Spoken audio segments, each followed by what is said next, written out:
is a situation now that we're seeing tonight the terrorists will take advantage of.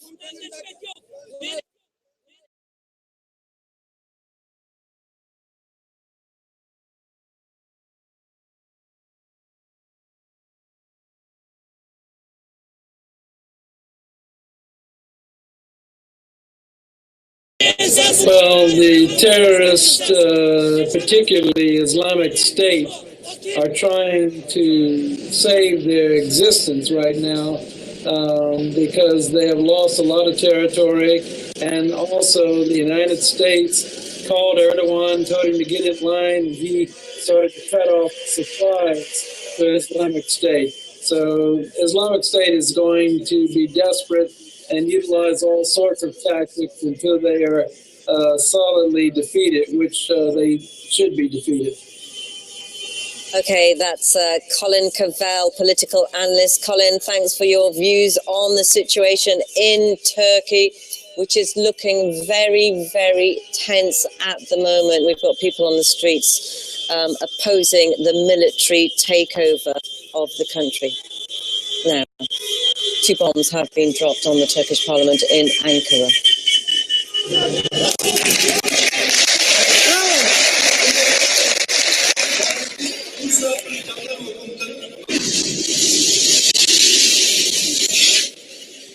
You can see that these are the latest pictures from inside the building, which was earlier bombed by participants of the coup. 15 people have reportedly been injured. Now we'll cross over live to our freelance journalist in Istanbul. There have been reports that the parliament has been bombed. What do we know about the situation so far?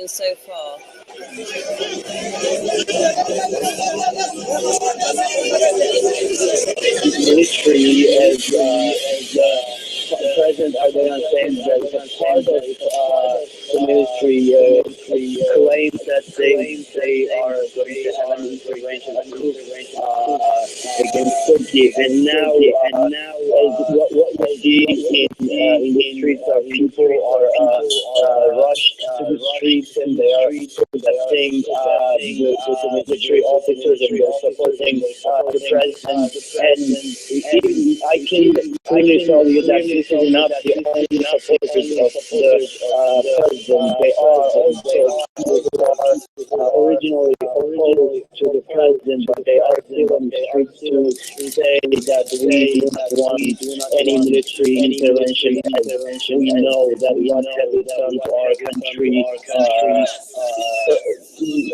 in the history.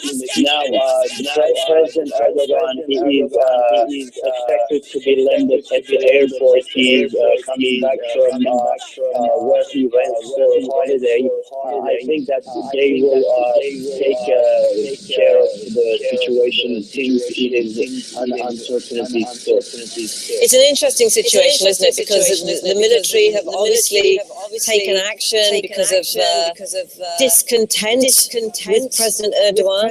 Yet the people on the streets are supporting him.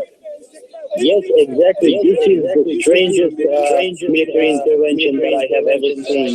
I mean, it is actually a good thing to see it happening this way, because we don't have so much bloodshed in the streets. We don't have so many people killed. We don't have so intense military intervention. There are military personnel in Istanbul. They are just trying to secure their position, and police is trying to kind of secure the crowd. As speaking about Istanbul, we don't see no clashes between police and military. And this is kind of a strange thing. In my personal view, I have never seen military intervention like this. And again, I'm telling you that it is good that we have it this way. Still, we have people in the street opposing the military. Can any positives be drawn out of this? You mentioned that the military are not any violence, and the police and it's a very odd situation from you on the ground there. What do you think people are thinking now? Well, people are thinking. Oh my God! Can you hear that? Yeah, can you describe what that is? Yes, that is a plane. That is a warplane flying over Istanbul now, making so much noise. This is not the first time that we hear warplanes and guns in Istanbul at last 4 to 5 hours, and we don't see no shooting from the planes and no aiming to the civilians in Istanbul. And this is what I think that it is aimed to scare the people with the noise, planes and the gunfire. So as we come back to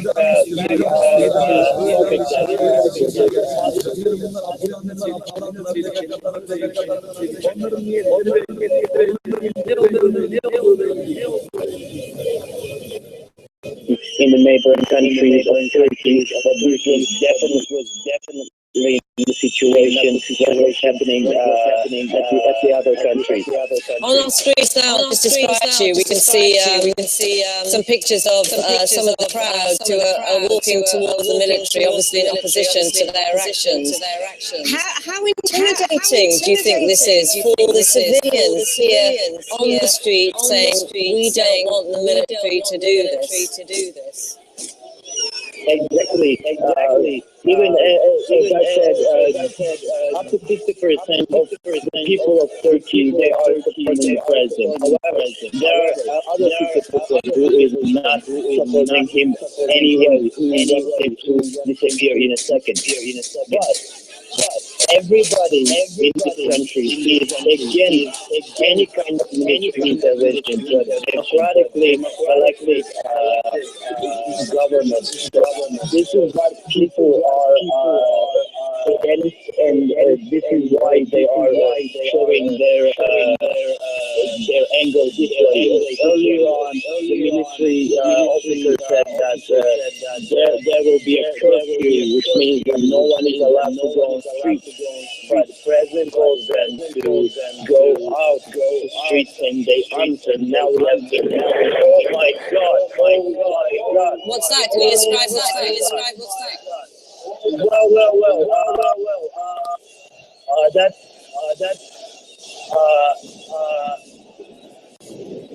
That's I guess.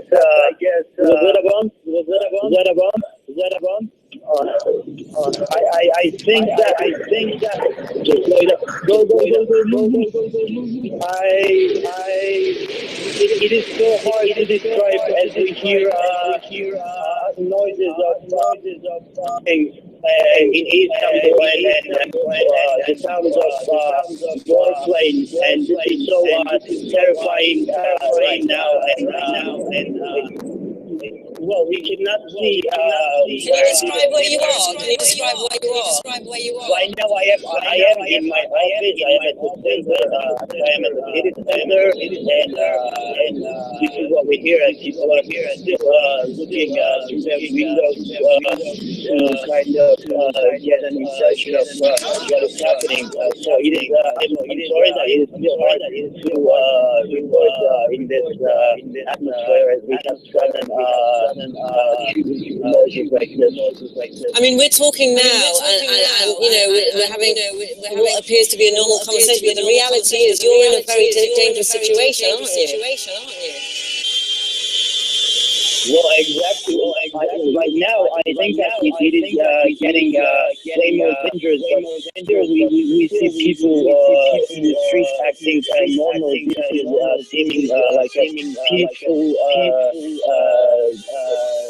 supporting by people against military in Istanbul. However, this is not the situation in Ankara, as I said earlier. They are bombing again, and now I think that the situation is also getting worse in Istanbul as we hear so much noise.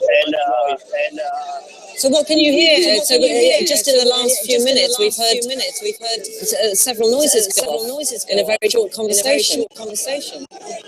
Exactly. This is a very recent thing that has happened. I mean, we were not expecting this. So I don't know whether this was just a sound bomb or if it really was a bomb.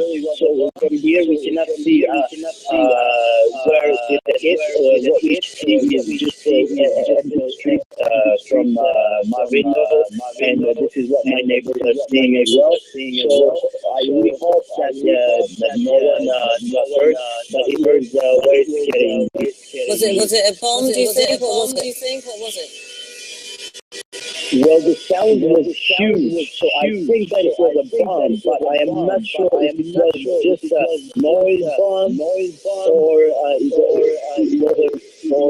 it was a real bomb. So I am not sure. I cannot confirm it, but this was a huge sound that we heard a minute ago. Do you think this is the reason why that so many people on the street opposing military action, whether they support Erdogan or not? Exactly. This is exactly what I think, and this is exactly what I can confirm. People are against the military intervention as it happened with bloodshed and violence all the time. So we have a deep history with military intervention in Turkey that we had the last 26 years ago, and recently people were happy to get back to the democratic way of managing the country. And now we see today in the streets and airplanes flying military personnel are major squares, and they are going against people. Okay, we're just going to break into there because we've just had reports that the military has taken over the CNN Turk news channel, and it read that the broadcast is about to be cut. That's the latest reports that we've got now that have been confirmed that the military has taken over the CNN Turk news channel, and that the broadcast is about to be cut.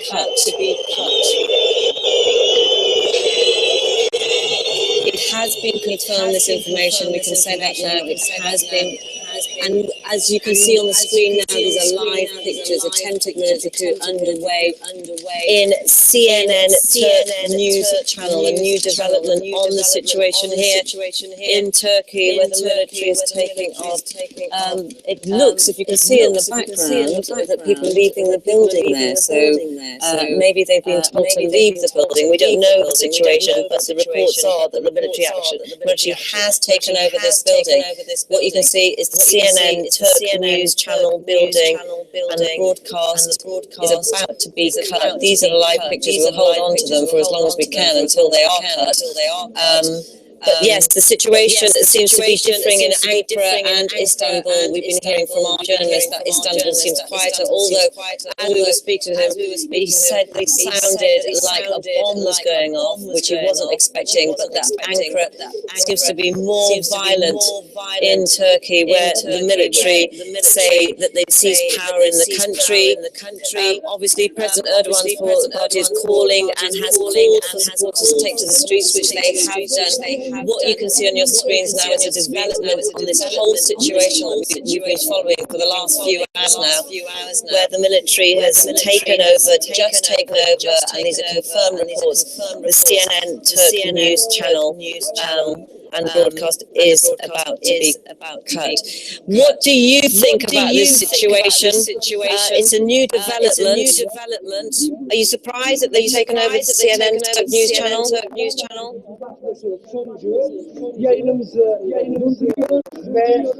you hear me?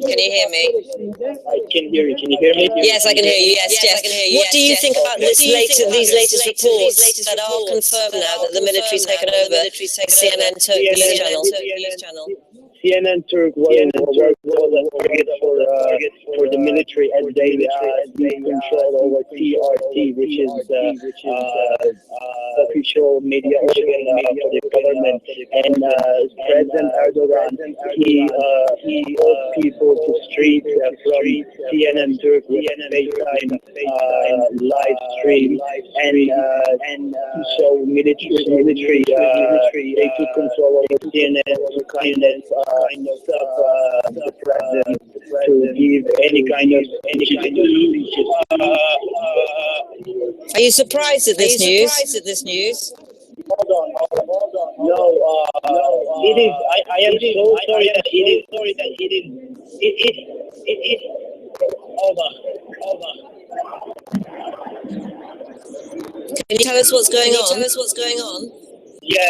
We have planes are flying so low that we can hear them so badly, and it is so hard to talk under these conditions. But I'll go on talking. So Vienna Turk was a target of military as President Erdogan. He did a FaceTime live with Vienna Turk to urge people to street to make run to the streets and break the curfew declared earlier by the military. So I think that this is the reason why they took over control of CNN right now. Do you think they're trying to stop him from having any more influence by removing effectively his broadcast ability? I think that they are trying to cut the broadcast ability of the President Erdogan, and they control over TRT, which is the main media organ of Turkey. The President Erdogan can broadcast freely anytime, and CNN was one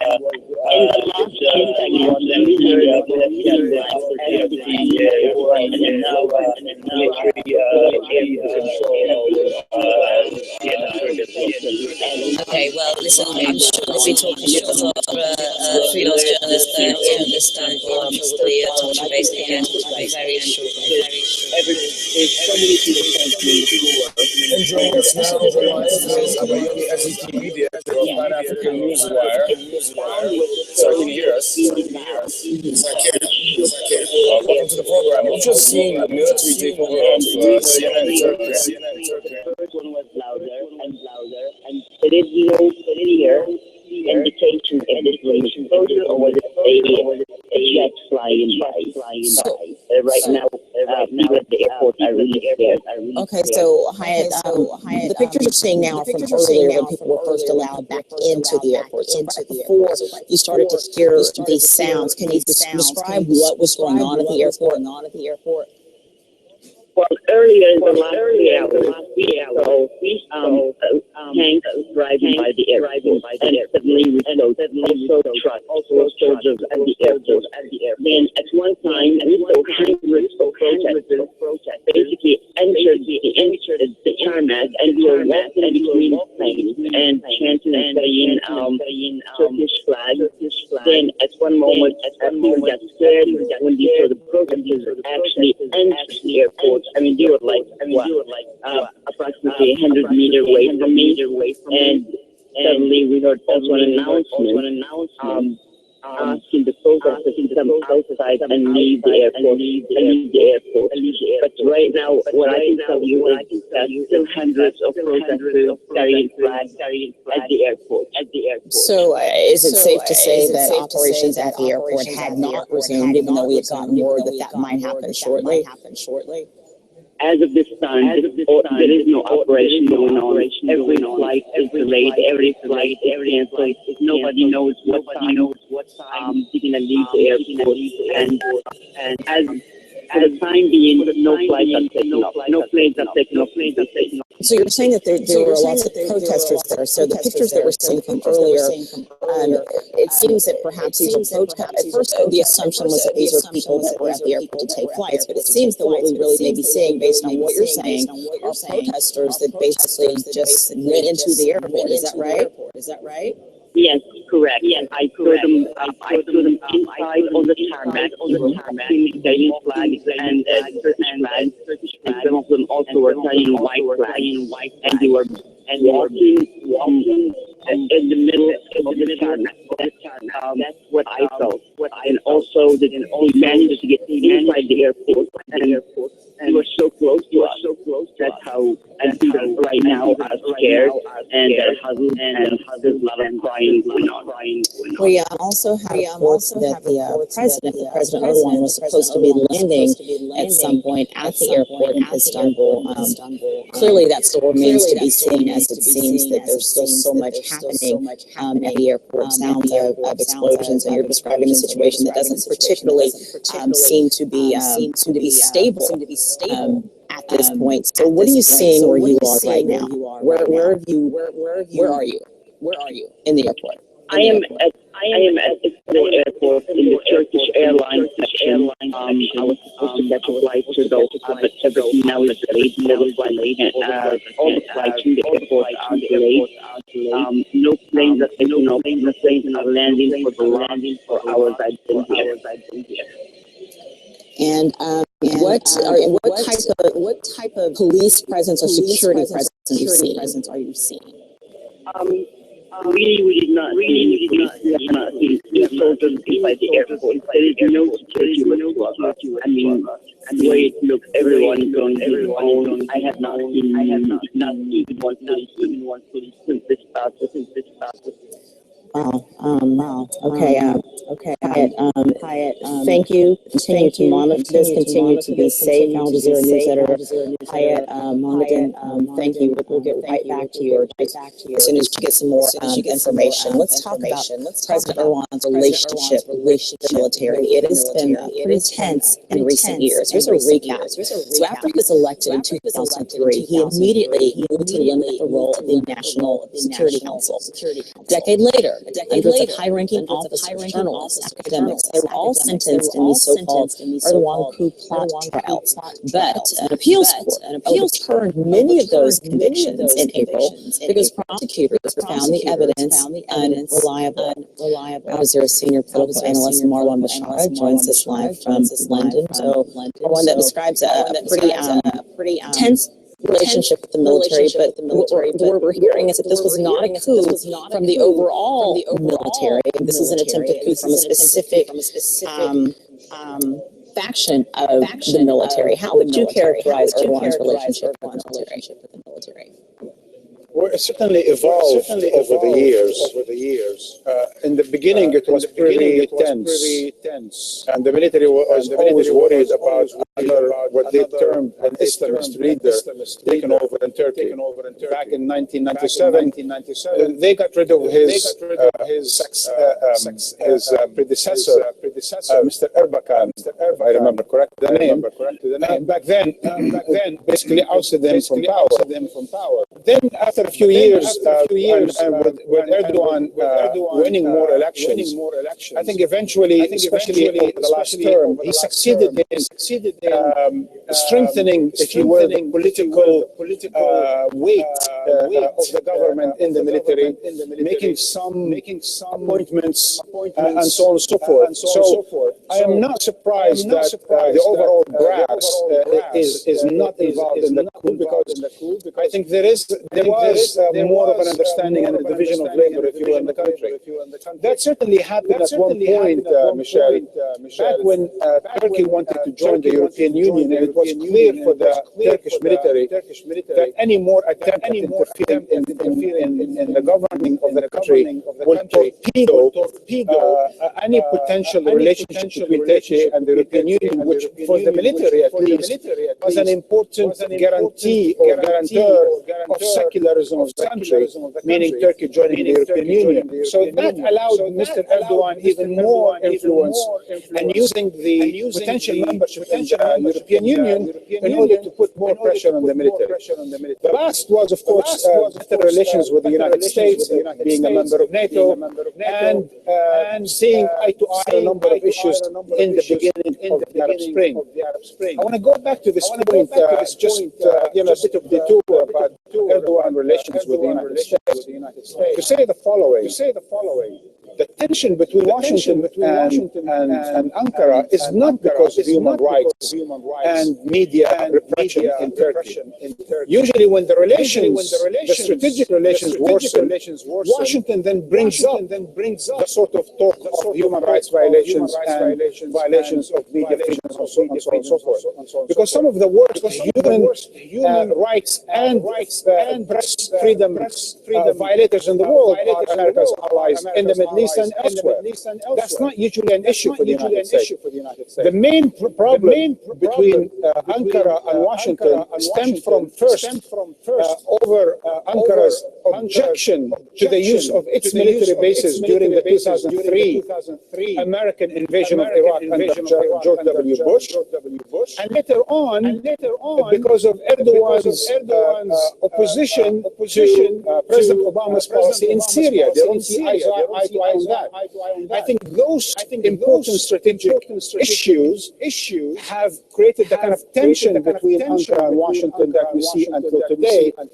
The human rights and the freedom of expression and so on and so forth, although they are important, I think they came afterwards. So you're saying that those are just for the purposes of so you're saying that those are just for those issues are just for the purposes of negotiation. I'm sorry, I didn't hear the question. No, I said, so you're saying that bringing up those types of issues, in your opinion, human rights, etc., is more of a negotiation tactic to get what it wants. Is that what you're saying? Exactly. You know, we see that, of course, and it's normal for a superpower like the United States. Sometimes to serve its interests, its more grand interests, if you will, it could use the human rights reports and other sorts of reports to serve the interests this way or the other way. Now, that doesn't mean President Obama does not stand for those things. He does stand. He's probably the most liberal president in recent American history. And he does stand for those sorts of important issues of press freedom and human rights freedom and so on and so forth. These are important. But I think, once again, since 2002 until today, over the last 14 years of Erdogan being in power in Turkey, I think the strategic issues over Iraq and ISIL have been key in creating tension and creating the kind of gap, if you will, between Ankara and Washington more than Europe. So how might what's happening now in Turkey, if at all, affect its relationship with the United States going forward, particularly as it pertains to their fight against ISIL?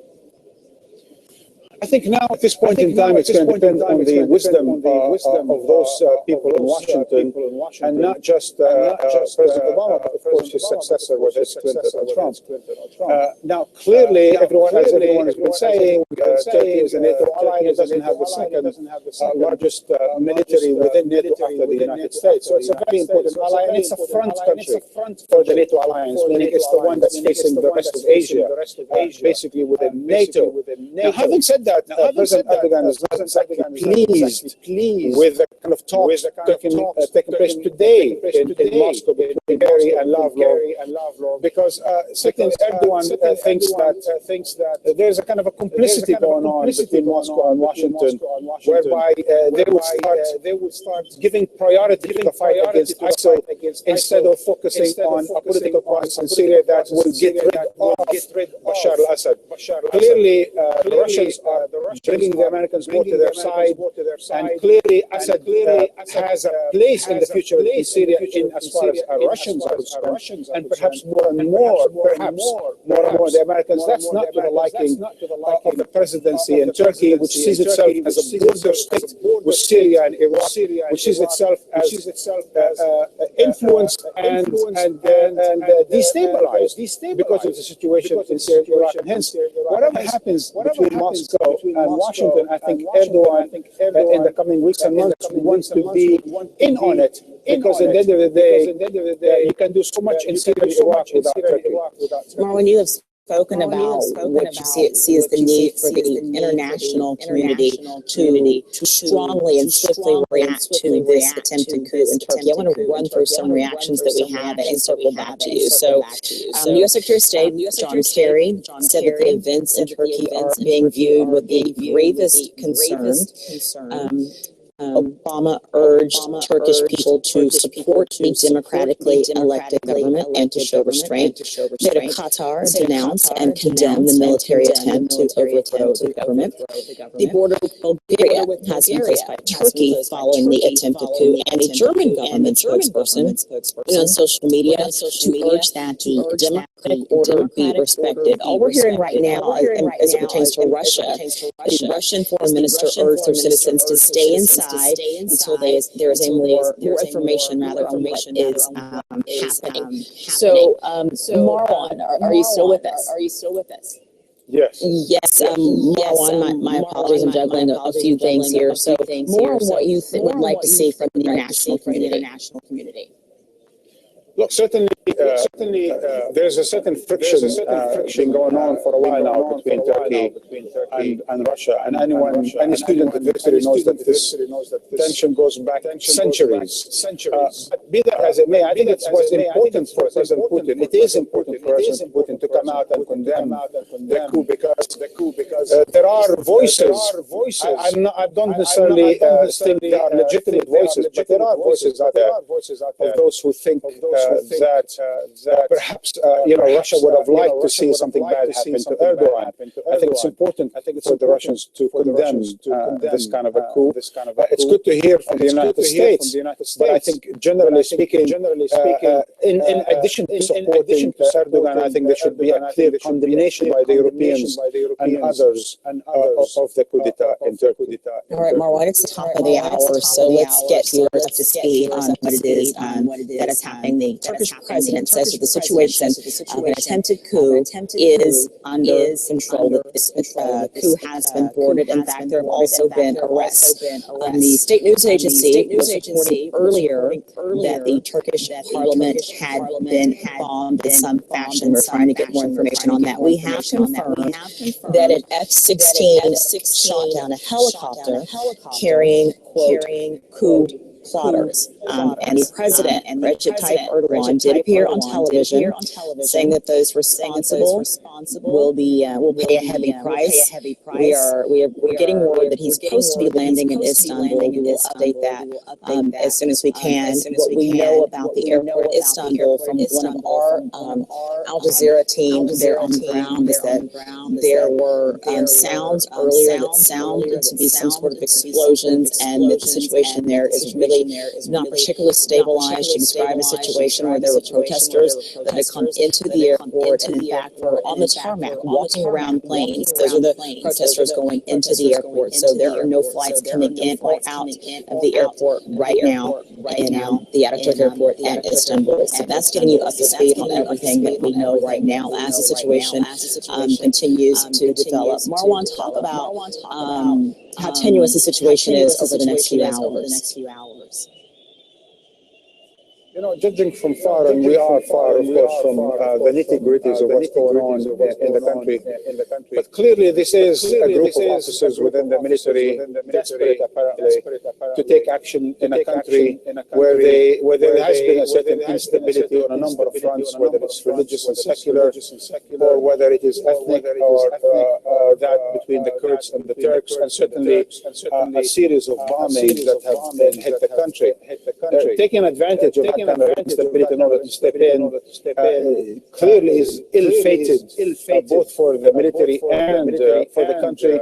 This is not an issue about future of Erdogan per se. I think Turkey today is at a crossroads, and I think it's important in the next few hours, days and weeks, that the country comes together, takes a stand against any military interference in political affairs, and to bring the various political parties to the table, because this is an opportunity.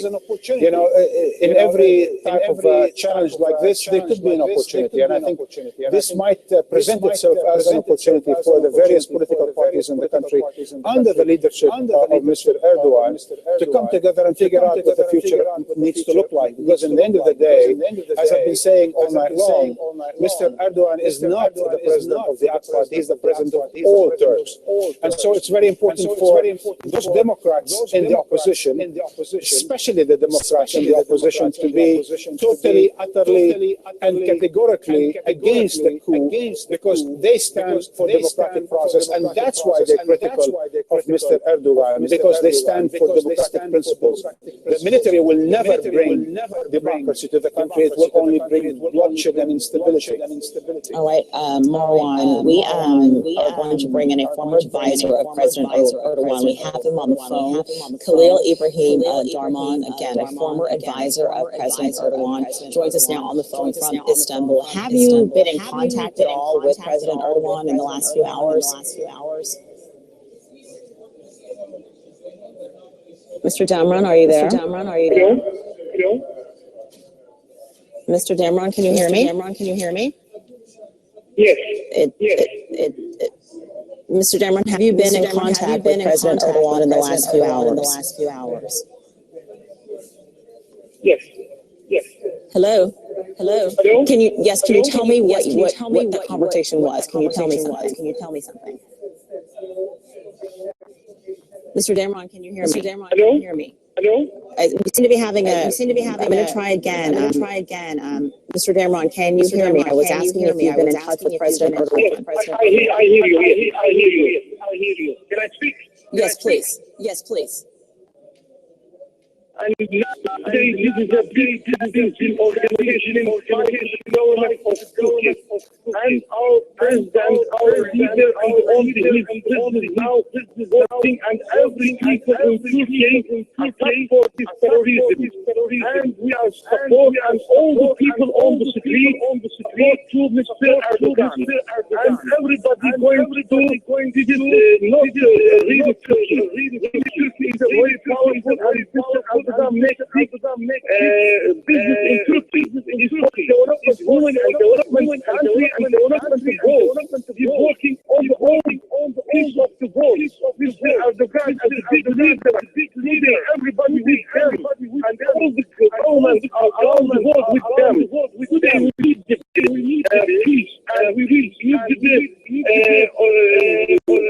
support to all the countries around the world today. How to do and support Turkey. If Turkey is all the votes, Mr. Damran, Mr. Damran, can you hear me? Yes. How will President Erdogan respond to this? How? Yes. Can I about him? I don't hear. Mr. Damran, how will President Erdogan respond to this attempted coup?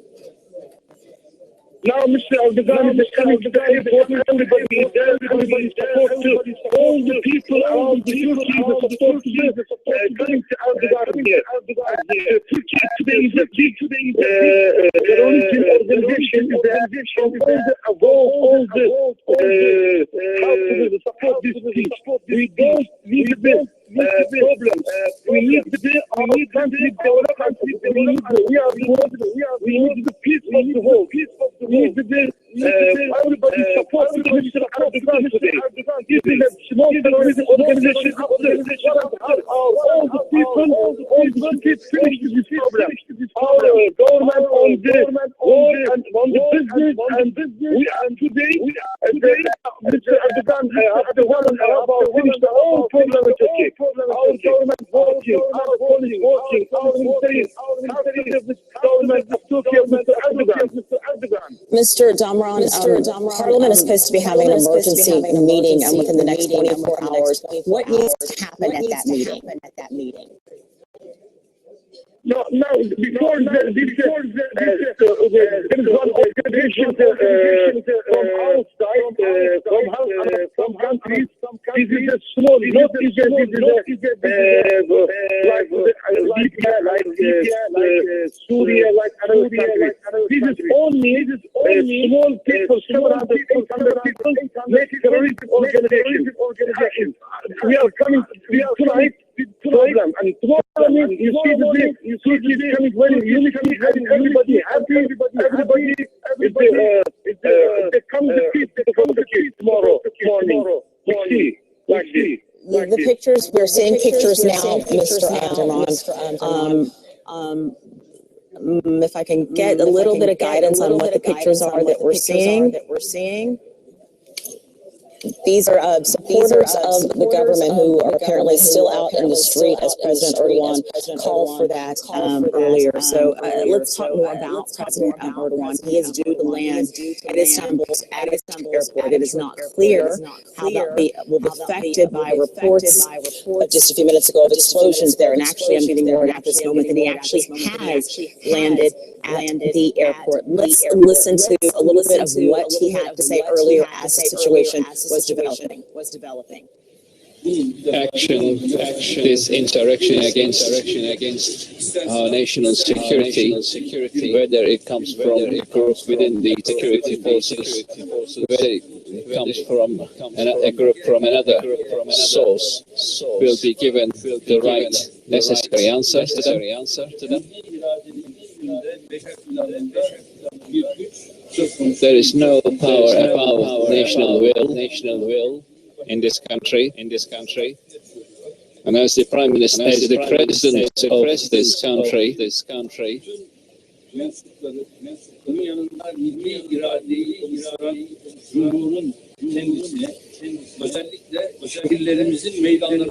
parties, members of parties,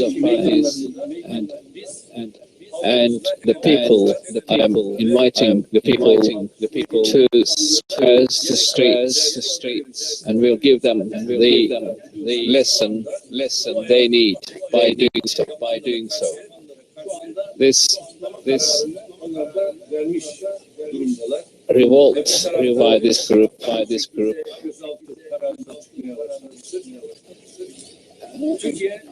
have been acted on, and a number of arrests, warrants have been issued. This country is not a country that can be managed from Pennsylvania. We have 45 million voters who represent the national will of this country, and their will determines how this country is managed. These tanks do not belong to them; they belong to the people, and we know how to stand in front of these tanks. And in fact, that was President Erdogan speaking in the first hours of the situation as it was developing. We are getting word now that he has landed at the airport at Istanbul, greeted by his supporters, and we would anticipate that at some point he will get in front of the television cameras to speak again. Our understanding is that he has landed at the airport in Istanbul. Fadia Koura is a Turkey analyst at Chatham House who joins us live from London. Fadia, are you there? Yes, I am. All right. So again, we're getting word that President Erdogan has landed at the airport. How does he manage this situation going forward? I think that President Erdogan is likely to adopt quite a triumphalist, robust attitude towards towards this attempted failed coup plot. I think that President Erdogan will try to seek the sympathy of the Turkish public, particularly among his supporters, and try to use it to his advantage to boost his popularity in Turkey. All right, my apologies. I was trying to get some more information. So there's clearly a lot at stake in the coming hours and days for the country. There's supposed to be an emergency parliament in the next 24 hours. What do you anticipate happening there? I think that Parliament will. I think that you will see a lot of condemnation of this attempted coup by all the major political figures and parties in Turkey. Fadi, if I can stop you for just a moment, I want to tell viewers what it is that they're saying. As I said just a few minutes ago, President Erdogan did land at the airport at Istanbul. That's what you're seeing on the left. It's kind of difficult to see him, but he is in the middle of all the supporters that greeted him at the airport. You can kind of see him there, clearly very enthusiastic supporters there. You can also see military and security there. So we anticipate that once he makes his way through the crowd, hopefully we will hear from President Erdogan. But this is all happening right now at the airport in Istanbul. I'm not sure exactly what that is at the moment, but again, President Erdogan has landed at the airport. That's possible. So, Fatima, he's been greeted by enthusiastic supporters. I'm trying to find him and this is all happening at the moment, Fatima. So just be patient with me as we try to sort it out. What it is that we're saying. We think that it might be President Erdogan making his way inside the airport to possibly address the media. And there, in fact, there he is. There is President Erdogan live pictures of him at the airport. And Istanbul being led to what looks like a desk or a chair. So at some point we will likely be hearing from him. As the situation was developing, in fact, he was not in front of the television cameras. He spoke on FaceTime to get his word out, get his statement out. Then he eventually did speak to the media, and as you can see, the media are greeting him here at the airport as well. As soon as the president starts speaking, I will stop speaking. That is what we are waiting on right now, is for President Erdogan to make a statement as he makes his way to the chair to speak on what has been an attempted, a failed coup by a faction of the military. President Recep Tayyip Erdogan clearly speaking with his advisors before he addresses the media, but these are live pictures happening now at the airport in Istanbul. All right, just to get you up to speed. Looks like he's about to speak, so let me pause for just a moment.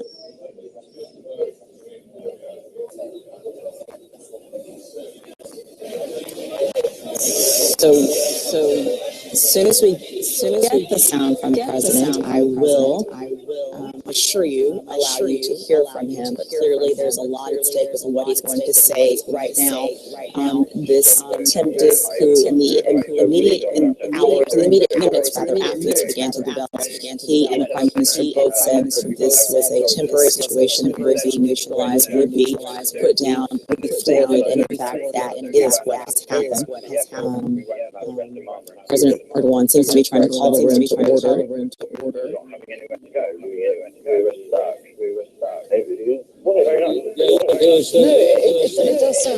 Dear friends, there's a no.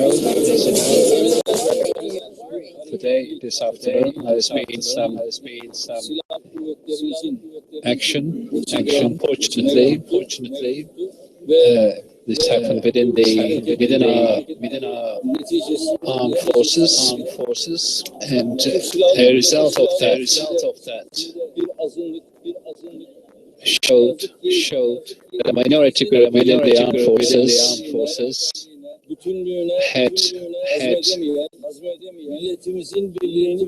targeted the unity and integrity of our country. And this group, as I said a long time ago, was none other than the parallel state structure.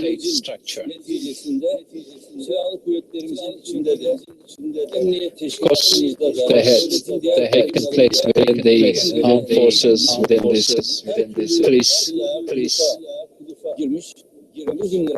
force and other places in different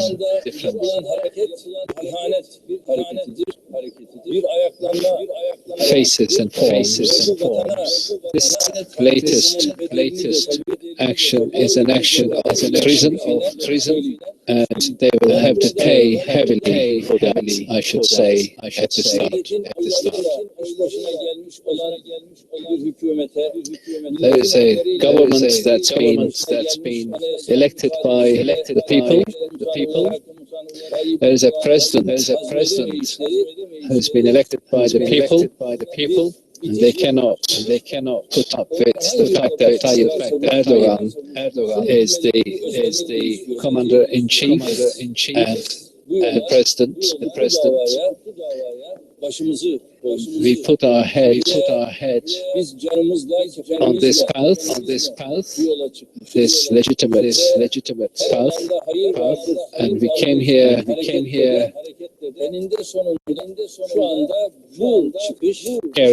carrying our shroud. Tertemiz olması gereken silahlı kuvvetlerimizin temizlenmesine vesile olacak olan bir hareket. This is a movement that's going to eventually be positive because it's going to help cleansing of our armed forces. We are approaching the military. Onun içinde böyle bir adımı attılar. Ne yaparlarsa yapsınlar. Türkiye eski Türkiye değil. Yeni Türkiye'nin davranış biçimleri çok daha farklıdır. Meetings and decision-making stage in a month's time, and it is poignant that this action has taken place at this stage. And we are making steps now. Right now, for example, we are under the roof of the Yeşilköy Atatürk Airport. A short time ago, Daesh militants attacked this place, and tens of our people were lost under the roof of the Can you imagine? At the very airport, F-16s are flying above Atatürk Airport. Why are they flying above Atatürk Airport? Why did we buy these aircraft? We bought those aircraft, those F-16s, to protect us, to protect our country against the enemy. Can you imagine? Right now,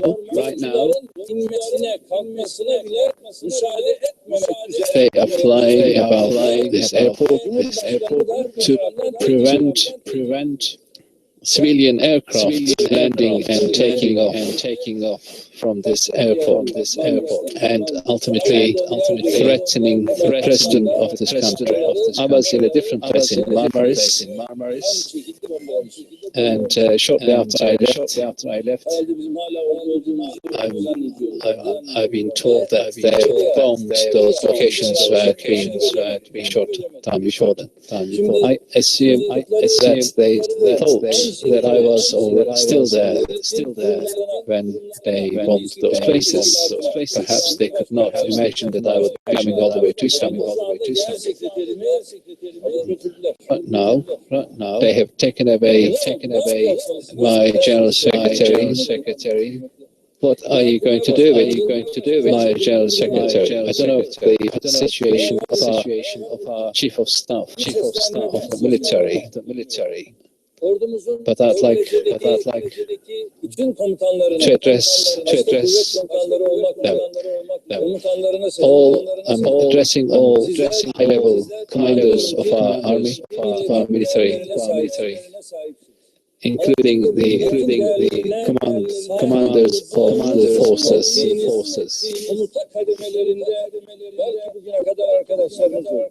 You may have had friends within the command chain of your forces.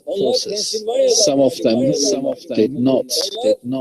were not loyal to this country. They were receiving their orders from Pennsylvania. They did not follow the chain of command in their duties. They were taking orders from Pennsylvania. I'm also addressing soldiers chain of command in their duties. They were taking orders from Pennsylvania. I'm also addressing soldiers, military personnel. It's really not possible for us to accept. You are being soldiers at your fellow brothers and sisters. It is definitely not possible for us to accept guns being pointed at your fellow brothers and sisters, your brothers, your children, your parents, mothers and fathers. If you do that, you pay a heavy price. You must refrain from that mistake, and you must turn away from this mistake immediately. Many are being arrested already. The judiciary, the courts are making decisions for those arrested. Colonels and officers have already been arrested, and our nation's armed forces, Turkish armed forces must be cleansed. This cleaning process must continue. We started today in the same way as with the terrorist organizations. We will continue this cleaning process with the Turkish armed forces. We have called them a terrorist organization, an armed terrorist organization, and has that now proven itself? No. They are using this nation's arms to shoot at this nation.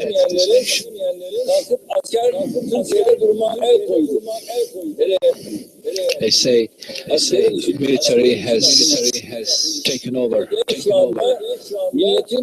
has the military taken over? There is a government elected by the people. There is a president here elected by the people. And we are in our positions ruling our country, and we continue to do so. İşgalcilere ülkemizi asla bırakmayacağız. We will never hand our country over to those intruders. Arkadaşlar şu anda sayısal durumları bilmiyoruz ama we don't have any information as to any numbers. Zannediyorum kısa bir süre içerisinde. But our government is working. I don't know yet, but I'm sure our Prime Minister will join them shortly. And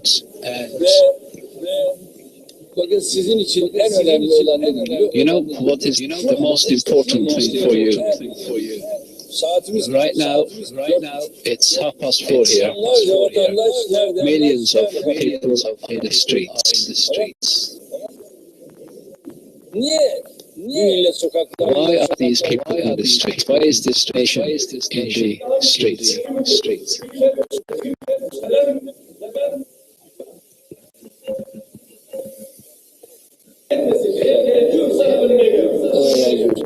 Bu bir şeyi gösteriyor. It shows one thing. This nation, we always said we are going to be free, we are going to stand upright, we are going to be friends, and altogether we are going to be Turkey.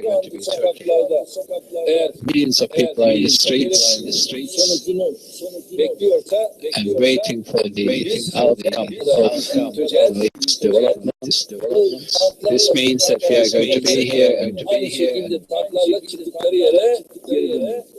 and we are going to oversee those who came into the streets in tanks, going back into where they came from in their tanks. Those tanks belong to them. They have been entrusted in them to do their duty, not this. And the judiciary and the courts are carrying out necessary. And if we are a little patient, everything will come into open. I'm with my people. I'm not going anywhere. I'm with my citizens, with my people.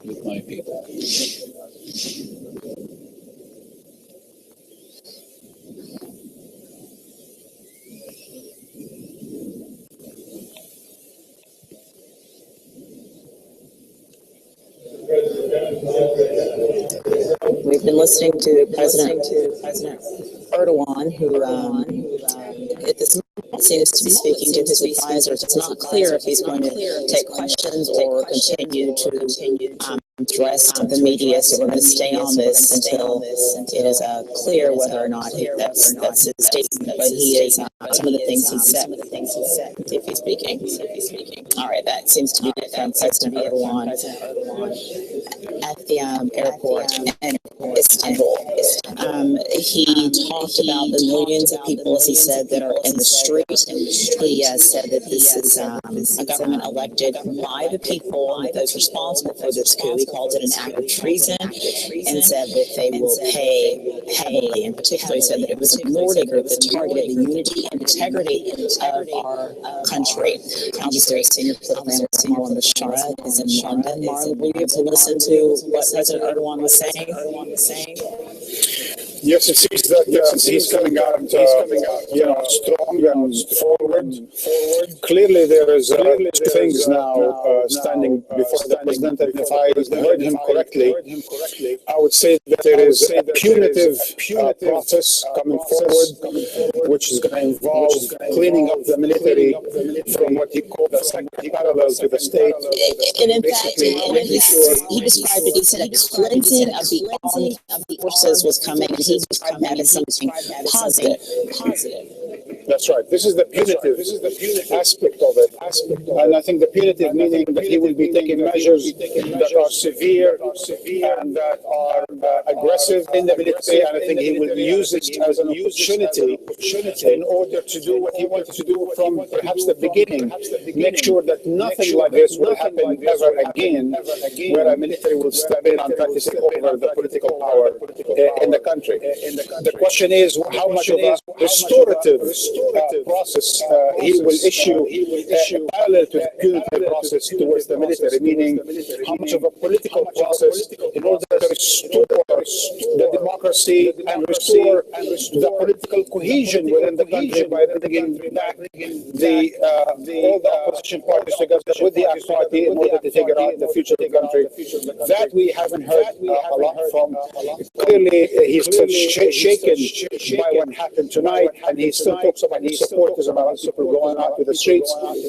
And certainly also talking about the futility of any such action by a fraction of the military forces in a country like Turkey, where the political process is already, quite way in, and democracy it does exist in Turkey. He also referenced the attacks that happened at the airport in Istanbul just 3-4 weeks ago, and then referenced the fact that there were F-16 jets that he said were there to keep people safe, but in fact were being used to prevent civilian aircraft landing because of what is happening now. He clearly did speak as a man who was trying to reflect strength, but is clearly still shaken by what has happened and is still continuing to happen, Marwan. Based on his leadership style has been, what are the indications of what he will do going forward? Look, we know about Erdogan since he was the mayor of Istanbul back in the 1990s. Is that he's a strong man. He's street smart, and he's a bully who will not be bullied. That's the secret of his success. And since the 90s, when he was the mayor of Istanbul, through his premiership and onto his presidency, Erdogan has not been a hesitant, indecisive leader. He's been very decisive, very forward and very clear about what he wants. And in the political sphere in Turkey, he is also been quite aggressive towards the opposition and the military. So it's clearly after all of this takes place, I think he's going to use this as an opportunity in order to, as you said, as he said, to cleanse the military of those elements that have been destabilizing. Again, the big question is, how do you go beyond the punitive to the restorative? Because if President Erdogan does not create restorative justice within the country that brings all the political parties together, brings the country back together, and him being the president not of the AK party, those who went out to the streets tonight, but of all Turks, those who are insecure about their future, and those who are suspicious of the president, and those who are quite secular in their thinking and are worried about the Islamization of the country, and those who are Kurds and want to have some sort of an autonomy, cultural or otherwise in the country. All of those people, with all of those demands, have to be clear within his mind, the mind of the president, in order to create the kind of restorative justice in the country that will allow not only the military not to intervene, but will allow the kind of political stability to move forward. So is this an opportunity for him to build bridges? This is an opportunity. Bridges just as much as it's just an opportunity to crack down, to be blunt about it. And as I've been saying, you can be punitive towards the military, especially those who have been trying to destabilize the country, but you cannot be punitive towards the political opposition at this point in time. The political opposition. The political opposition is the guarantor of the democracy in the country. At the end of the day, democracy is not about the rule of the majority. Democracy is about protection of the minority. It is not just about the rule of majority. Yes, he did. President Erdogan has gained the majority votes since 2002. But that's not a guarantee for a democratic process. There has to be a guarantee for the rights, political rights, freedoms of assembly and other freedoms for those who have not voted for Mr. Erdogan. I think this is a good time for him. This is a good opportunity to bring everyone together and to prove that he is the president not only of a fraction of the Turkey, but actually of all of Turkey. He also kept referencing an influence out of Pennsylvania, that being, of course, the cleric Fethullah Gulen. The government has said that he and his supporters are responsible for this coup. They, of course, have denied that. Can you talk about his influence? Well, clearly, from the various conversations I've had with the political leaders in Turkey and those who are close to the AK party, there's almost, I felt personally, that there's a kind of an obsession with what he called, the presence of that Turk in Pennsylvania.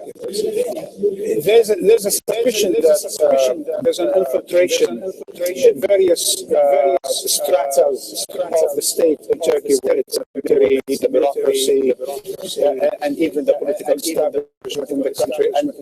And once upon a time, he used to say in the media that this influence is destabilizing and is meant to basically take over the country. And today, basically, we've had an accusation behind the attempt at the coup d'etat by a fraction of the military that there was this invisible hand from Pennsylvania. I personally have never understood the extent of the influence of the Gulen within Turkey, but I certainly understood the obsession of the AK party leaders of this question. Whether there is this invisible hand of what happened, I certainly cannot tell from here. But certainly this is a question that will be haunting the country for years to come. And perhaps this time around, it's a question that will come across in the next conversation between Presidents Erdogan and Obama. Okay, Marwan, thank you for your contribution. We'll get right back to you. In the meantime, we're going to bring in Mustafa Ekwel, a columnist at Monitor.com. and author of Islam Without a Stream, a Muslim Case for Liberty, who joins us on the phone from Istanbul. And just to be clear, the pictures that we're seeing here is President Erdogan addressing the media just a few minutes ago when he landed at the airport in Istanbul. So let's get back to our guest right now. Mustafa, some of what we heard from President Erdogan as he spoke of what happened being a minority that targeted the unity and integrity of the country, saying it was an act of treason, and that those responsible would pay heavily, specifically speaking of the cleansing of the armed forces. From what you know of President Erdogan, how do you expect he and the government to respond? Well, we apparently had an unsuccessful attempt in Turkey to Ukraine tonight. At 10 p.m. We understand what happened. We heard that maybe the Turkish operated by that it could be the military that were actually required.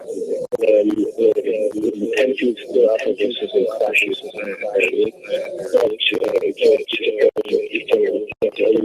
Actually, I'm going to do a good job in terms of doing violence and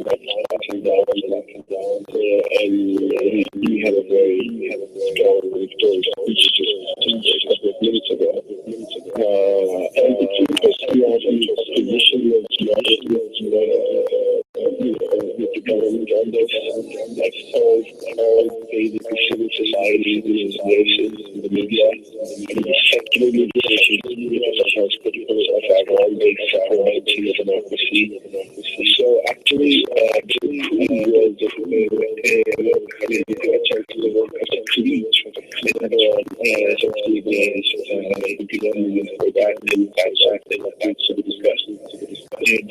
beside that, the Turkish society was dialogue with people went on the streets like 19 years ago to thankfully and the soldiers on the peace side. And too many lives will be lost, too many people will be killed. I hope that will decrease. And Turkey will, the thing is, after this, of course, there will be effect on the people who are engaged in the coup. I just would like to warn the government that this crackdown should not be a witch hunt, and we have seen before in the Mustafa, in fact, the Prime Minister's office saying that at this point more than 120 people have been arrested over the coup attempt. And carry on about your thoughts about how this crackdown will be carried out. Well, the Trump media has released names of some 20 officers who were most colonel, and sometimes even lower rank. So those soldiers, those officers, obviously will be arrested and accommodated as well. One thing that we can see is that the government view a narrative of these people with this and so they have a tendency to extend to just interchange into a bit political you see that in previous cases.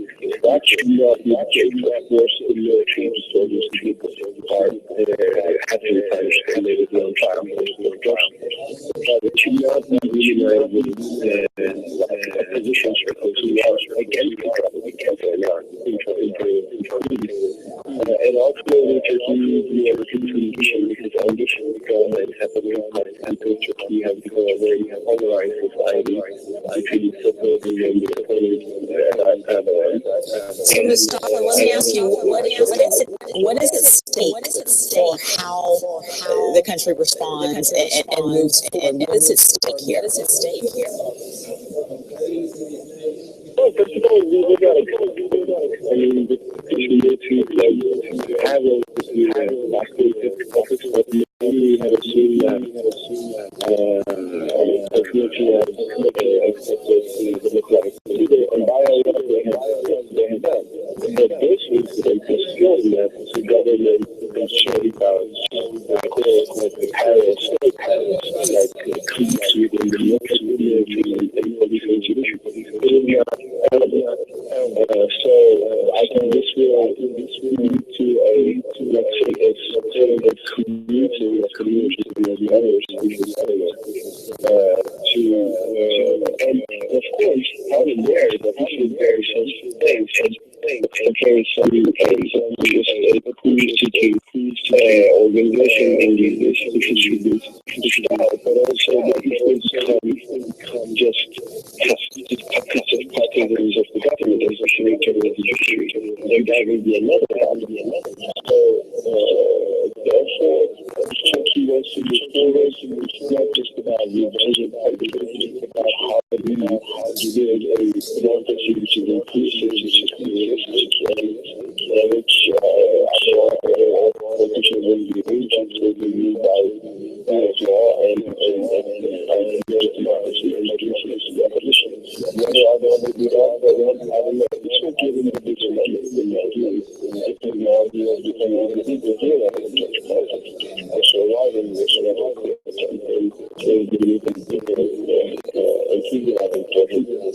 is based. He's using this to graduation and keep the conservation which is in Asia, which is the So, Mr. Olive pointed out that a lot of things that you said are obviously key for what's at stake for Turkey domestically. What is at stake for them internationally as the world watches how they handle this? So I didn't get the question right. No worries. I said, what is at stake for Turkey internationally as the world watches how they proceed? Turkey's really lost its charm, which was born years ago. The decline of Turkish democratic framework, but now it's incident that we believe that we have moved beyond the last 200 years in 1980. So this refuting the South Bay. And that has, of course, another state and fusion of power and image. Precisely because of that, we have to think of the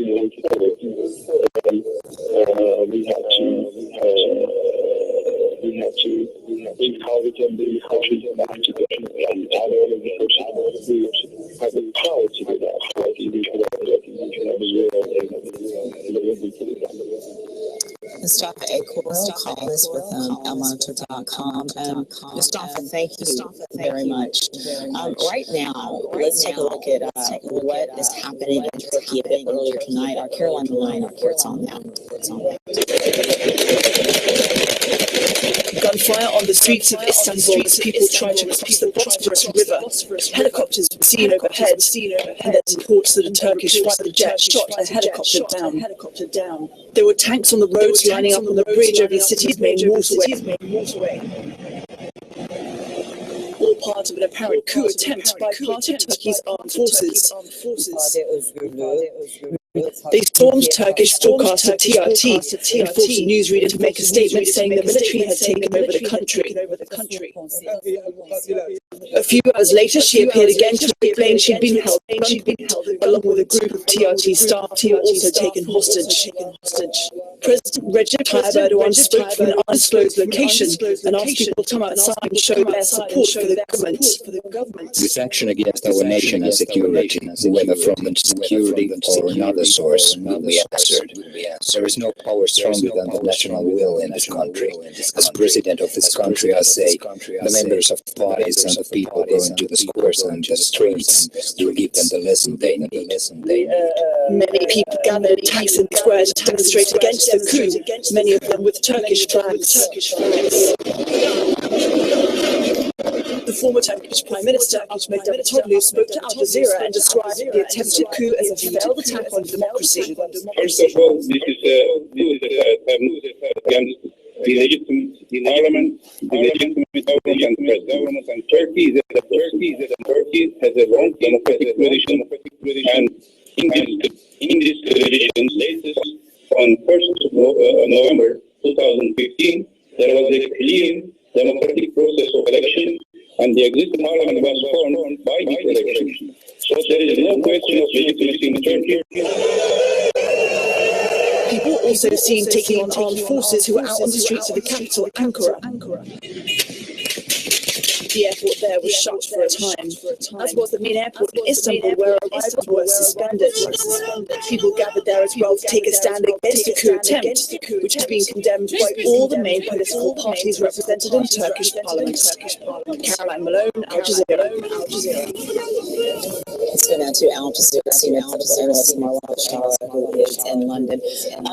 Marwan, in the moments after this coup became clear, President Erdogan asked for protesters to take to the streets. Was that and people did. Is that a showing of how they feel about President Erdogan, about their country, about democracy? What is that a sign of to you? Can you hear me, Marwan? I can't hear you well, Michelle. Okay, we'll try to get that fixed, so just stay there, Marwan. In the meantime, we are continuing our coverage of the failed coup in Turkey. Within just the last few minutes, we heard from President Erdogan, and what you're seeing there is his landing at the airport, and he's greeted by, as you can see, a mob of supporters. He has addressed the media. That was a few minutes ago, speaking of this treason, as he called it, and that those responsible would pay heavily in speaking of ending the armed forces. So we have heard from President Erdogan. We also know that there have been several arrests, according to the Prime Minister's office, at least 120 people arrested over this failed coup attempt. So it remains to be seen how the country will respond going forward, but it seems that there are still protesters out on the street, and we will play you some of what President Erdogan said very shortly. But in the meantime, clearly the world is watching to see how President Erdogan responds. The military has been tense in recent years. He was elected in 2000. They immediately moved to limit the role of the National Security Council. A decade later, hundreds of high-ranking officers, journalists, academics, they were all sentenced in a coup, in a trial for an attempted coup. But an appeals court overturned many of those convictions in April because prosecutors found evidence unreliable.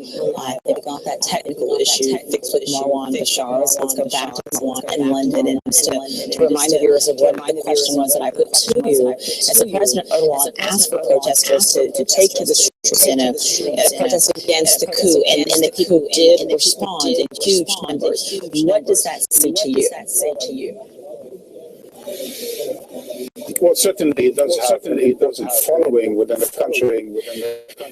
And not only that, I think for many Turks, he is the modern father of the nation. He sort of established a new precedent within Turkey, a democracy based on pluralism and so on and so forth. For his followers, or for his supporters, I should say, in particular, he has become quite the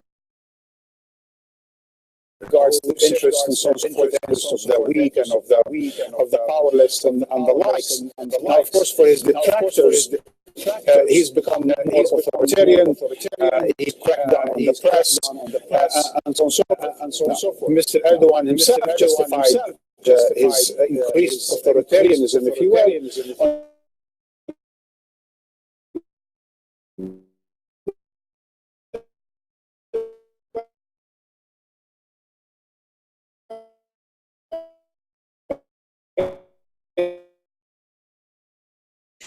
their invisible hands attempt within his power.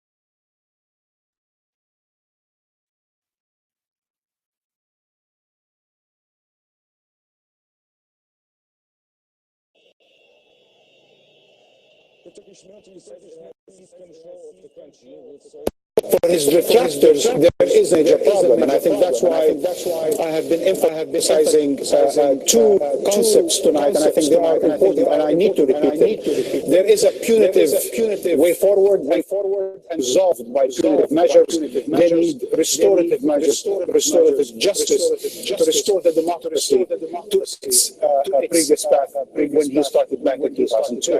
Do you anticipate outside forces, other countries, international forces, have any types of influence on how he responds to this going forward? Well, clearly, Turkey does have friends and allies, right? But certainly, Mr. Erdogan has not been in good terms with a number of those. And the last he did was severe relations with the European Union after the Prime Minister, Mr. Davutoglu, left. Against the backdrop of a kind of a misunderstanding about whether Turkey will fulfill all its conditions in order to begin the process of its membership within the Union. So a bit of tension with the United States, certainly a lot of tension with Moscow, even though he also tried to remedy that when he apologized to Russia for the delaying of the flight. But overall, I think now Mr. Erdogan will not care much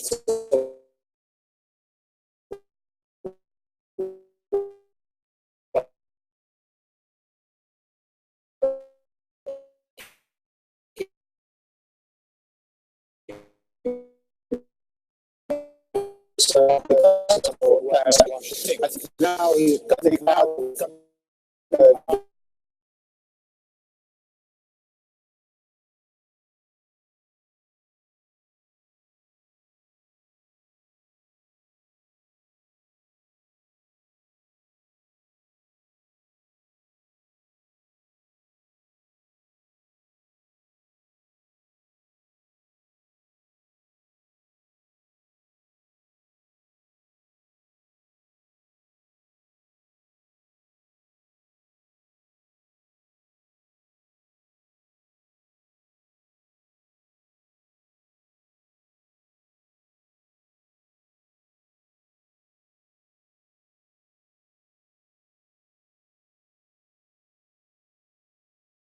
what kind of a stupid attempt this at coup d'etat. And just an hour ago, if you remember, we said more peaceful coexistence was the makeup of the Turkish society. Now going back to the days of military coup d'etats and polarization between the religious and the secular. Those days are gone. The way forward in Turkey is not the way back. The way forward in Turkey is Mr. Erdogan try to establish some kind of justice within the country, bring the political parties, strengthen the political process, and do whatever he needs to do in the military in order to cleanse it of those sorts of factors.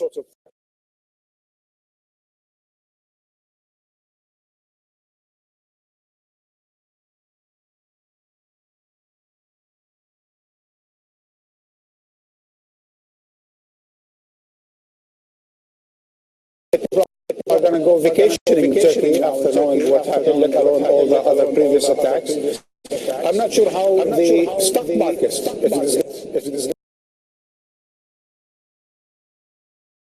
that this coup d'etat could not last more than a few hours, 4 or 5 hours. Hence, clearly this is not serious.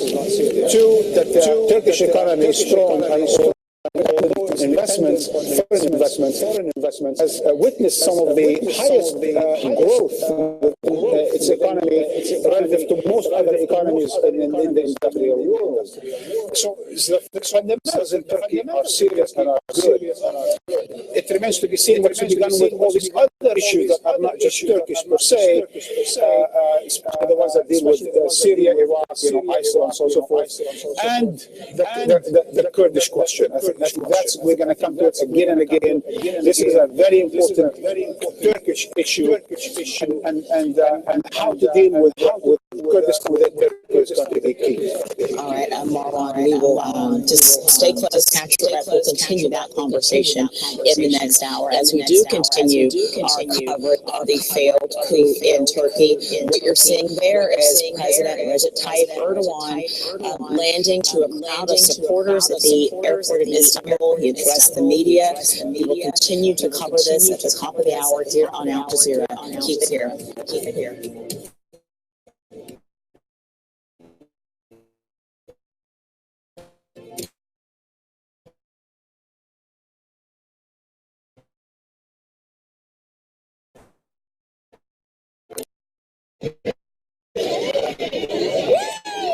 For all democratically elected civilian government. It has been across the board support for the democratically elected government in Turkey. President Obama spoke by phone with his Secretary of State John Kerry about these events, agreeing that all parties in Turkey should support the elected Turkish government. The Secretary of State spoke a bit earlier.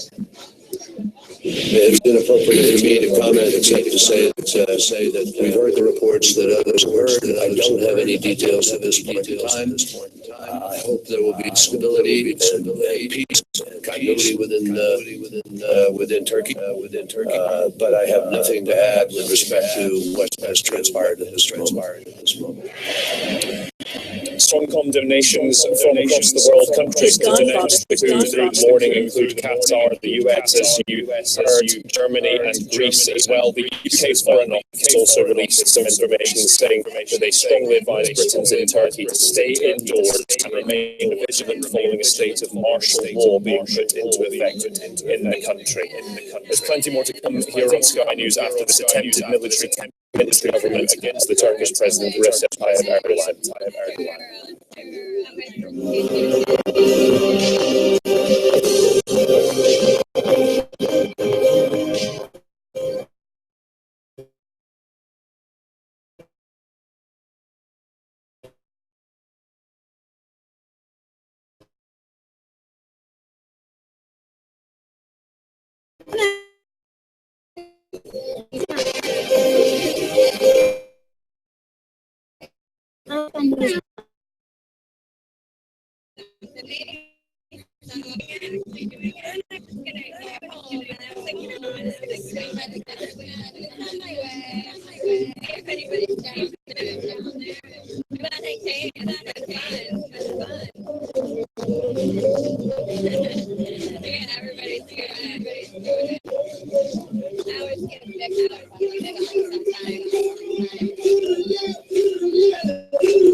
Turkey's president vows to push the military coup as tanks surround reportedly shot down a military helicopter and 17 people, police officers, and 6 civilians being killed in street clashes. Crowds in Istanbul and Ankara respond to the president's call to take to the streets and prevent military takeover. And foreign governments urge their citizens in Turkey not to go outside amid calls from the U.S. to respect the democratically elected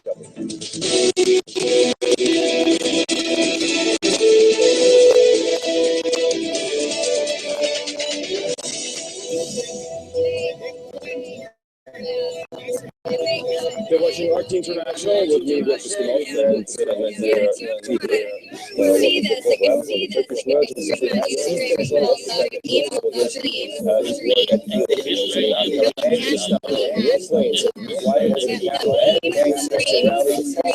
where several explosions have been heard. Meanwhile, Erdogan has vowed to defeat the uprising and is urging citizens to take to the streets.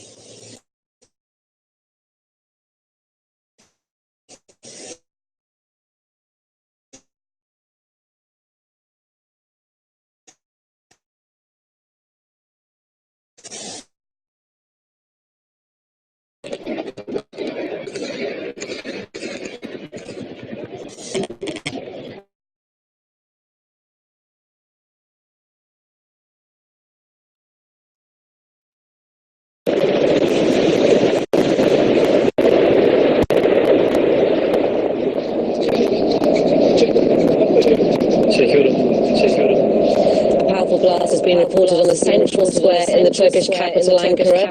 It appears to be near the headquarters of the state TV network TRT. The presenter of the channel read a statement from the military saying that Ankara has been declared to restore constitutional order. A Turkish news website, Haberturk, has released this video, which it says showed soldiers involved in the coup being arrested by pro-government forces. Several dozen servicemen are believed to have surrendered to security officers earlier on Taksim Square in Istanbul. The Turkish Prime Minister says that a total of 120 people have so far been arrested over the coup attempt. Now let's cross line to our freelance journalist who we've been speaking to in Istanbul, doing a fantastic job, I must say. What's going on at the moment? I mean, we've got this huge question of control. Who seems to be in control to you? Right now, President Erdogan and the people, they are in total control of the situation, and we still have some clashes in both Istanbul and Ankara. Istanbul seems so silent now, as people who came to the streets earlier are now going back to their homes, and in order to clarify the situation, in the beginning, we had the state channel TRT taking control over the military, and their responsibilities have been arrested, and they were put inside a room to wait until command. So the main broadcast, TRT, was cut. And after that, we had CNN third channel, which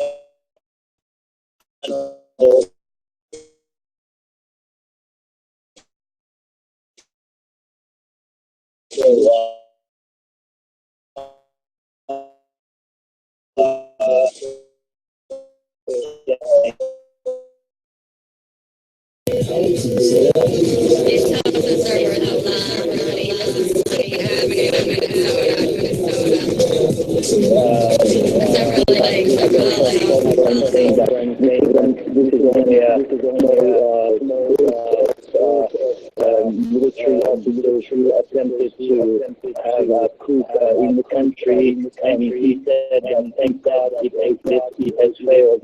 And now it's seeming that the whole country, with every single media channel and every people on the street, they are all against this. We're getting reports now that casualties are actually being reported as the participants of this who have opened allegedly fire at civilians close to the Parliament and the General Staff buildings in Ankara, if I understand correctly. How chaotic and how violent is the situation where you are in Istanbul? So, as I said earlier, that Istanbul was way safer than Ankara at the hotter time when the coup was actually taking place. And now Istanbul seems very quiet.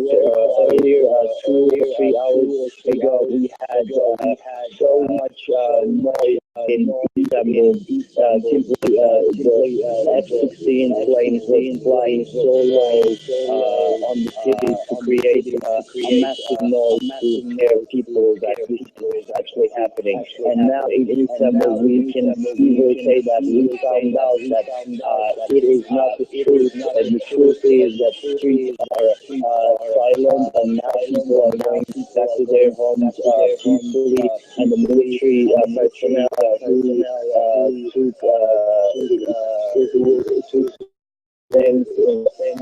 major stairs in Istanbul have been arrested, and not police is taking control over the city.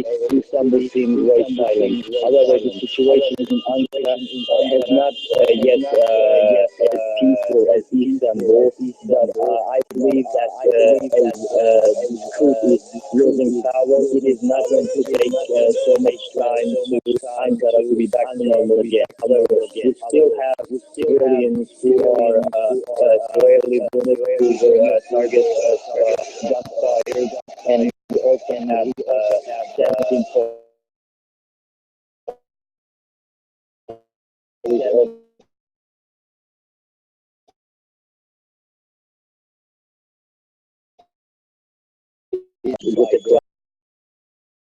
we have them, but they need an official confirmation as the official channel TRT shut down by the military before it's possible. So we are looking forward to get some official confirmed information to confirm all these news.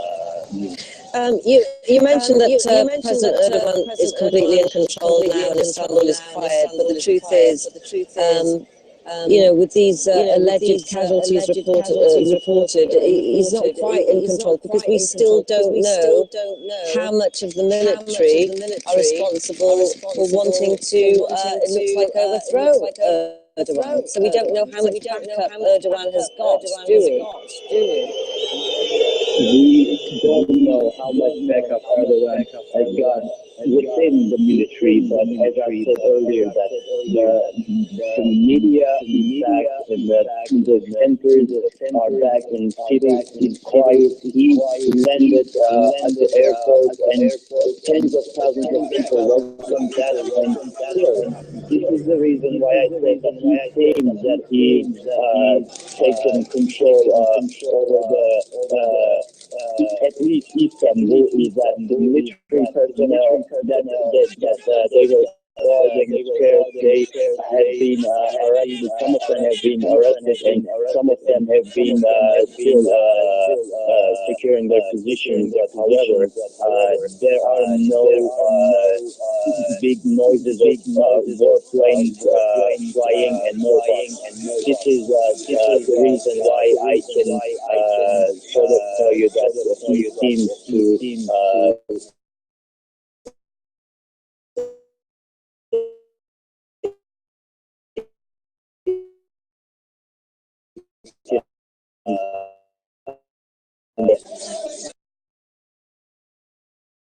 And President Erdogan has landed in Istanbul, where he gave a defiant speech. This is an attempt to destroy the unity and cohesion of the country. I will stand with the people and I will not leave. Many of the officers involved have already been arrested. I intend to cleanse the armed forces of traitors. A few hours ago, President Erdogan gave a statement in a video call. He urged people to take to the streets to resist the military and said the people who are responsible will be punished. And the Turkish Prime Minister has said everything necessary will be done to stop the coup, even if that means bloodshed.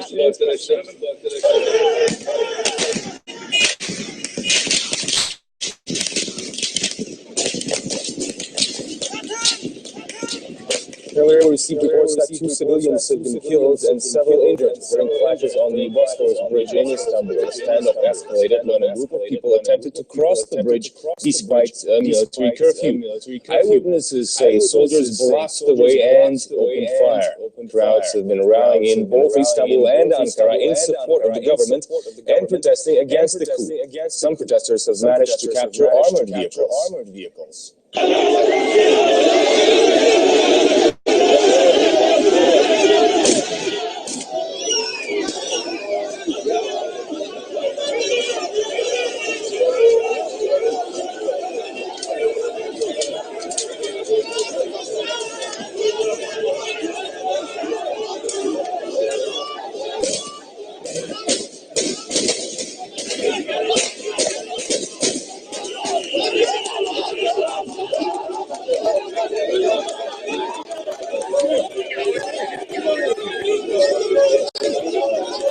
President Erdogan has accused an Islamic cleric, Fethullah Gulen, of being behind the coup attempt. Gulen is currently living in the US in self-imposed exile. He is the leader of the Hizmet movement, uniting Turks who support Gulen's ideas on Islam and democracy. Turkey has in the past demanded his extradition from the United States and branded his group a terrorist movement. Gulen recently gave this statement. We condemn any military intervention in domestic politics of Turkey. Comments by pro-Erdogan circles about the movement are highly irresponsible. This is not the first military coup in Turkey led by elements in the country's army. In fact, there have been several in recent history.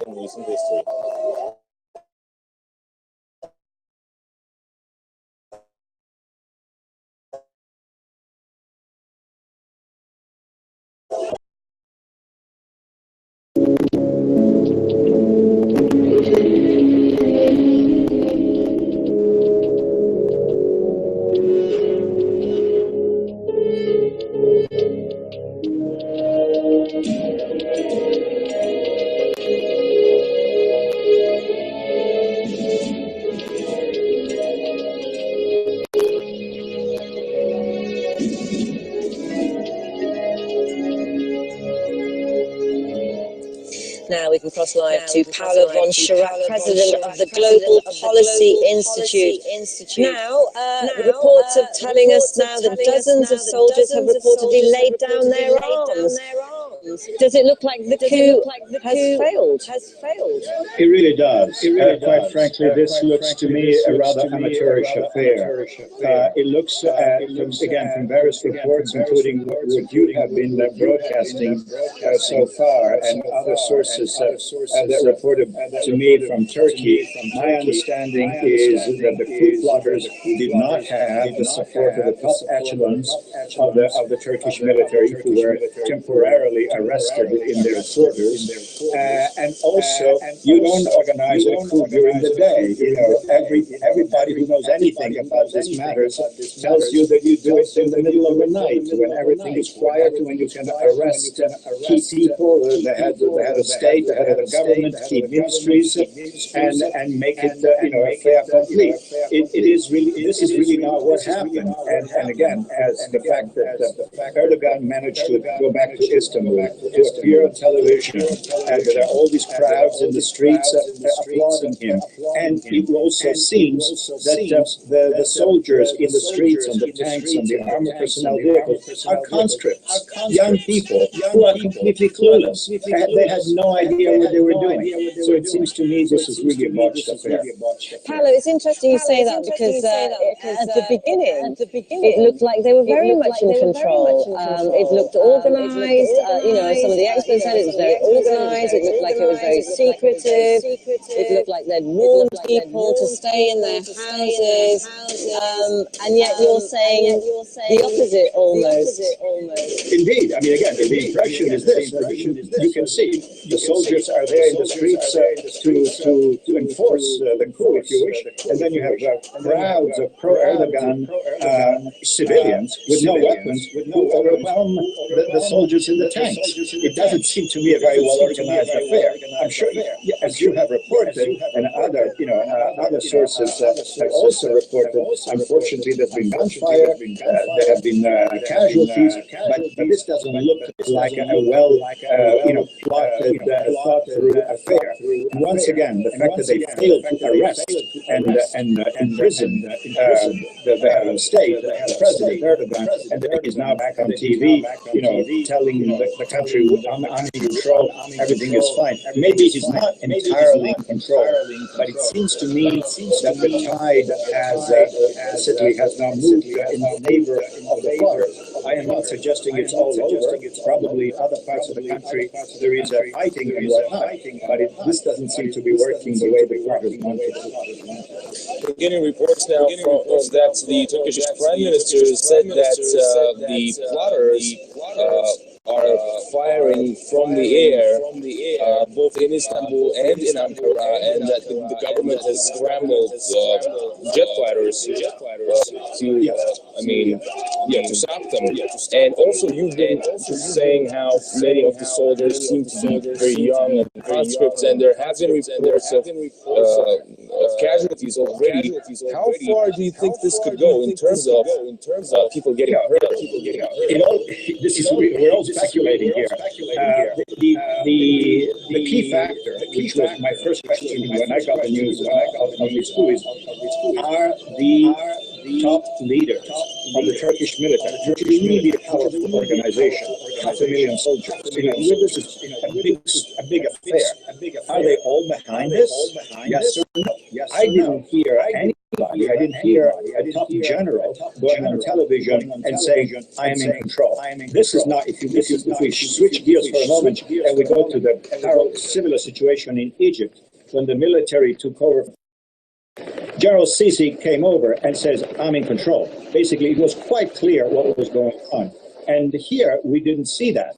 We knew there were some reports, and then there were statements that the military, some elements of the military said that we've taken over. Constitutional order, etc., etc. But one didn't see a face, one didn't see a top military leader that would say, "I am in charge." That didn't happen. So is this still an evolving situation that could potentially still move in favor of the plotters? Who knows? There's still that.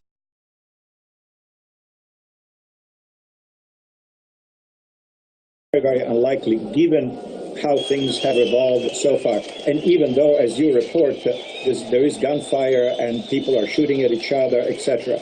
But I don't see I don't have the impression that you have a substantial enough faction of the Turkish military that has sided definitively and strongly in favor of a regime change and to say we really want to get rid of Erdogan and we're going to fight to the end for this. I don't see that based on information so far. Okay, Paolo, if we go on, let's say we take your theory of them being junior soldiers, junior rebel soldiers, but we don't know still. Then that then throws up the question of, well, who was in control of those junior soldiers? And actually, the fact is, Turkey is a NATO member. It's home to a US Air Force base, which contains nuclear weapons. They have managed to cause quite a stir, even if it's for a few hours. How concerned would the US be if this coup had been successful?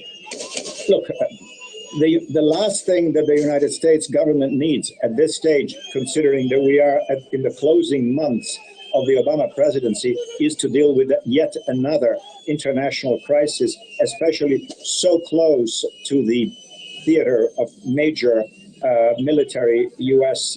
action or with the U.S. participation. And of course, I'm referring into Syria and Iraq and ISIL and whatnot. You know, Secretary Kerry, if I'm not mistaken, was just in Moscow discussing the matter of Syria with President Putin and Foreign Minister Lavrov. The last thing that the United States wants is a major crisis, a major domestic crisis in a critical, NATO country, which is used, as you correctly pointed out, as a staging place for operations regarding ISIL and Syria and what have you. So I don't think that the United States has any interest at this juncture, or quite frankly, at any juncture, to see trouble in Turkey.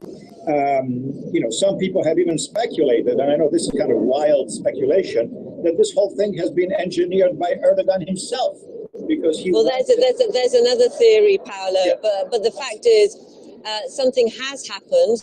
Yes. It has caused chaos. Do you think the US are worried? I think so. I think that the U.S., of course, there is a wait-and-see attitude here in Washington to see as how events may unfold. But again, I think that the United States government, maybe this is kind of a soft statement, says we would like to see constitutional order being restored. Meaning, we don't like coups. We don't like the military to take over from a duly elected president. So. I don't believe that America is rejoicing at this point in looking at this situation as it unfolds. It has nothing to gain, I don't believe, from chaos in Turkey and potentially something that might evolve even in a civil war if this matter doesn't get resolved soon. Okay, Paolo von Schirach, President of Global Policy Institute. Thank you very much for joining us here on RT. The White House has released a statement urging everyone in Turkey to support the elected government. And we can now cross to our Washington correspondent, Gayane Chichikan. Gayna, if you can hear Armed us. forces are holding emergency meetings to monitor developments in Turkey. I'm looking at reactions on social media, and I see that, and I see that in the West. Gayna, can you hear us? You're on air right now, Gayna. People tweet things like it's about time. Yeah, I don't think Gayna can hear us at the moment. Gayna, this is Igor in the studio here. This is live TV for you, isn't it? Well, we'll go back to Gayna. I'm sure she's. Let's just recap a little bit what's happening. Intense gunfire is apparently being heard again in Ankara after a short lull. At the same time, Mr. Erdogan is in Istanbul. We still don't know exactly what's happening there, who has control, how big is the amount of the military involved in all this. A lot of questions. It's been so contradictory, hasn't it? So contradictory, this whole situation. I'm sure that other people's reactions are going to be included again and give us their opinion to confuse everyone even more, because we really don't know what the outcome is going to be. Now, we can go back to our guest, Paolo von Schirach, who is president of the Global Policy Institute. Paolo, great for you. Welcome back. Yeah, welcome back. Paolo, can you hear us? We lost him again. Okay, this is what happens on live TV. Igor, we're in and out. We can go back to Gayna. Let's try it again. Gayna, can you hear us now? Gayna Chichikan, this is Igor. Hi. Welcome back to the program. So, what has the international reaction been to this?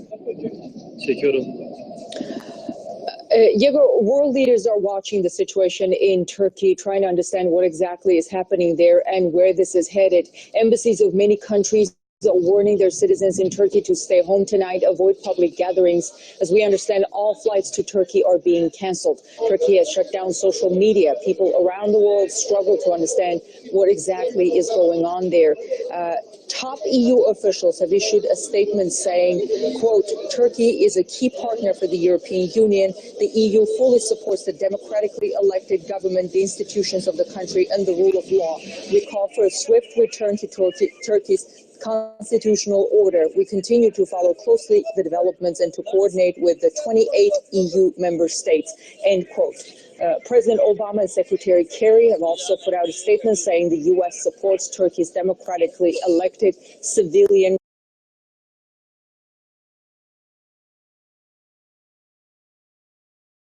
They're gathering facts, trying to understand who's leading the coup.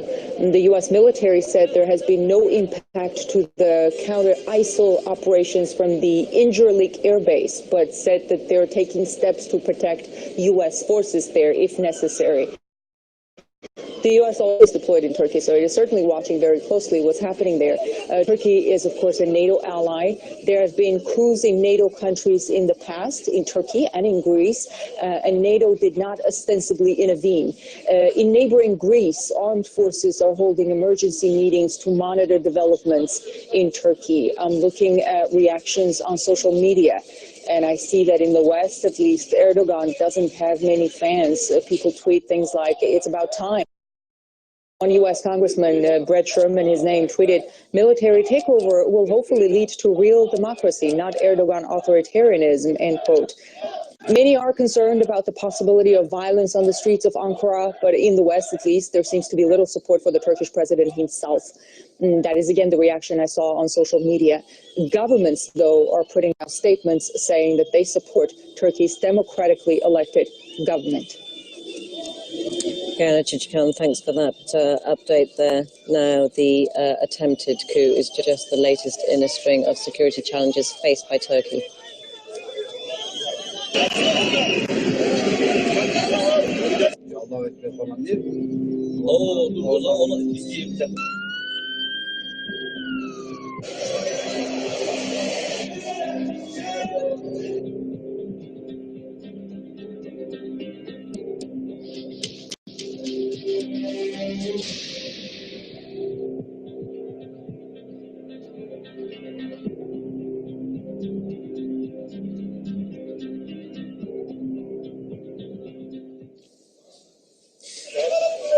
Well, we're closely following the coup attempt in Turkey. And it's it's a very interesting situation. And we're just getting the latest now. The Turkish soldiers have reportedly retaken Ataturk Airport in Istanbul, which really raises even more questions. What's happening with President Erdogan, who's just landed there previously and held a media conference. So again, just several minutes ago, it seemed that it was all turning upside down, and now it's really a roller coaster. It is. It's been changing almost, minute by minute, hasn't it? Minute by minute. Who's in control? They're in control. No, they're not. The other side are. And it's been incredible. Well, to get more information on this, we've had a lot of guests on RT International to give us some kind of insight. We'll cross live now to Todd Pierce, former US Army judge advocate. Now, Todd, thanks firstly for joining us here on RT. There appears to be some kind of stalemate situation in Turkey at the moment with both the army and the government insisting they are both in control, but they both can't be in control, can they? Where do you see this going? Well, I have to say, first of all, I'm not an expert on Turkey. So I look at this in the larger picture, and like Karl von Clausewitz wrote, you have to look at war as not being a individual act, but having a history to it. And so when you look at this coup today, I think you need to consider the history behind this.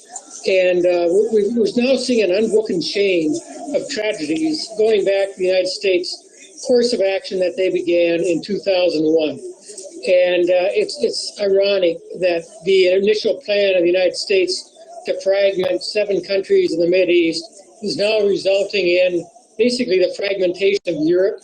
It already has resulted in the fragmentation of the Mideast. President of Turkey, he's been involved with helping to attack Assad in Syria in league with the United States and in Israel and other Western states. And now it's spilling over into Turkey itself. This is madness that we embarked upon a number of years ago. And I think we need to go back and really understand the total picture. So where this coup in Turkey is going to go, of course, I've got no idea.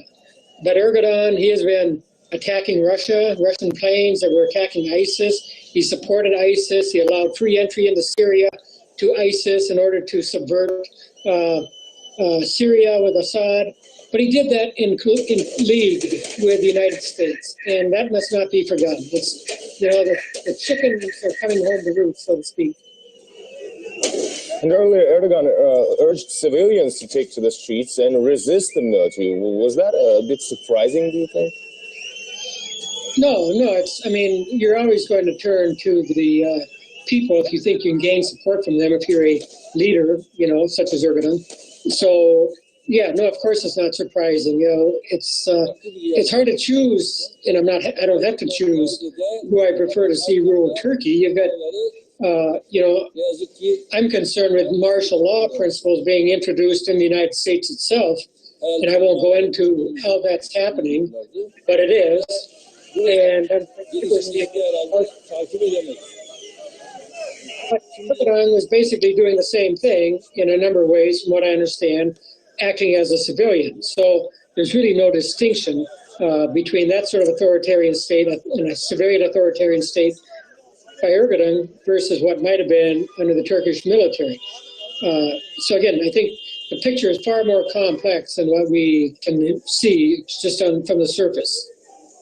Now, Todd, Turkey's a member of NATO. How much of a concern is this for the country's Western allies, the situation that we've seen over the last few hours? Well, you need to realize, I look at things a little bit differently maybe than the typical American. And the reason I do is because my dad was a victim, you could say, of Japanese militaristic fascism. He was a prisoner of war in the Bataan Death March. So I've been reading on militarism and fascism from the youngest age.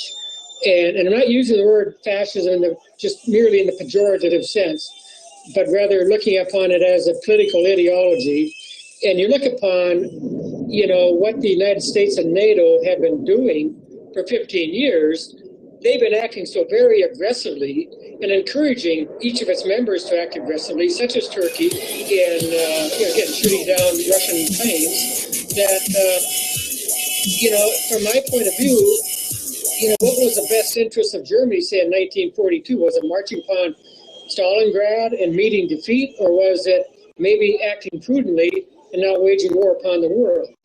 NATO, as you know, has been pushing right up against the Russian border, has been trying to keep Russia out of Syria and allowing ISIS and Al-Qaeda and other groups to topple, subvert the Assad regime, to create more chaos in the Middle East, which is not a secret by now. Nobody should be in doubt what our policy has been for at least 15 years. Michael Ledeen said our policy in the Middle East should be for creative destruction.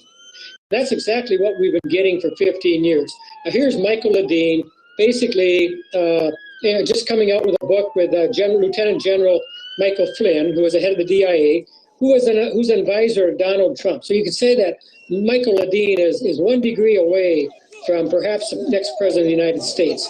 How dangerous is that when you have a really an avowedly fascist like Michael Ledeen being a heartbeat away from perhaps the next president of the United States? Todd, let's talk about Todd. Let's we've talked about NATO. What about Turkey's EU membership bid? Do you think this situation is going to affect that?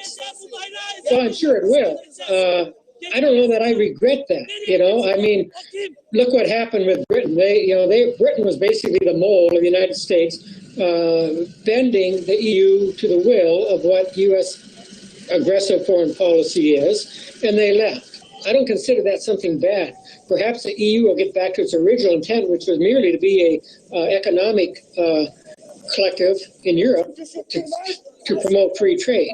Instead, it's become a military bloc, as you no doubt are aware, working with NATO and with a couple of particularly aggressive allies. And I don't think that's in the long-term interest of the Western states, nor, of course, in any other government in the world. Sir, Turkey has suffered a wave of terrorist atrocities, most recently on June 28th at Istanbul airport. Is there a danger that extremists will try to take advantage of the situation? Again, yeah, of course. Again, we created this chaos, and what's happening now is a spillover throughout the world. I mean, from the United States point of view, we really do believe that we're fundamentally a one world, one state, one world government. We do see the world basically under U.S. hegemony. I can refer you to many documents, official documents of the United States that go to that effect. But yet we pretend that each country, each resistance movement to that, and I'm not defending terrorist acts, don't get me wrong, but we pretend that each of these acts of things that are taking place of violence should be confined to their own country. Even though we're exercising global hegemony, everybody knows that our intelligence agencies are involved in virtually every country in the world, propping up a government, despotic government, or subverting a government. We've got our fingers into every country in the world, and we can't sit and pretend anymore that none of this creative destruction that we brought about is not our fault. So yeah, what's going to happen to NATO, the EU? Again, I don't think it's a tragedy if they're somewhat weakened because they're become an aggressive military bloc that is harming the interests of the Western world, which is my main concern because this is where I live. Mr. Pierce, thank you for that opinion. This was Todd Pierce, former U.S. Army judge advocate. Thank you. And news just in from Turkey, the prosecutor's office is saying that 42 people have been killed since the start of the attempted coup.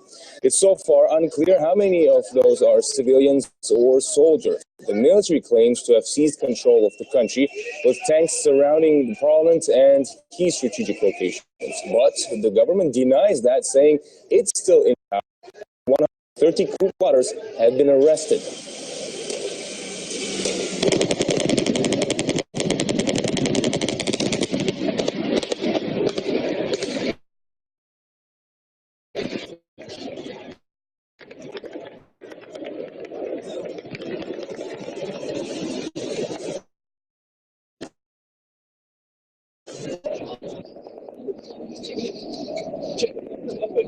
Çekiyorum.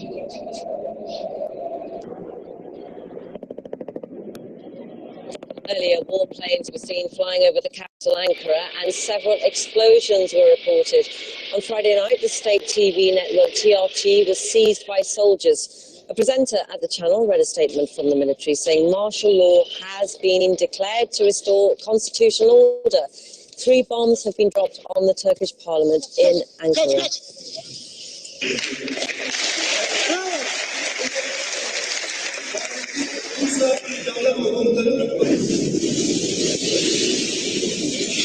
And these are the latest pictures from inside the building, which was earlier bombed by participants of the coup. 15 people have reportedly been injured. And Turkish news website Haberturk has released this video, which it says shows soldiers involved in the coup being arrested by pro-government forces.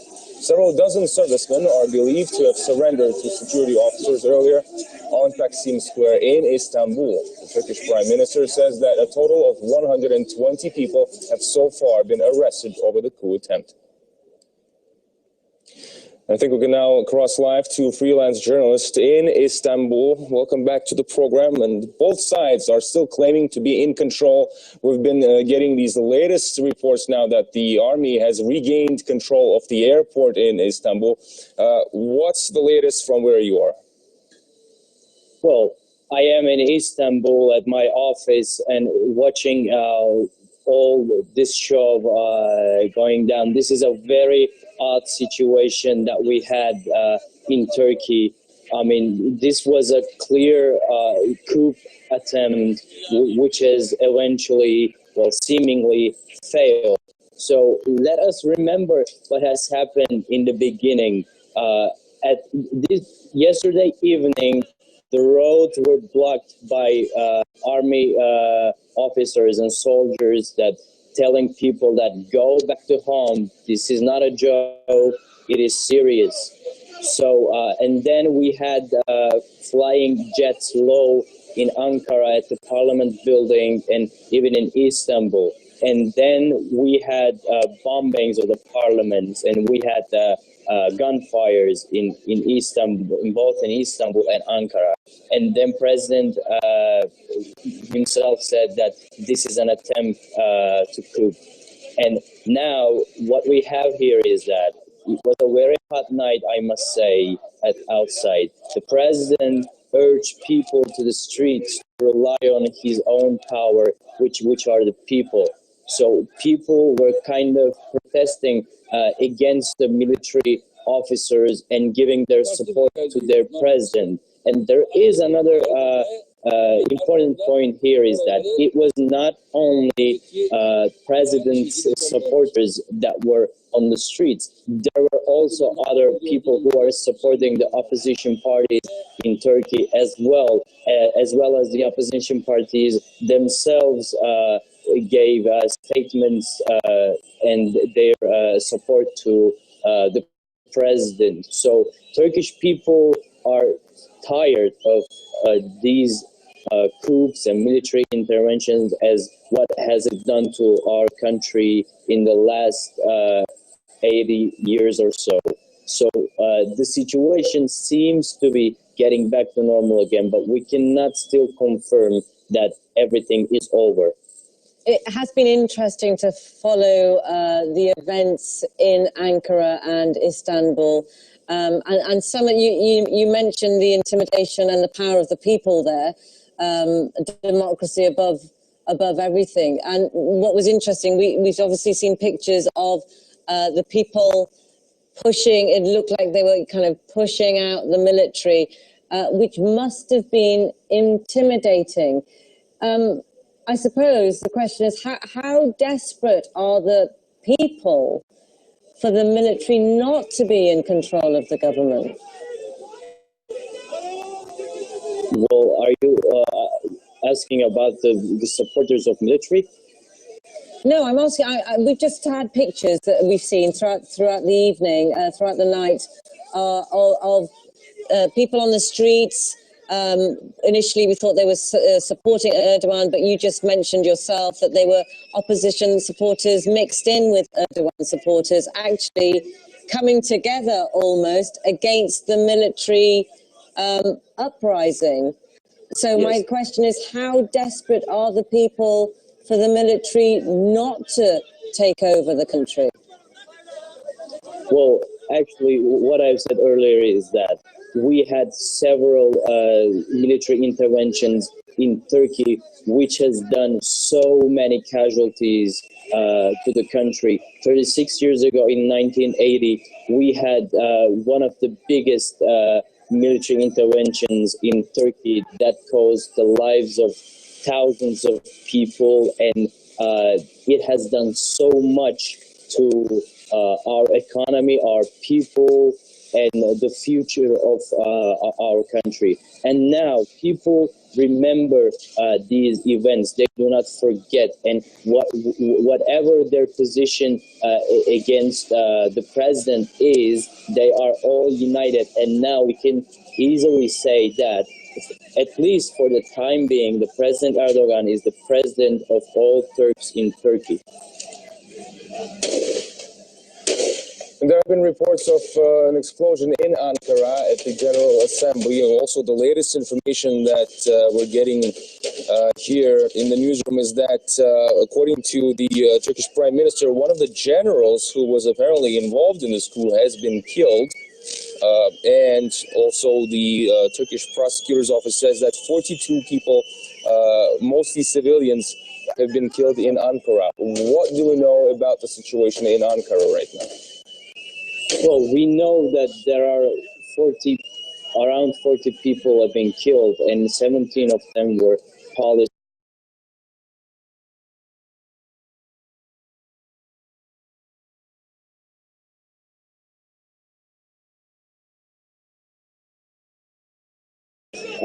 Since the military intervention, the coup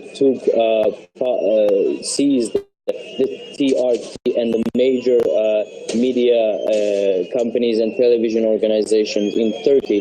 The official information comes to us very late, and we are still waiting for the official confirmation. So if we look at what we can get from the people of the social media, the numbers could easily increase, and the numbers of the planes, the numbers of the bombs, the numbers of the deaths can easily increase. But however, we should wait for the last confirmation from the official sources as well. The freelance journalist. Thank you very much. And President Erdogan has landed in Istanbul, where he gave a defiant speech. This is an attempt to destroy the unity and cohesion of the country. I will stand with the people, and I will not leave. Many of the officers involved have already been arrested. I intend to cleanse the armed forces of traitors.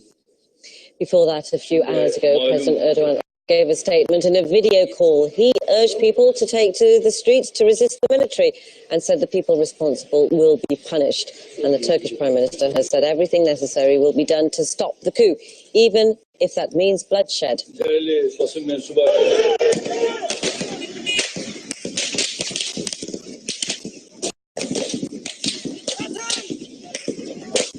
Earlier, we received reports that 2 civilians have been killed and several injured during clashes on the Bosphorus Bridge in Istanbul. A standoff escalated when a group of people attempted to cross the bridge despite a military curfew.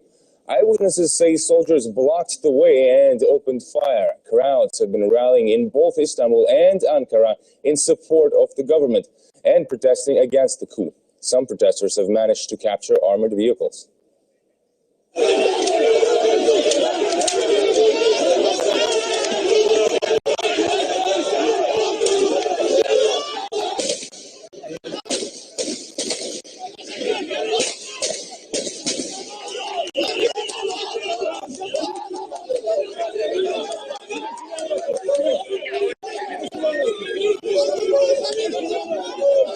President Erdogan has accused an Islamic cleric, Mohammed Fethullah Gulen, of being behind the coup attempt. Gulen is currently living in the US in self-imposed exile. He's the leader of the Hizmet movement, uniting Turks and support Gulen's ideas on Islam and democracy.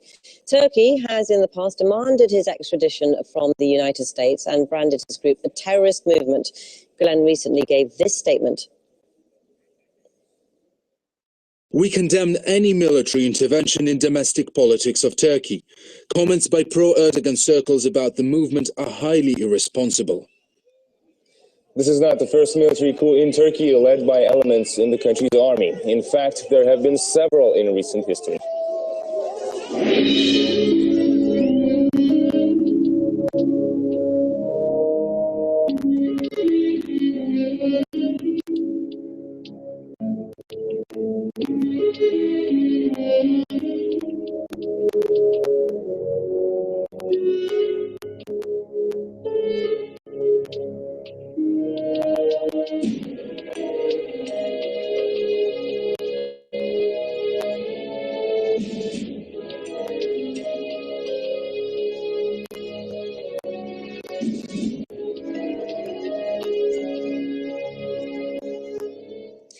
We spoke to a number of commentators. Conflict between Turkey's dominant powers has been brewing for some time. The reality of what's going on in the country. The country is polarized. We've been saying for the last few years that Turkey was becoming increasingly fragile and open to an actual breakdown of the state structure.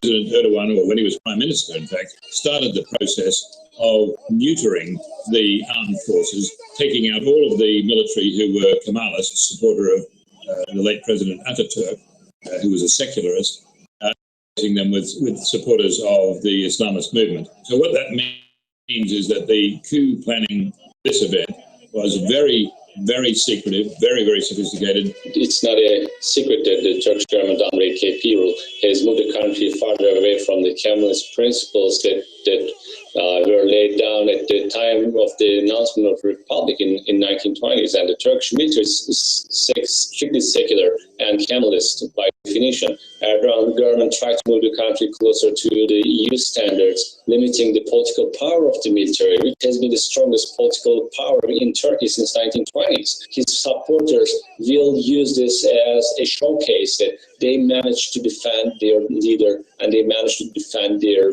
ruler, unlike what happened in Egypt. Now, the danger, I'm afraid, in the days ahead will be if the government retains its power, instead of using this as an opportunity for going back to the early days of their government.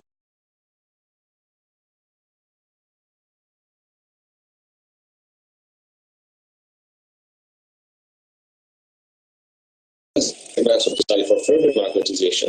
They are going to use this to further radicalize the society, divide and suppress in opposition to their rule, and label them as coup attempters or terrorists. The attempted coup is just the latest in a string of security challenges facing Turkey.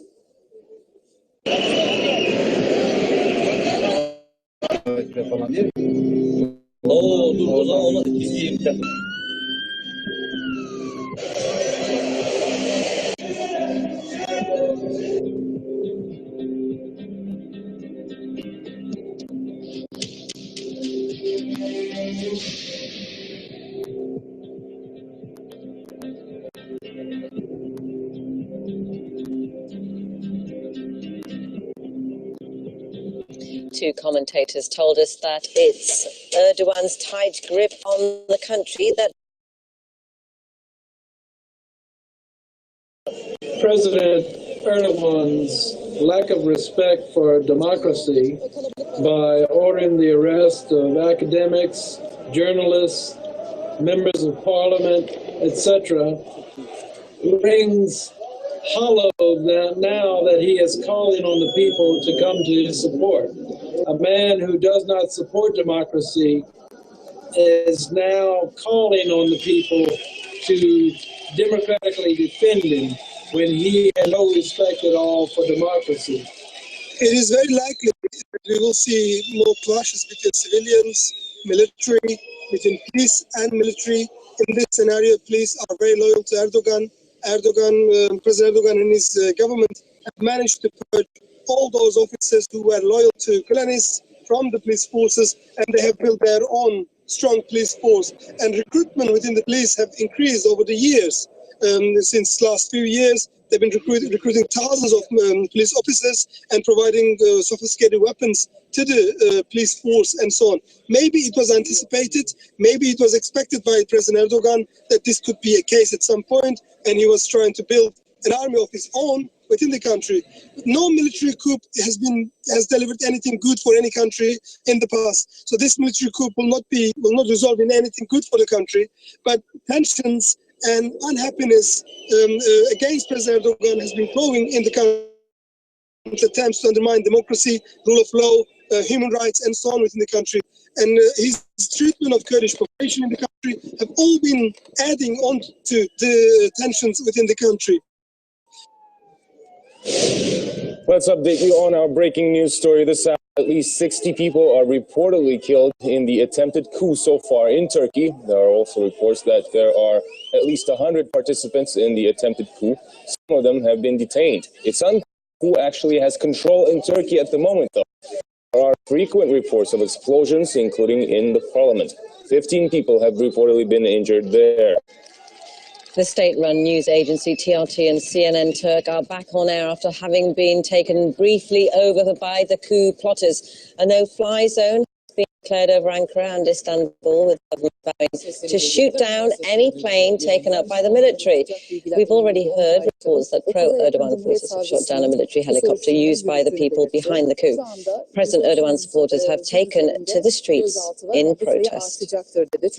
Now, what a turn of events we've had. Only a few hours ago, the military had taken over, they were looking strong, and then slowly, and it was quite slowly, people took to the streets, and suddenly it became apparent that actually not necessarily pro-Erdogan as we thought initially, but anti-military takeover. Nothing confusing, really, because of all the mixed information coming in, because the other report, the latest one coming out of Istanbul, is that the military has gained control of both opposition party leaders, both Bahçeli and Kılıçdaroğlu, have stood up and said this coup is unacceptable, it's not democratic, that we need to stand up for democracy. Our former president Gül has said the same thing. The country has come together on this. The people are standing against the small. And this is something that the rest of the world has to stand with Turkey on this.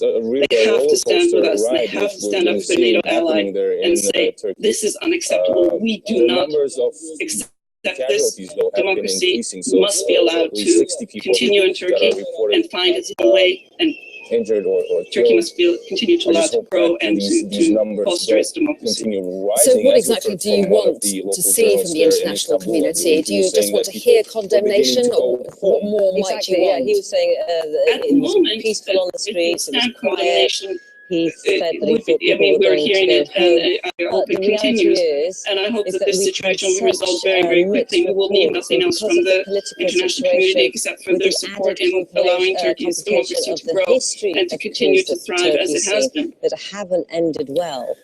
Actually, still new information coming to us here at Sky News. These are latest pictures this morning from Istanbul, where it looks remarkably as though life is getting back to normal, slow traffic and people standing in the streets. But it looks relatively calm considering the scenes we've seen through the morning in Turkey. The latest that we've heard is that authorities have shut Istanbul's Bosphorus Strait tanker as they've seen in the past, and safety reasons, that's according to the shipping agency. As many have told us. Now, Igor, I know that we'll be discussing this further at the top of the hour, but we will have a break for a few minutes, and we'll be back with you very, very shortly with the latest update, as confusing as that might be, on the situation in Turkey. Do stay with us.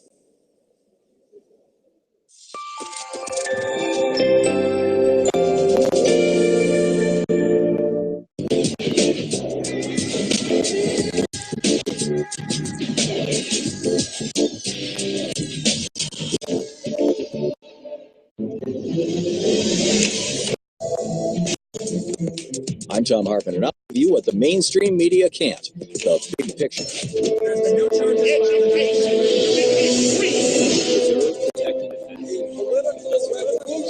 And when you question more, you find what you're looking for. This is the legislature. We'll go deeper, investigate, and debate, all so you can get the big picture. You know, our global economies, our international financial systems are sickened, weakened, diseased by debt parasites sucking the nutrients, the life force from our productive, wealth-producing sector of the economy. According to several sources, police in the United States kill from 2 to 4 people every day. My child had his hand up. We said I surrendered. What am I being arrested for? Then you responded for being a... It's just their little world that they establish. They develop this us against them routine. How long have you served? Oh, 25 years. 25 years as a police officer. Ever had to shoot someone? There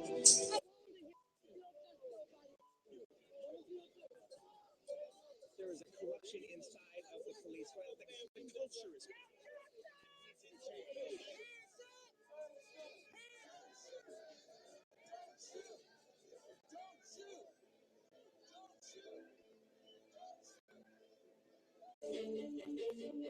We will confront the tyrannies and dictatorships and terrorists who put our way of life at risk. Baghdad is hit by a massive bombardment. Saddam Hussein was executed in Baghdad. They are calling it the end of a dark period as they look toward the future. And relief that the dictator is no more. You replaced one rotten government with another. The U.S. promised stability would come to Iraq. Iraq is far from reaching any kind of stability anytime soon. Here's how terror skyrocketed in Iraq following the U.S. invasion in 2003. War has claimed hundreds of thousands of Iraqi lives since the invasion in 2003 and continues to do so. Iraqis are still paying the price for those blunders and misjudgments by Tony Blair, the UK government, and the United Results don't fit the goal.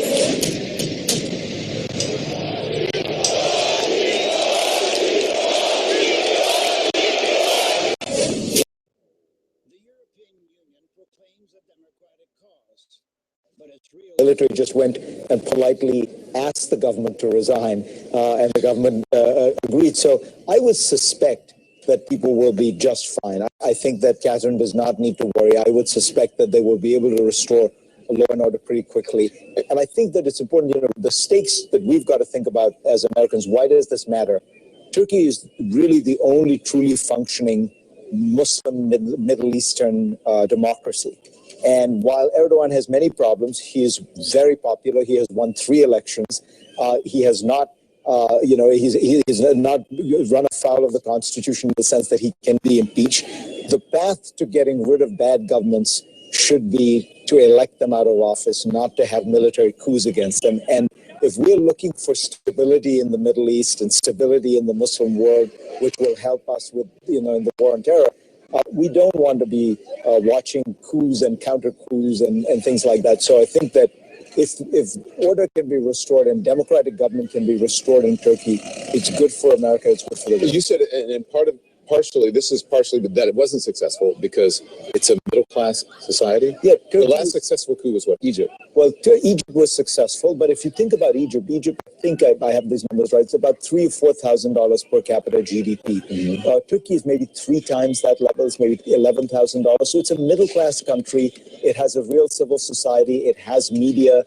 It has trade unions. It has all those elements of society that rebel against these kind of authoritarian takeovers. And I was thinking back in my head, I can't remember the last time a middle-class country has had a successful coup. I think you'd have to go back to Argentina in the 1980s after during the Falklands business. It's really rare. And what this shows in a way is that Turkey has become, a democracy with some civic culture, which is why my bet would be that this order will be restored. This coup will fail. Joshua, we have heard that this was maybe junior members of the military who were responsible for this. Who do you think executed this attempted coup? I do agree that this is clearly not at the top level. Not a single Turkish general has come out to go outside amid calls from the US to respect the democratically elected government.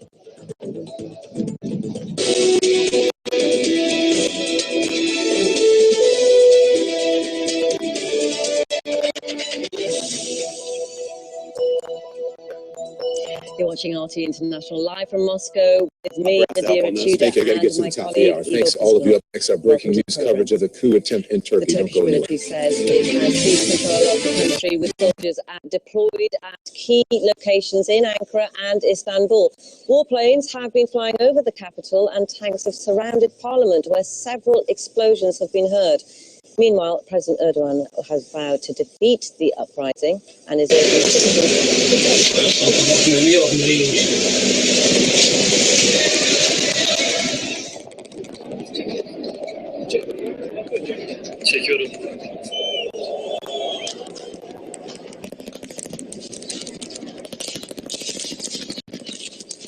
A powerful blast has been reported on the central square in the Turkish capital, Ankara. It appears to be near the headquarters of the state TV network TRT, which was seized by soldiers earlier.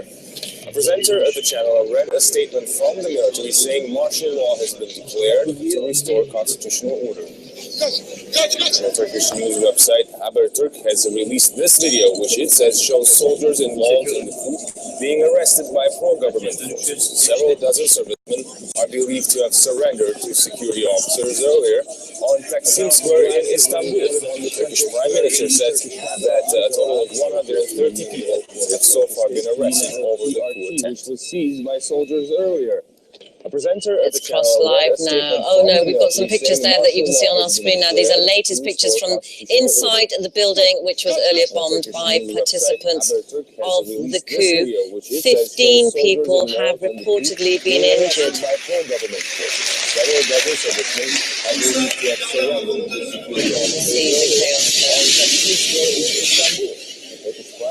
Right, let's cross live now to our freelance journalist in Istanbul, who's been kindly on the ground telling us what's going on now. Oh no, we've got this big question of who's in control. Is it the military? Is it the government? Is it the military? I mean, it's been like table tennis, hasn't it? Who is in control, in your opinion? Exactly. Let me start from the beginning. So army, the military said yesterday evening that they took control over the Turkey, and then President Erdogan said that it is just a group of people in the Turkish armed forces. This big question of who's in control. Is it the military? Is it the government? Is it the military? I mean, it's been like table tennis, hasn't it? Who is in control, in your opinion? Exactly. Let me start from the beginning. So army, the military said yesterday evening that they took control over the Turkey, and then President Erdogan said that it is just a group of people in the Turkish armed forces who claim an attempt coup, and then the military has taken control again by controlling the TV, the state TV, TRT and CNN Turk, which earlier on transmitted a live FaceTime of the President Erdogan, where he urges people to take the streets. And then President Erdogan himself came back to Istanbul and landed at the Atatürk airport and said that made a press conference and made clear statements against that this is just a small sect in the Turkish military who attempt to take over the control of the country, and these responsibles of this attempt will be punished heavily because of what they have done. So with the power of the people and he himself coming back TRT and CNN Turk broke free from the military and they started their own broadcasting again. Things seemed to be back to normal again in Istanbul, and Ankara was getting quieter and quieter, and even now we have clashes just outside the TRT building in Ankara, and things are getting hotter again. So it is almost impossible to comprehend the situation.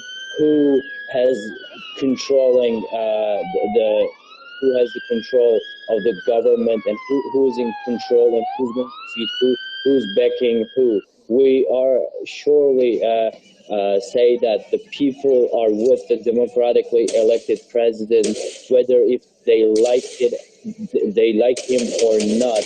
Even the opposition parties, they have given their support to the President Erdogan as well. I want to talk about the airport there in Istanbul a little bit, because it's a major transit hub for Europe, pretty much for the entire world. It's the airport where Erdogan made his media conference where he landed in Istanbul. We've heard reports that it was retaken by the army, though, and now I'm reading that Turkish Airlines are saying all flights will resume as normal to Istanbul's Ataturk International Airport starting at 6 a.m. local time on Saturday. Who is in control of at least the airport right now? Can you tell us? Airport seems to be in control of the government right now. However, after Erdogan himself left the airport, the F-16 warplanes flew so low to the airport to kind of create so much noise to scare people and tell them in a way that the military is still in control of everything. And now it is in fact a table tennis, as you have seen. We have been covering this event for the last 8-9 hours, and in one report I have to say something, and in the other report I have to say something else, but which is in fact the situation is exactly like that. So it is in fact the table tennis. So the airport seems to be in control of the government right now, but in the next hour we do not know what is going to happen. I mean, that's the problem, isn't it? We really don't know what's going to happen, and judging by the last 8 or 9 hours, do you think that this move to reopen the airport is confident? Is it overconfident? Is it safe? Well, after at the 28th of June, we had terrorist attacks at Istanbul Ataturk Airport, which is the 3rd largest airport in Europe. We had the terrorist attacks at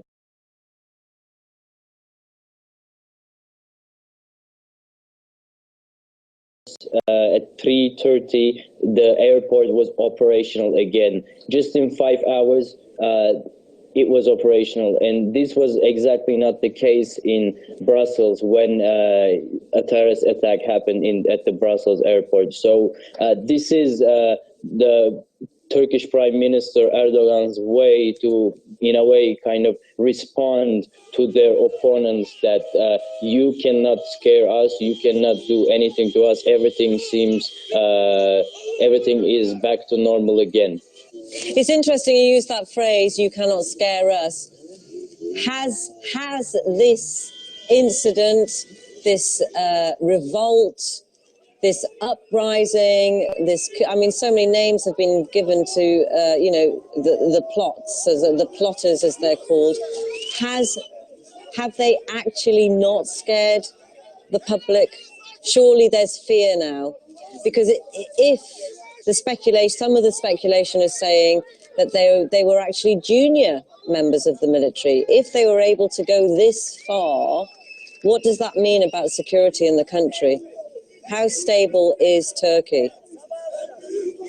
Well, we are talking about here millions of people in the streets who rush forward for kind of answer the calls of the Prime Minister and in a way to give their response to the military intervention, as they very good remember that the military, what earlier military interventions in this country have done to their family members and the economy of the country and politics and the future of the country. So millions of people are in the streets and they are saying that we are not afraid. Even there was a footage that I have seen that a soldier was shooting at air and people were running against him, and when people were so close to him, he stopped shooting anymore. And this was a clear message from people that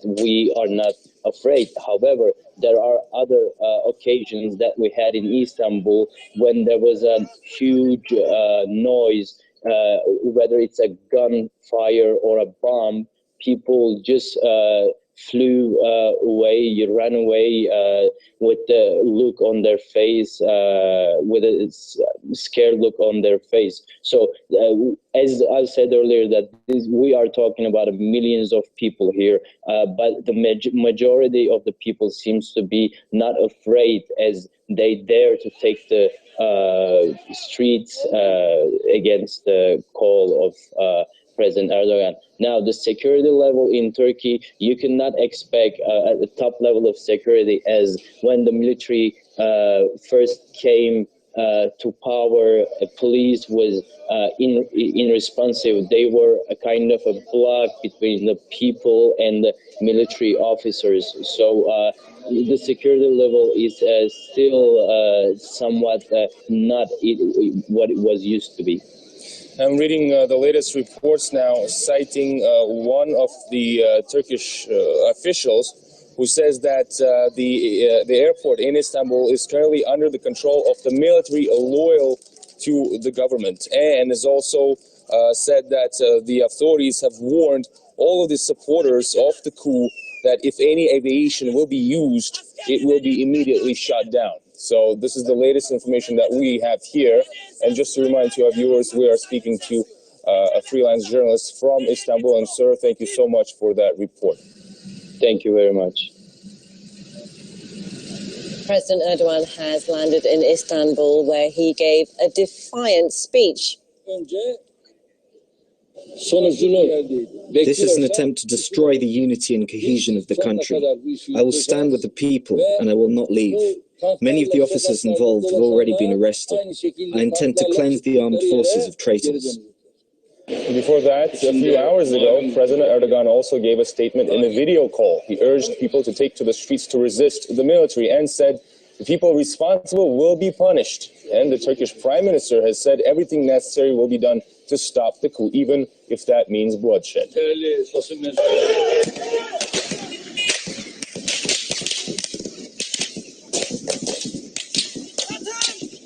Earlier, we received reports that 2 civilians have been killed and several injured during clashes on the Bosphorus Bridge in Istanbul.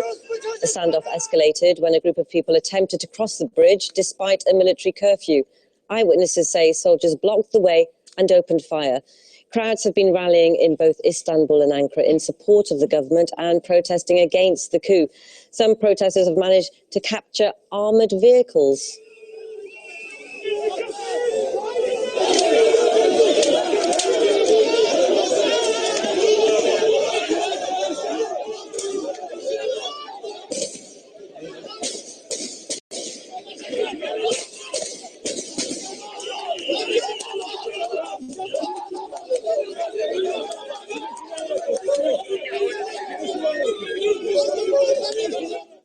President Erdogan has accused an Islamic cleric, Mohammed Fethullah Gulen, of being behind the coup attempt. Gulen is currently living in the U.S. in self-imposed exile. He's the leader of the Hizmet movement, uniting Turks who support Gulen's ideas of Islam and democracy. Turkey has in the past demanded his extradition from the United States and branded his group a terrorist movement. Gulen recently gave this statement. We condemn any military intervention in domestic politics of Turkey. Comments by pro-Erdogan circles about the movement are highly irresponsible. This is not the first military coup in Turkey, led by elements in the country's army. In fact, there have been several in recent history.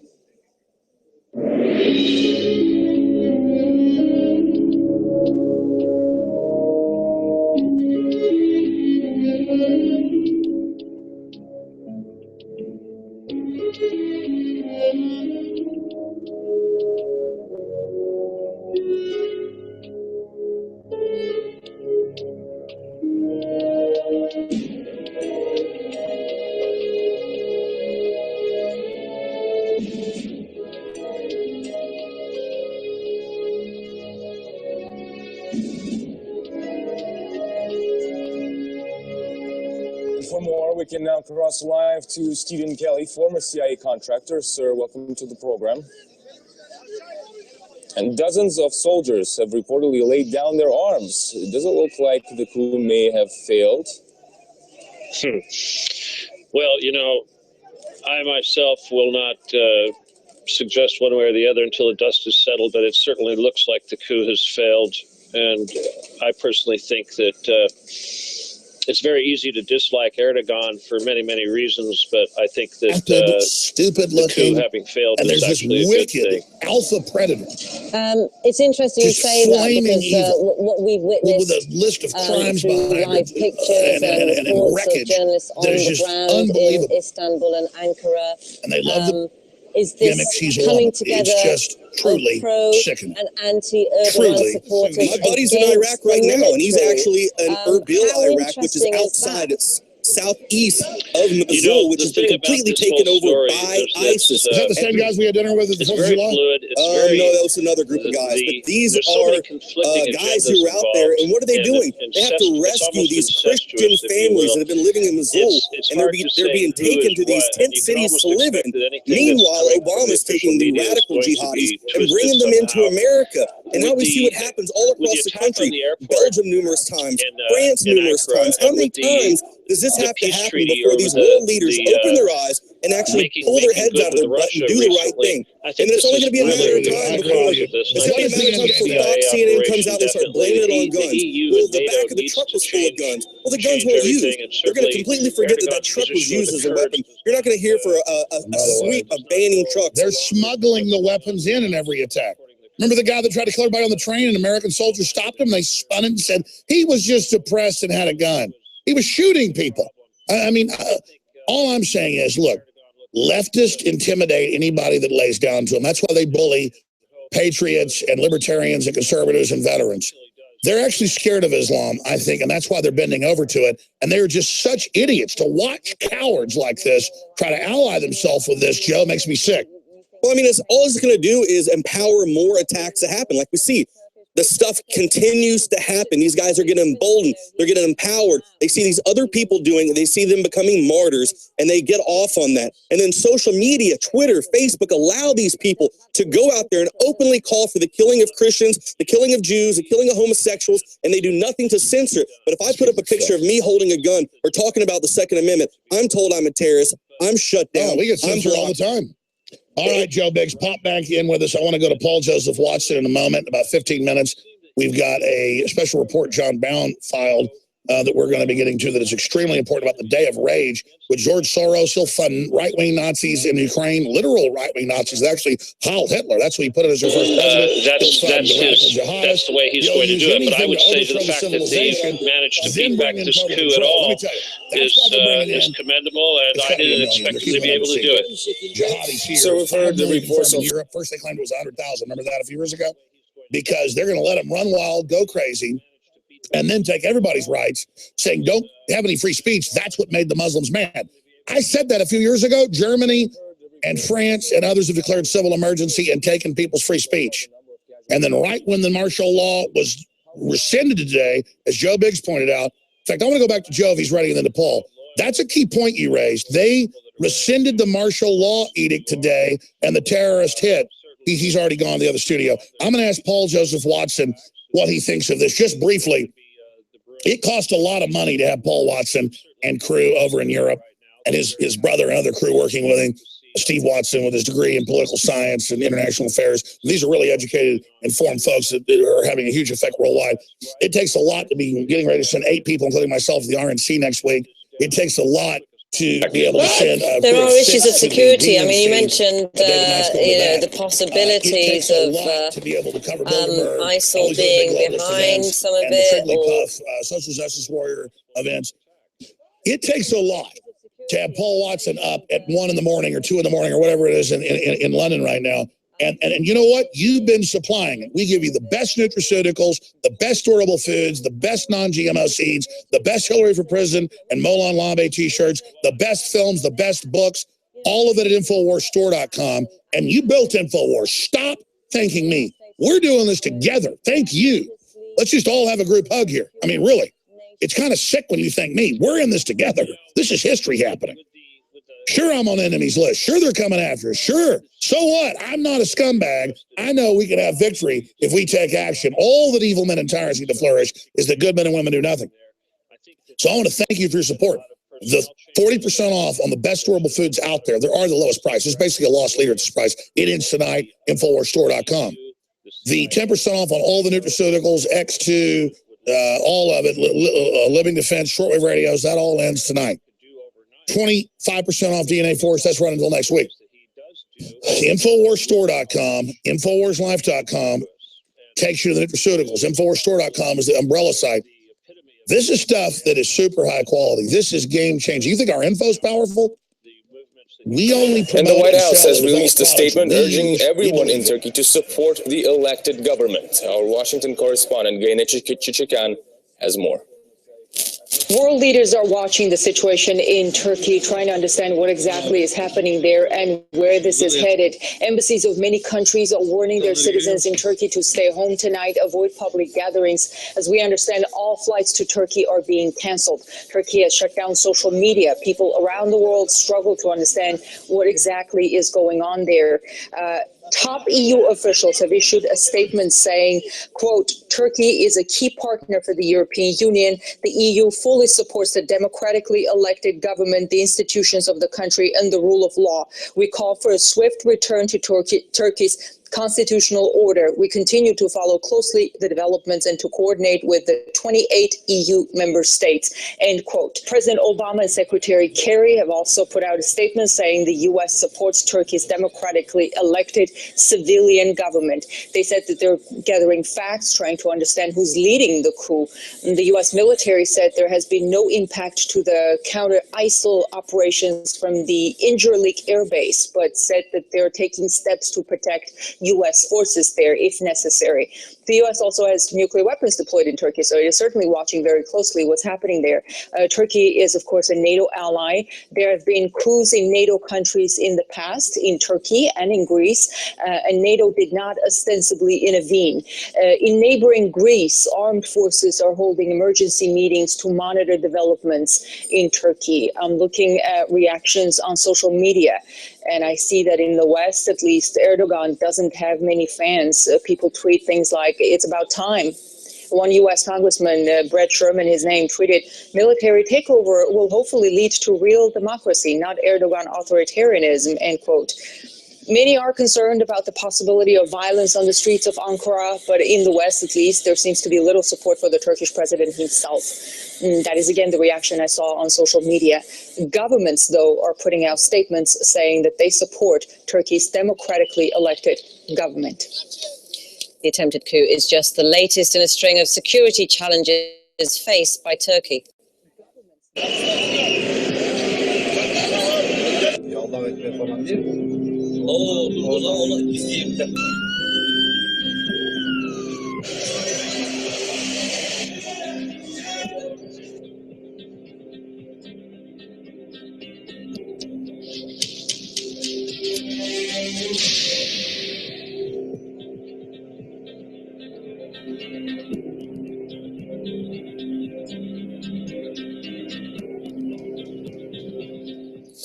Two commentators told us that it's Erdogan's tight grip on the country that brought on the coup.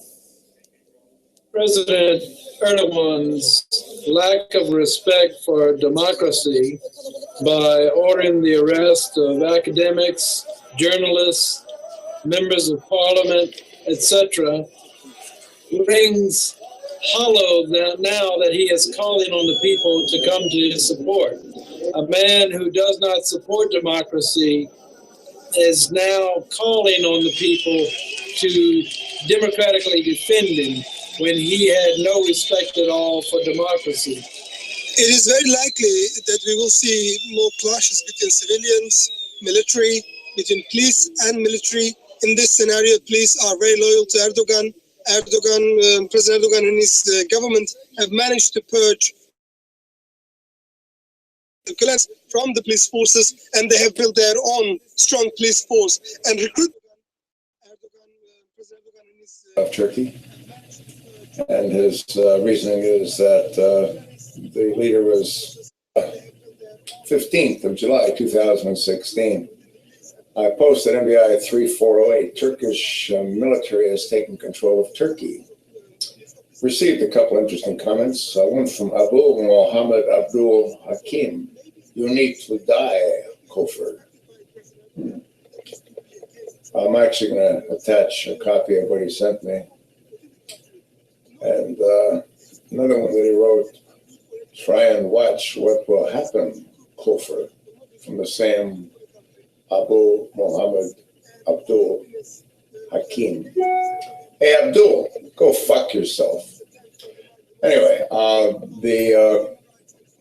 it appears, based on what's being reported, I'm watching CNN, Anderson Cooper, it appears that the coup has failed. The Deputy Prime Minister, Hemmet Semet, has said that the military has failed. And what this means is that Turkey will be going far, far left. Sharia law will be implemented shortly. And all those military personnel involved in this coup will probably be executed. What's interesting is Barack Hussein Obama supported the leader of Turkey. And his reasoning is that the leader was duly elected in a democratic fashion. Yeah, well, when you have no opposition and you're the only player, it's easy to be duly elected. What a complete joke.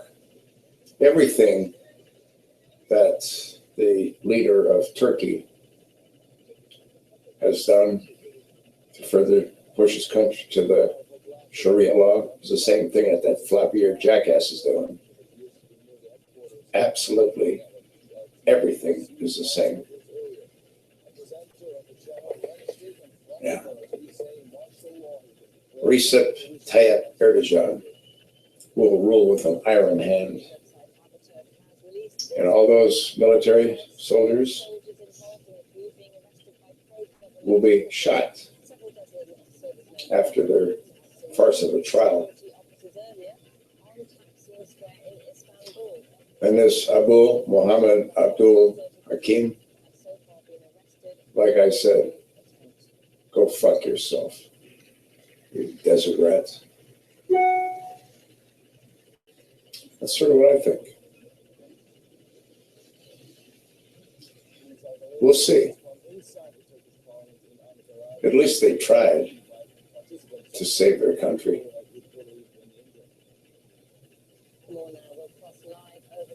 Nobody here is trying to do squat. They're just sitting back, waiting for it to be destroyed. By whom?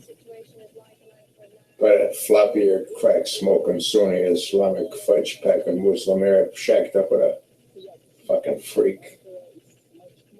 Bow-legged, big-ass monster. Freak. You don't like hearing it? Don't listen.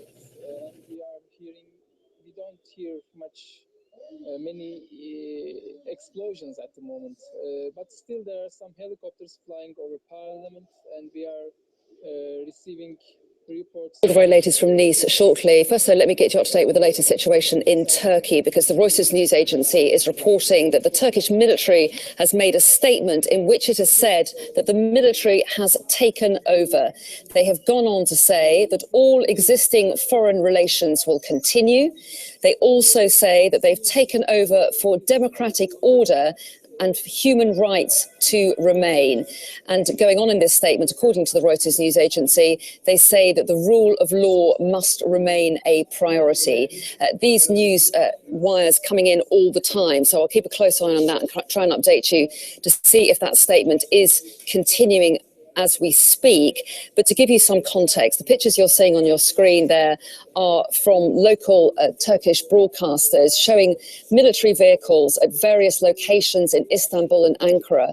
The picture on your right there, you can see in Istanbul, shows some military vehicles lining up to block off a bridge in Istanbul. A couple of the bridges across the Bosphorus had been blocked off by military vehicles.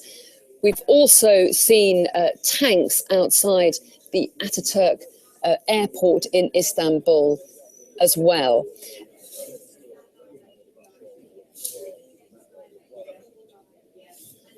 I'm told now that I can speak to Dorian Jones, who's a journalist in Istanbul. And Dorian, first of all, explain to us exactly where you are, so you can tell us. The forces close to government. But yes, there has been an attempt to get in the president's residence, but it was stopped by the police and by the army officers who are close to government.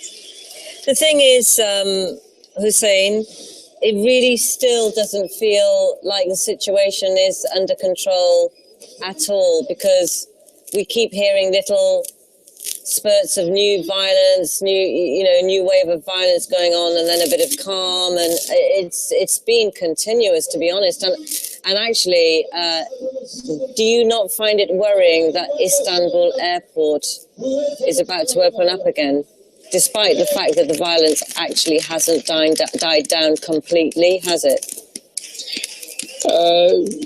Yes, the situation is not under control. I mean, the government at the moment cannot. We cannot say that the government controls everything and they dispersed the coup plotters. But it seems that it's not the majority of the army, so it's a let's say minority group, and unfortunately the clashes could continue a little bit further. We're actually mainly hearing about events taking place either in Ankara or Istanbul, but has anything else happened in other cities in Turkey? Not many events in other cities. The coup attempt is concentrated in Ankara and in Istanbul, as far as we observe. There are some small clashes we are hearing in some cities like Izmir, and we heard that a top commander in the city of Bursa has been taken into custody by police. But we haven't heard any major events outside Istanbul and Ankara.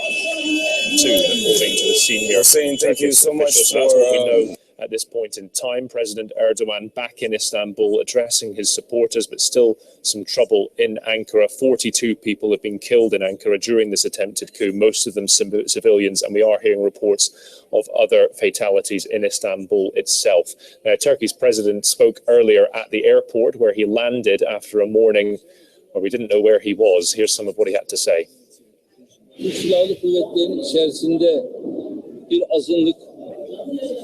In our army forces, a minority group cannot accept our unity. They have 40 years of history. They are not only in army forces, police forces, but in different government institutions as well. This is a riot. This is a betrayal of our country. and they're going to pay for this. This government came to power with a mandate and a majority. Whichever way they try, I want them to know that we dedicate our lives to this cause. We believe everything happens for a reason. This event is God's gift to us, because we can clean the army from this grip. Wait for confirmation of exactly Whatever what is they going do, on. Turkey is not the old Turkey. People This feel is about the new some kind of Turkey, which is military action different. like this. Recently, we lost tens of people at this airport. Can you believe F-16s are flying above this airport? Why are F-16s flying? Why did we buy these F-16s? We bought them to defend our country from enemies. Can you believe they are threatening the president of this country and they are not letting any planes take off our land? Before I came here, I was in Marmaris. After I left, it was bombed, as they thought I was still there. That's what they do. They took my general secretary as a hostage. What are you going to do with him? I haven't got information about the president of the general staff, but I'm sending a message to the senior generals in our army. I believe you have good Turkish values. Maybe you have colleagues who you thought shared the same values like you, but I want you to know they are not loyal to this country because their orders come from Pennsylvania. They weren't taking orders from Turkish army officials. At the same time, I send a message to our soldiers. You're our sons.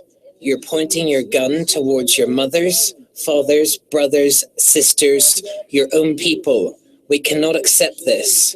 This nation gave you your guns to protect us. If you point your gun against your own people, you're going to pay the price. So that was President Erdogan speaking earlier. These are live pictures right now from Istanbul, where it's just gone 6:30 in the morning. President Erdogan addressing a crowd of his supporters. We're just getting information filtered through as to what he is saying. He said to that crowd, it is clear who the people elected as their government and as their president. And he also said that his government is at the helm, so implying that this coup has indeed been unsuccessful. We spoke to a number of commentators who think conflict between Turkey's dominant powers has been brewing for some time. The reality of what's going on in the country is polarized. We've been saying for the last few years that Turkey was becoming increasingly fragile and open to an actual breakdown of the state structure. President Erdogan, or when he was Prime Minister, in fact, started the process of neutering the armed forces, taking out all of the military who were Kemalist, supporter of the late President Ataturk, who was a secularist, and replacing them with supporters of the Islamist movement. So what that means is that the coup planning for this event was very, very secretive, very, very sophisticated. It's not a secret that the Turkish government under AKP rule has moved the country farther away from the Kemalist principles that were laid down at the time of the announcement of the Republic in 1920s. And the Turkish military is strictly secular and Kemalist by definition. Erdogan government tried to move the country closer to the EU standards, limiting the political power of the military, which has been the strongest political power in Turkey since 1920. Use this as a showcase that they managed to defend their leader and they managed to defend their ruler, unlike what happened in Egypt. Now, the danger, I'm afraid, in the days ahead will be if the government retains its power, instead of using this as an opportunity for going back to the early days of their government and forming alliances with the different segments of society for further democratization. They are going to use this to further radicalize the society, divide and suppress in opposition to their rule, and label them as coup attempters or terrorists. Come on, news just in now. President Erdogan is addressing supporters again. He's saying the government is in control in Turkey, and we're monitoring. You can see the live pictures now on this breaking news story. We're obviously going to bring you more updates as from Turkey. It has dominated the last 8 or 9 hours. Now to some other news.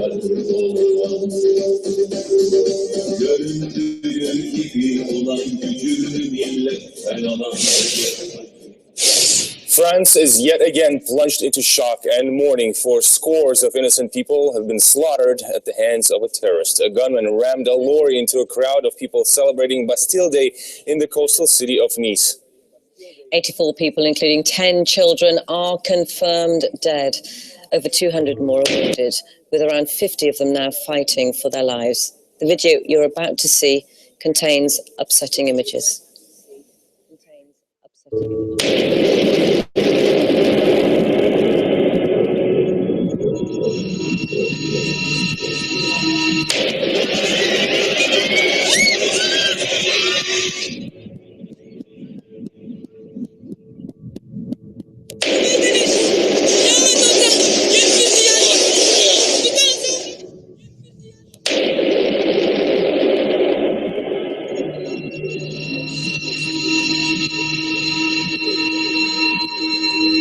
I saw a huge amount of corpses on the ground, lots of blood. I haven't seen such scenario in my life.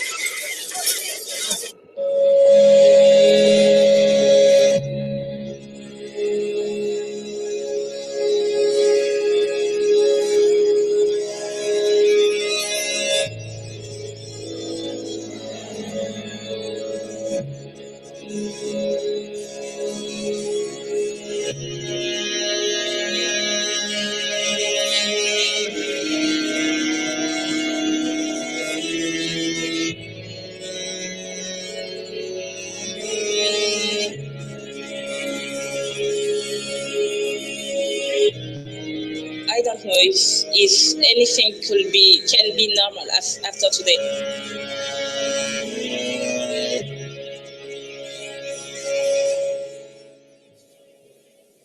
The French Prime Minister Manuel Valls declared the attacker was without a doubt linked to radical Islamists. This is a terrorist, no doubt linked to radical Islamism in one way or another. Over the last few hours, we've been learning bits and pieces of information about the suspect, who's been named as Mohamed Lahouej Bouhlel, a 31-year-old Tunisian-born delivery driver who is living in Nice. A picture's been circulating in the French media, apparently showing his ID card. Now, the suspect is also said to have been a French passport holder. Tunisian security sources have said that he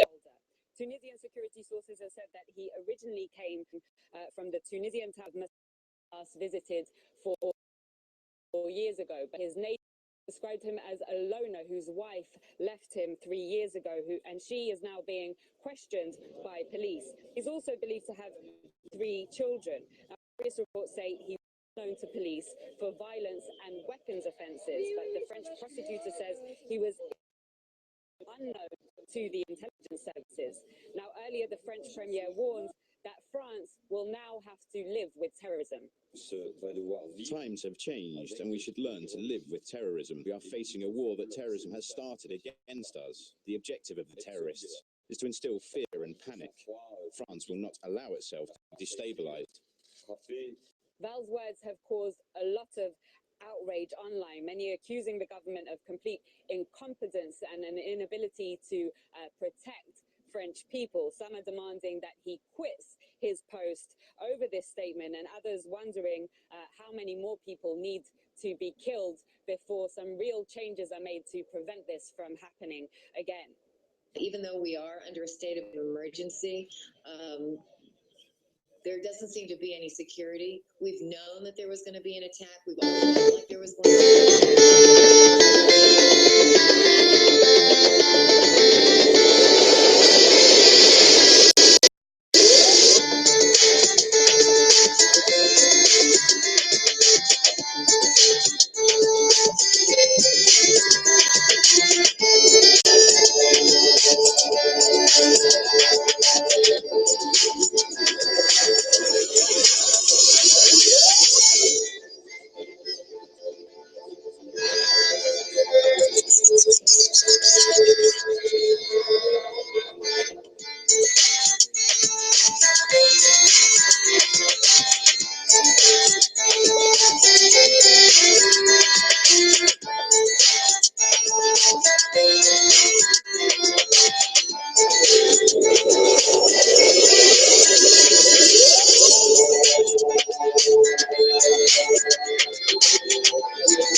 This is Dabu 7 Underground World News Live. This July 15th, 2016. Joined here with Eric M. and Enter the Stars. And we got quite a few things to talk about. How you doing, Casey? Hey, good evening, man. What a week. Telling you, man. It's been action-packed, that's for sure. We got Eric M. on the ground in Philly right now, and we're going to check in with him. He is at the Day of Rage event, the local one in his area, and he's been scoping the scene. Normally, these events, you want to pay attention to around sunset. That's when the chaos likes to begin, and right now, he's out there in the streets just scoping it out, seeing what's going on. So, how you doing there, Eric? I'm doing pretty good. I'm just sharing my screen right now while this unit's going past. Can you see my screen? You see this S806 unit going past? Yes. That's what? That looks good. That's some good streaming, man. Okay, right there. Can you see those two guys right there? That's Civil Affairs unit. These guys over here, bike units.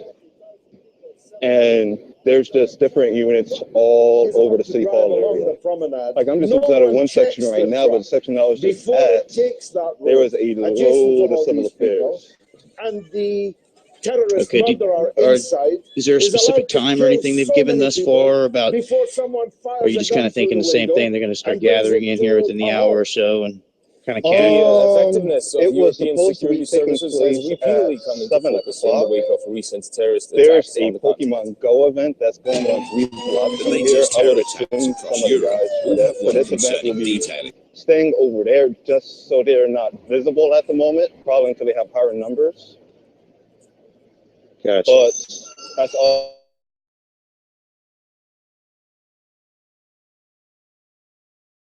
I've got right now. I'm walking to this. Well, we appreciate the updates there. Feel free to jump in if anything major pops off and check back in at any time. Let us know what's going on. And yeah, I put a video out about the Pokemon thing. It's two guys fell off a cliff playing the game. People are finding themselves in precarious positions and places they shouldn't be. And it makes you wonder, this is augmented reality is what this is. And you have to know that the people in charge of this know where every coordinate is at. They know where they're sticking every single one of these little Pikachus, whatever the hell these things are. They're hiding them in places, and there's stuff coming up about it, and they shouldn't be there. So ultimately, it seems like it's their fault for putting them there, like in the middle of a highway. Go ahead, Eric. Yeah, I was just trying to get this that car right there. That's a new Philadelphia police car that they just bought before the convention. Can you see that white car right there? Oh yeah, it's cops. Yeah, I'm just walking over. I should be there in about 45 seconds. There's another bike unit.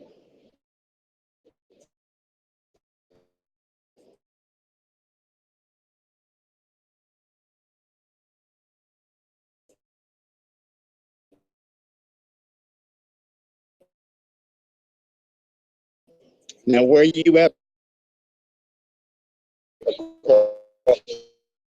The street, City Hall.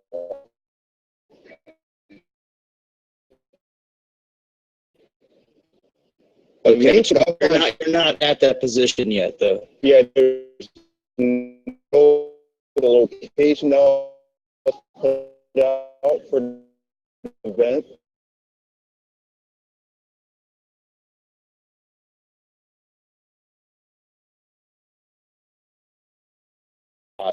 We've seen that go down in Baltimore. Yeah, you see these red bands right here? Red bands. Yeah.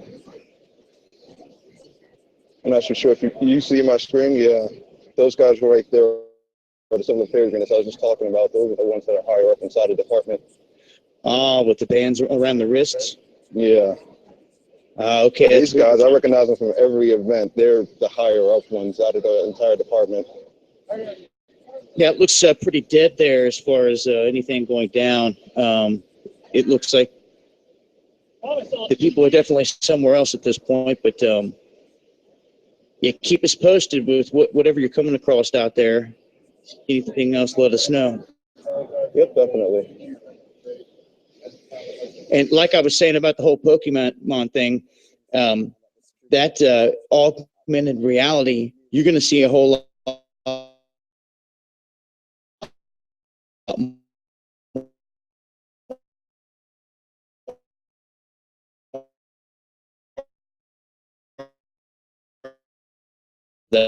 that there's thought that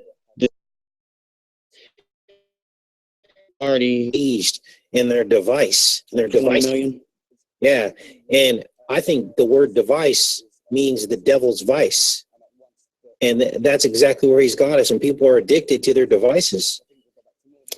Yeah, it's I mean, with two guys walking off the edge of a cliff, it just goes to show. I mean, you guys have all seen it, people walking with their heads down, staring at their phones, and you know, somebody almost get hit by a car or something. But these guys definitely not paying attention, went off the edge of a cliff, and that was in San Diego, California.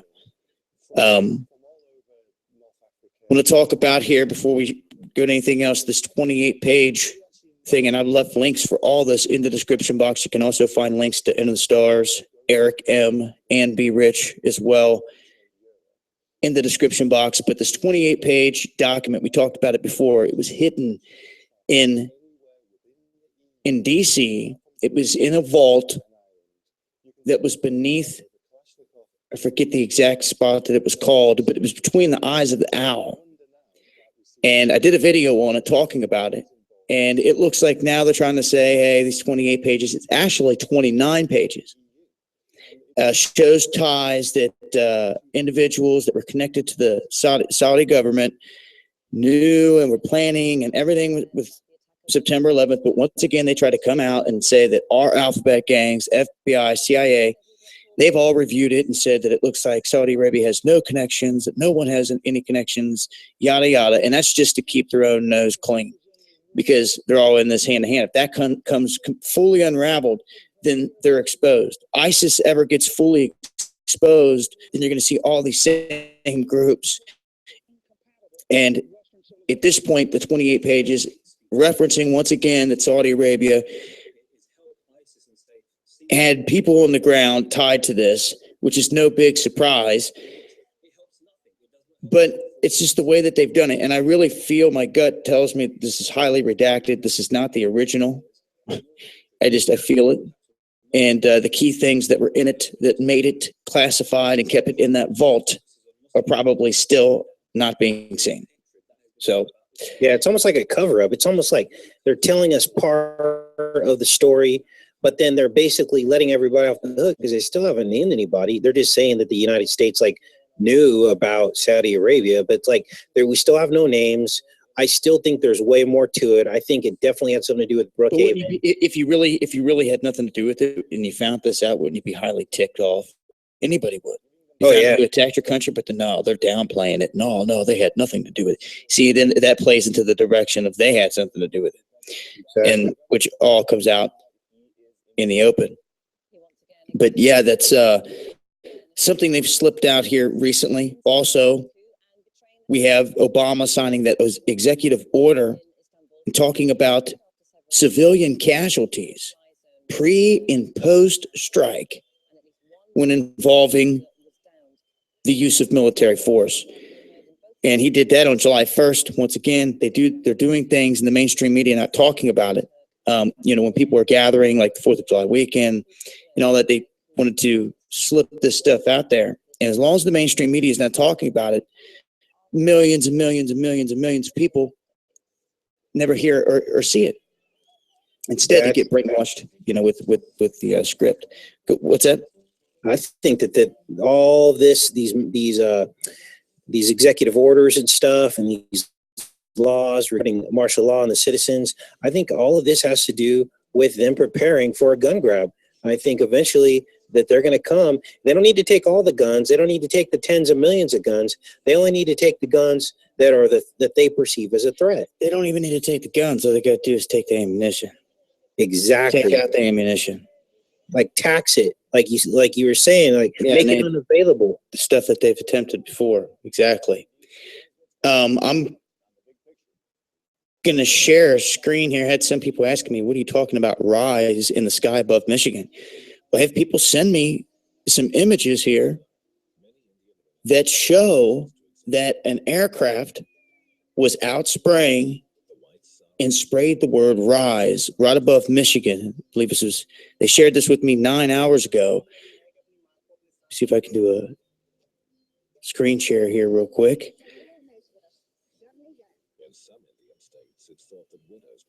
And present to everyone. You know, if you can see that. Yeah. Wow. Looks like Rhode Island. Well, let me continue here. You can see they added the S. And you can see the E was there on the end. Whoa. as it was fading out. Written in the sky above Michigan. Now, what does it mean? I don't know, but I just want folks to know that it happened. And people saw it, thought it was rather odd. Somebody spent the money to have this done. Send the aircraft up there, all the fuel and everything else that put this message up there for a reason. And that's all I know about out there. Has seen anything like this above any of their cities. Let me know any other messages that may pop off. We are now joined by B. Rich. How you doing, brother? Good, brother. How you guys doing? Hey. Doing good. Just showing these images here above Michigan. Have you had a chance to hear any of the show thus far? You know what? I listened to 5 minutes before I joined as you were showing these pictures of this rise, and I'm like, wow, that is crazy. I thought you were going for 8:30. I was actually telling people 8:30, and then I was like, oh, crud. Oh, no, it's we're live. Yeah, that's, you know, sometimes I just get backwards. It's all good, though. And for those that don't know, check the description box. Make sure to subscribe to B. Rich's channel as well as Casey's if you haven't. And keep tabs on it because B's channel will be a channel we'll be streaming from coming this week. And we'll talk about that here in just a second. But I wanted to show everybody that those images, let it be known that took place.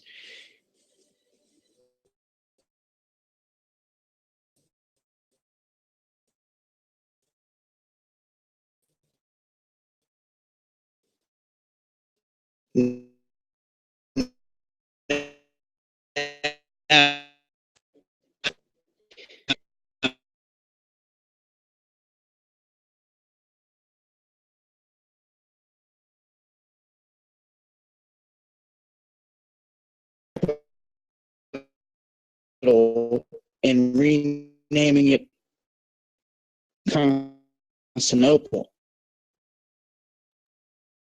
which is exactly what Vladimir Putin and Russia had warned about. Russia with troops, the news and the updates from the ground was showing the hysteria and the people running around everywhere, but they close. This is going on in Turkey right now is big time.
all this. They have people, the first report said 3 injured on the Bosphorus Bridge, but now they're saying that at least 17 police officers have been killed in the helicopter attack. And it's just, this is all-out warfare. And the woman was stating right before we came on air that they are now in a state of martial law.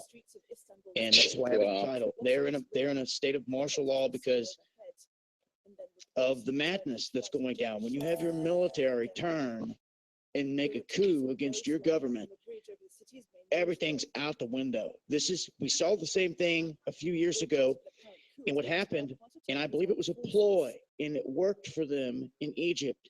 But if it would have been anyone else where their leader wouldn't have sold them out, and it would have been a righteous leader in the position, it would have been different. So what they did is they infiltrated social media and Facebook inside of Egypt, and they got all these people to turn against their government, or the elected official at the time.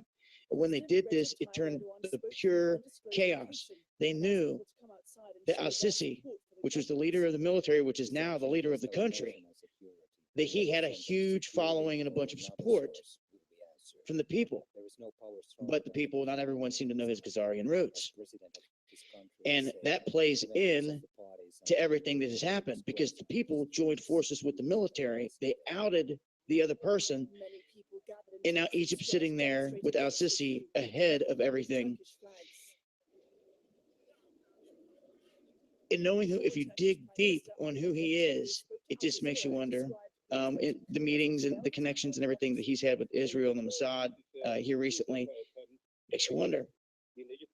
But Libya also in shambles. They've completely turned it inside out. I mean, Turkey, this whole area. Now, where do you think all these people are going to go? People are going to be leaving another war zone in Turkey if they don't stand and fight, and they're going to be fleeing into Europe. So this migrant invasion is just going to continue.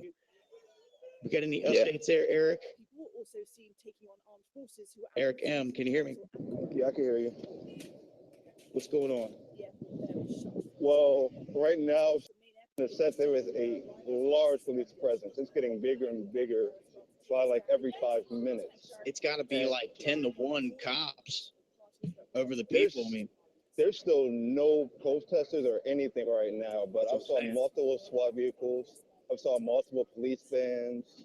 Been a lot of police cruisers. There's been a lot of bike units. They're just perps ready in case anything goes down, but I have yet to see any protesters or anything. Okay. All right. And that's an update from the streets of Philadelphia. Eric's down there scoping the scene. B. Rich House, look up there in your neck of the woods. You've heard any reports of anything going down thus far? Because we know that some of the marches were going to kick off this weekend. It's been ultra quiet, man. I think.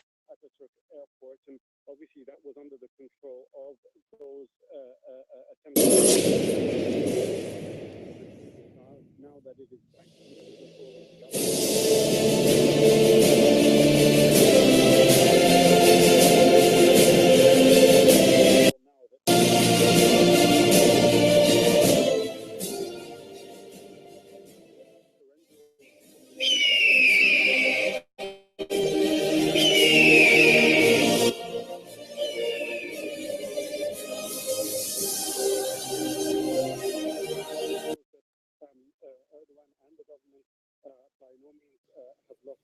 Welcome, Eagles, to another episode of Trad Cat Night Radio. I am Eric Ajewski, founder and owner of Trad Cat Night, the most viewed and followed traditional Catholic website worldwide.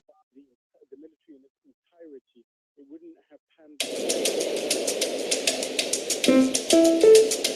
few hours because each different segment of the army, the infantry, the air force, and so forth, people were trying to figure out who was on which side. But once it became clear that there wasn't the entirety of the military supporting this coup, things unraveled pretty quickly. Jamal, we're just hearing now from Turkey that there is a new acting head of the military. So the latest that we're hearing is that a new acting head of the military has been appointed. Turkish authorities, Turkish President Recep Tayyip Erdogan is pointing the blame for this attempted coup on cleric Fethullah Gulen, who's exiled in the United States. He has warned that this is something that Fethullah Gulen has wanted to do.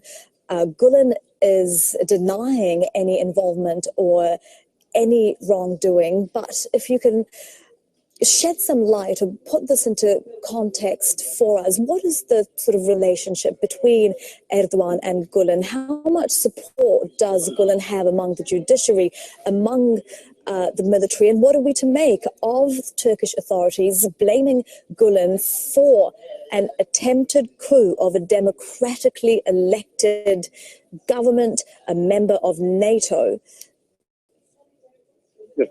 Well, let's give our viewers a bit of backstory here, Elizabeth. Fethullah Gulen, a religious cleric who runs a network of schools, hospitals, and other social welfare programs, not only in Turkey, but across the world. So they've got schools from Egypt to the United States, Africa, and other places as well. He was an ally to Recep Tayyip Erdogan up until a few years ago when the two fell out. And one of the main cracks in that relationship was a difference of opinion with regards to tackling the blockade on Gaza and tackling Israel's attacks on Gaza. Fethullah Gulen has a very strong relationship with Israel, as well as some right-wing elements within the United States, and that's what the difference of opinion first arose. Since then, there's been this kind of competition between two leaders and their supporters with regards to influence inside Turkey. And in each round of where these have reached the fact, it appeared that the government or the AK Party and Erdogan supporters came out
actually been saying throughout Jazeera and on all the different outlets, actually, that this attempted coup is proof that Turkey wasn't cracking down on freedom of speech, but it was trying to combat what they call a parallel state that's been trying to overthrow democracy. Kind of had a feeling that maybe, in the sense that what you have now just maybe, I should do a video. This attempt by sections I need to tone down that overtake the government, white balance a little bit.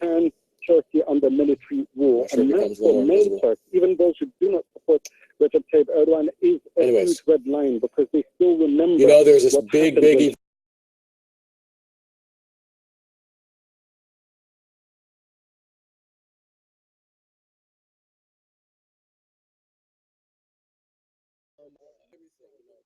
the Pope. The Pope, I'd like to come, but I can't make it. I'll be doing like a Skype kind of remote kind of being there. However, which is suspect.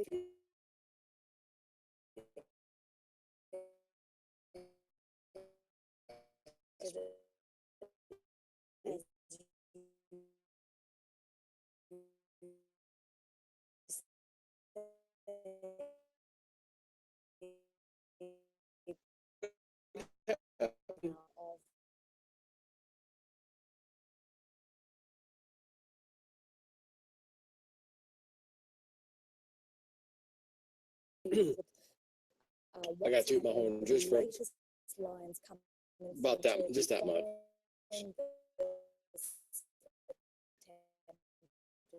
coup which took just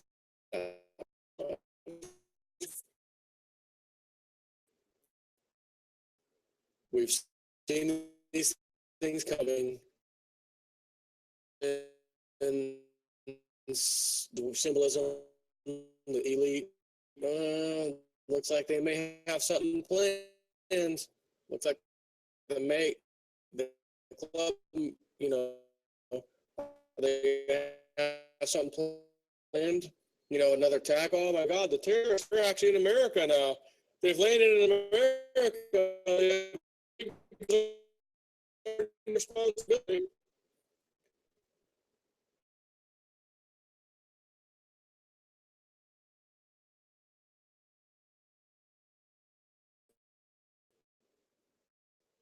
The Turkish army overthrowing the government. Where the hell did that come from? I believe Webot event happening today in the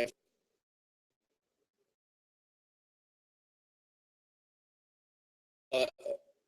All I'm saying right now is that is there a possibility that there's going to be a false flag attack tomorrow?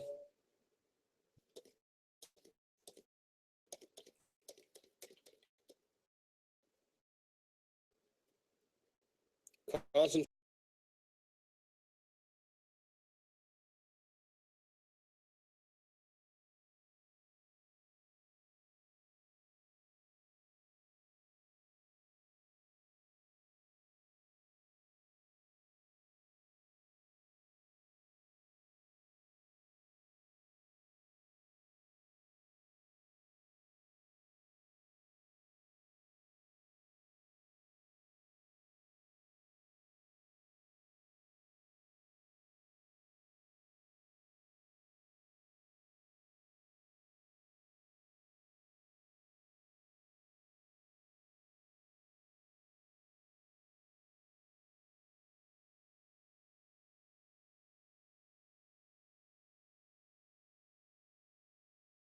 Survival of the democratic system as it claims it's doing, that it's managing to do that with the support of the people. Jamal, thank you very much for that. That's our correspondent Jamal El Shayal, who's joining us from London, currently on his way to Turkey. Well, still ahead on Al Jazeera, we have other news from around the world in a battle against nature as earthquakes in Japan threaten local revenue from volcanoes.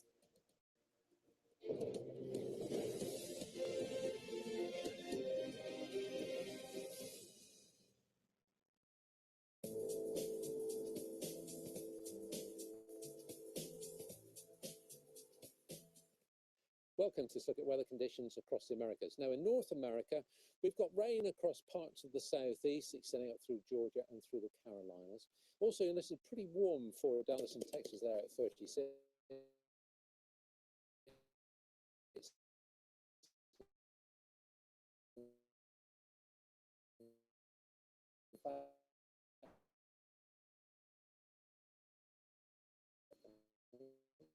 Showers across the east.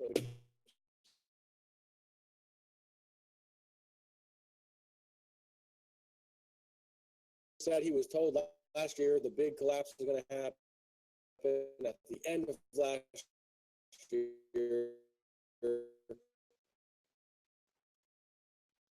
It kind of started and fizzled, and then we had a breaking record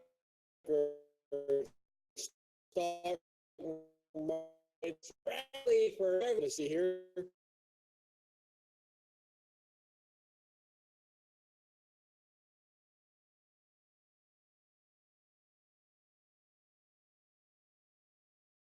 Yeah, you can picture this. I mean, really, you can picture the club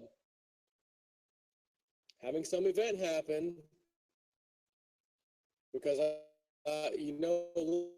Lindsey Williams did also say if the club felt like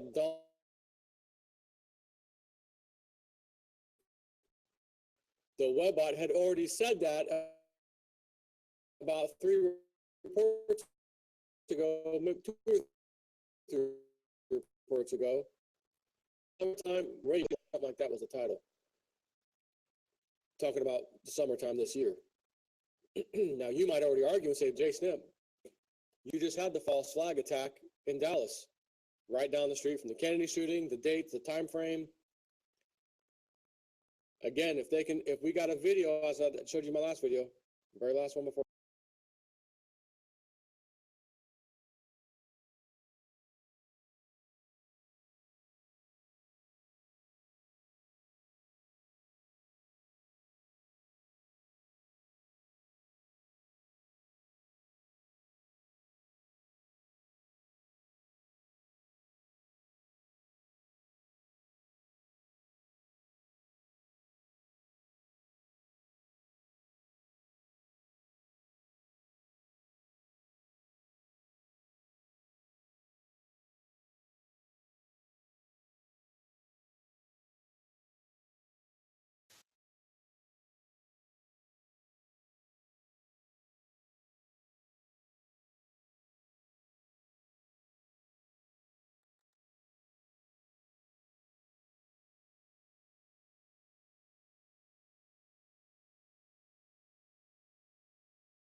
The very last one before this, if they can put this crap in the and then make it happen in real life on the days that they pick and choose, they do wield some serious power and control.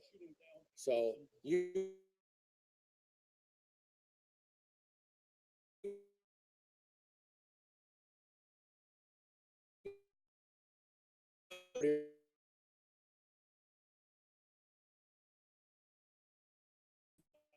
but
happens when markets are at their all-time highs?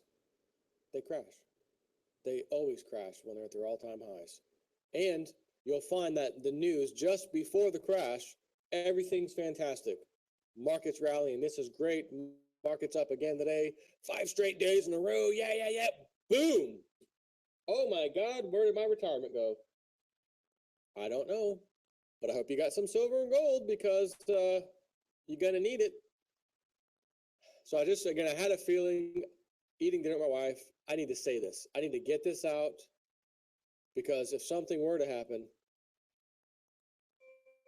I almost would feel bad that I didn't tell some people maybe who thought about going. You couldn't pay me enough to go over there with all the crap that's happening right now. Police being shot, other states, they're starting to, allegedly doing the same kind of stuff. So you almost can feel in your bones, like these people are getting ready to do something. I just hope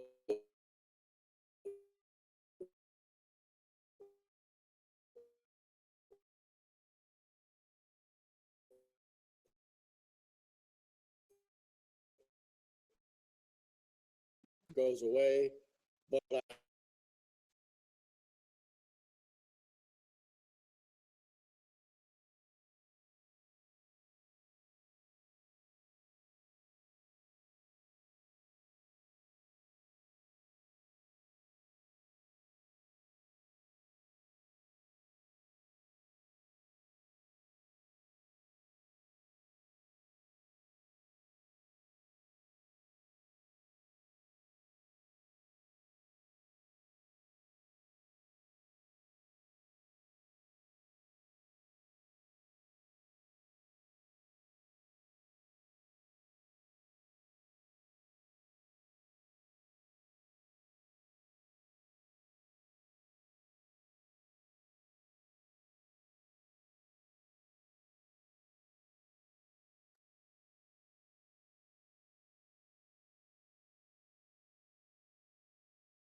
Good afternoon. Today is Thursday, July 14th, 2016.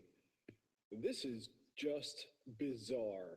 I mean, it's out there. Aslında isabet eden kurşunlar nedeniyle I'm alev trying aldı not to do ve the conspiracy thing on this kurşunlar benzin because deposuna I'm just isabet trying to ettiği throw için the facts out there. patlamalar yaşandı. But Gece boyunca Secretary Terry çatışmalar boyunca is in araç Moscow. yandı, itfaiye. He's meeting with President Putin.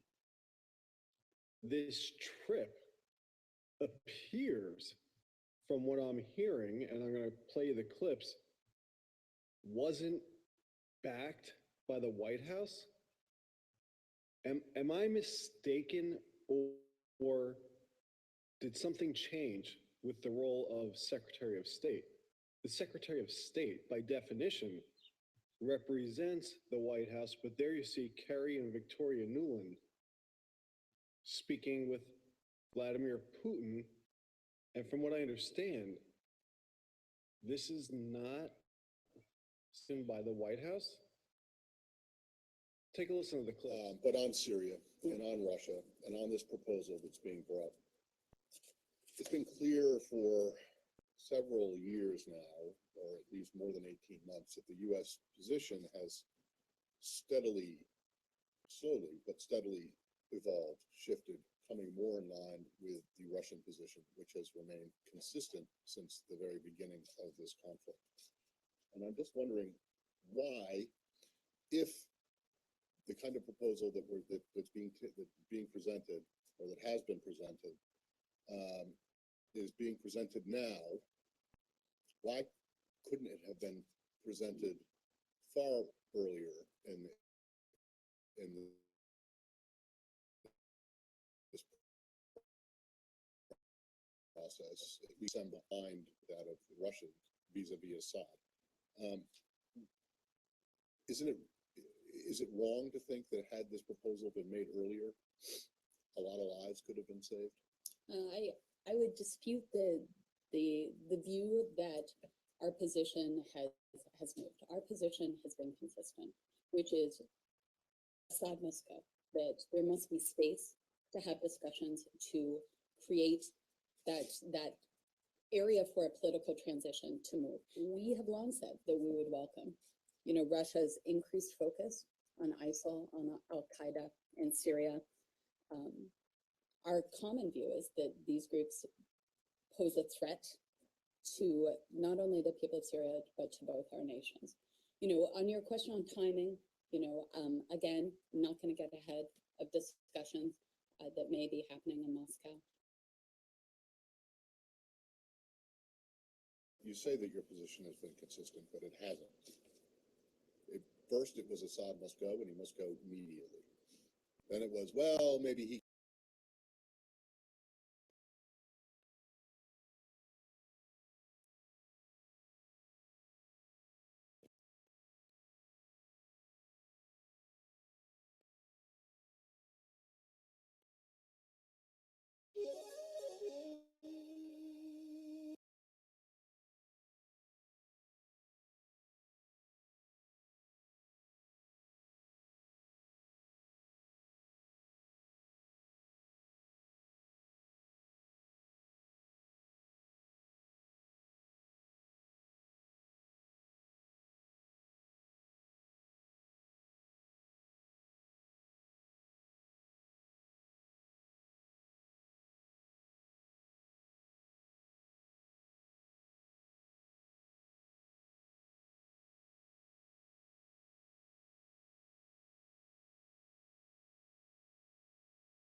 Olabilir.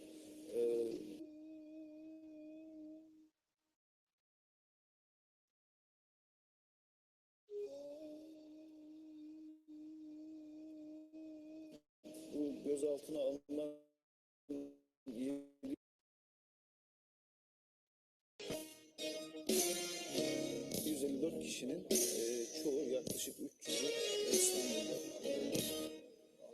Bu Adalet Bakanlığı açıklaması olduğu için toplam rakamı ifade ediyor. 754 kişi. Biz burada parça parça aktardık ama muhtemel bu sayı artacaktır. Çünkü ifadeler alınacaktır. Onların söyledikleri doğrultusunda tamamı belki TSK mensubu olmayan, yine Savcı Bey'in açıklamasında ifade ettiği paralel devlet yapılanması içinde imam olarak tarif edilen sivil kişilerin de isimleri olabilir, ellerine geçebilir, yeni isimler olabilir. Kayıtları incelenecektir. Bu girişimin gözaltı sayısının yani kısa sürede 1000'i aşma ihtimali de var. Bütün şehirlerde yapılacağını düşünürsek, yani çünkü bu tür bir darbe girişiminin Türkiye'nin bütün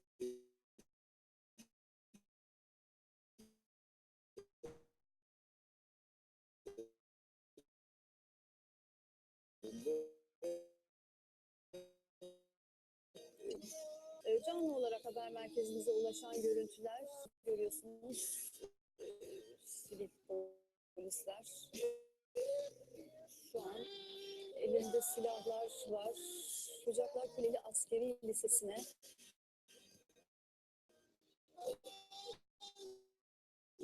Kuleli Askeri Lisesi civarında nasıl yapıyorlarmış? Dışarı çıkıp teslim olmaları yönünde Zülfikar. Öyle bir Yerköy bölgesine benziyor ama yanlış olabilir.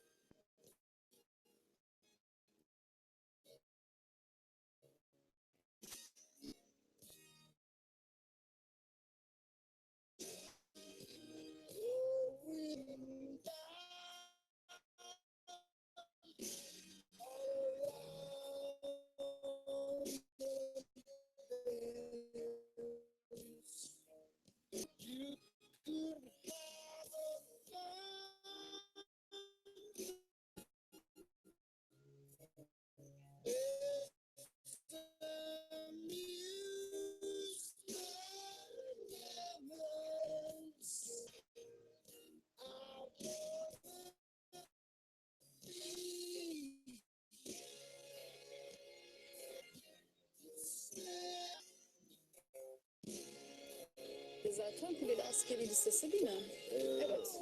Çengelköy'deki kuleli biraz daha ileride ama yani tam olarak bölge Çengelköy merkezi gibi duruyor.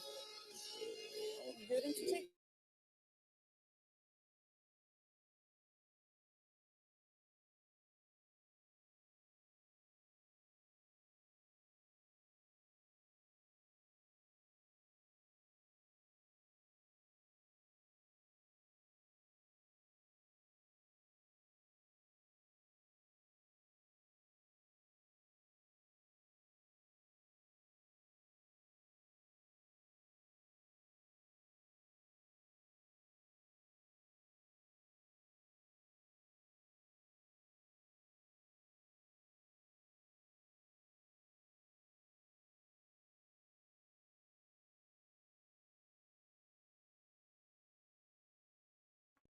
Kuleli'nin Çengelköy girişinin tarafındaki giriş kapısının olduğu nokta burası.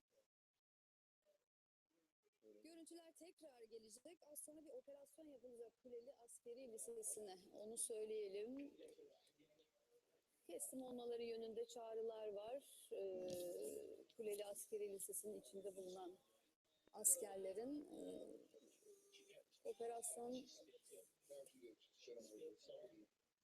Evet, birazdan operasyon başlayacak. O anonsun nasıl bir karşılık bulacağını bekleyecek. İçeri girecekler. Görüntüyü tekrar getireceğiz. Sana gelen bir bilgi var mı? Sana sürekli çünkü bilgi geliyor İstanbul'un yanından. Kuleli ile ilgili bir ulaşan bilgi var mı? Operasyonla Şimdi gece boyunca şimdi Kuleli'nin bahçesi giriş tarafı benziyor. Köprü tarafından gittiğimizde sağ tarafı biliyorsunuz doğal olarak.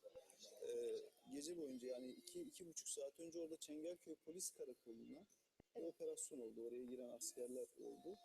Orada bir Çatı Avcılar Harekat ekipleri oraya sevk edildi.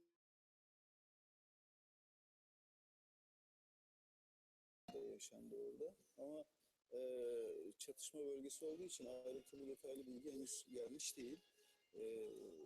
Ama o bölgenin de karışık olduğunu biliyoruz.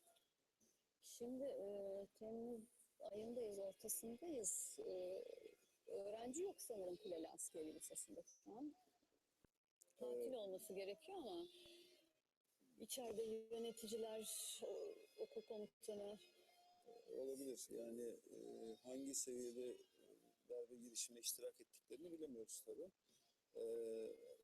Yani öğrencilerle ilgisi olmasa bile buna destek veren bir ihtimalen birileri olabilir. O sebeple yapılıyor olabilir. Burası da İstanbul'un simge mekanlarından birisi. Evet. Şimdi Kuleli'deki operasyona tekrar ama bir Cumhurbaşkanı'na tekrar kulak verelim. Cumhurbaşkanı yaptığı son açıklama Atatürk Havalimanı'nda halkla bir araya gelmişti. Bir dinleyelim, sonra devam edeceğiz. Bu akşam yaşanan olay sebebiyle göstermiş olduğunuz bu ilgi ve alakaya şahsım milletim adına çok teşekkür ediyorum. Biz bir kutlu yürüyüşün mensuplarıyız. Bu kutlu yürüyüşe kulak verirken sadece hakka kulak var. Fakat kulak kulağından, çıkarak kulağından tertemiz ordumuzun içerisine sızmak suretiyle paralel devlet yapılanmasının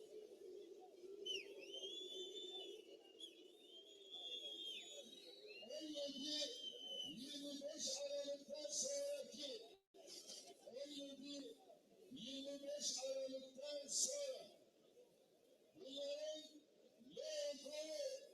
bir akşamki eylemleriyle tam manasıyla ortaya çıkmıştır. Gördüğü gibi terör eyleminin tam manasıyla örneklerini bu akşam verdiler. Bu milletin fakir fukara,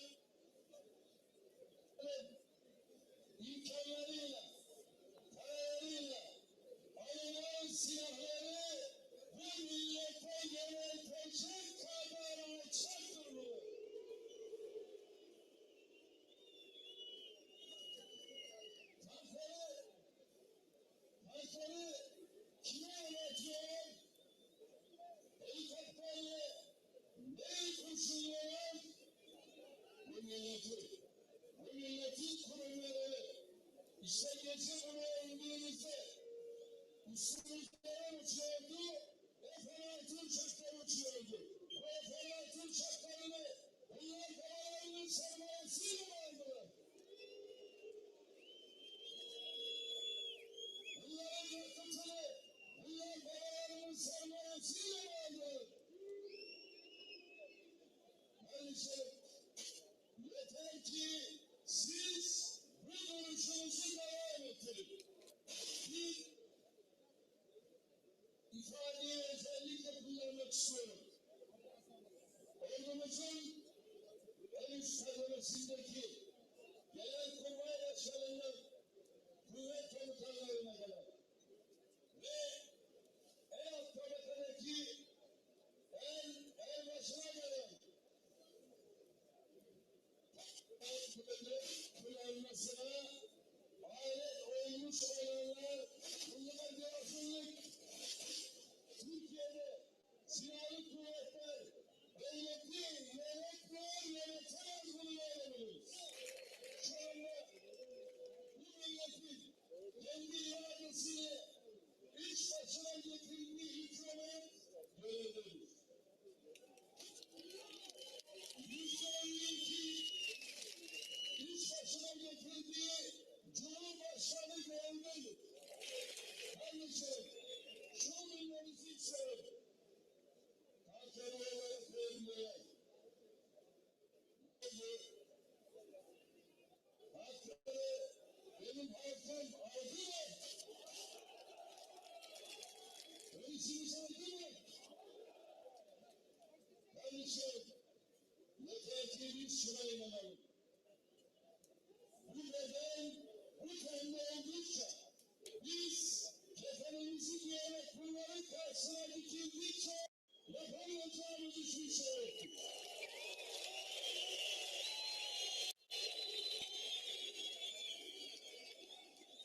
Ama dik duracağız. Sağlam duracağız. Asla bir yapıyor olmayacağız. Buradan Pensilvanya'ya sesleniyorum. Bu ümmete, bu millete yaptığın ihanet yeter. Eğer sıkıysa memleketine eğer ben bu ülkeyi karıştırmaya gücü yok muydu? Bize şu anda baktığımız her yılda çok dikkatli olacağız. Dikkat edin. Türkiye'nin büyümesini hazmedemiyorlar.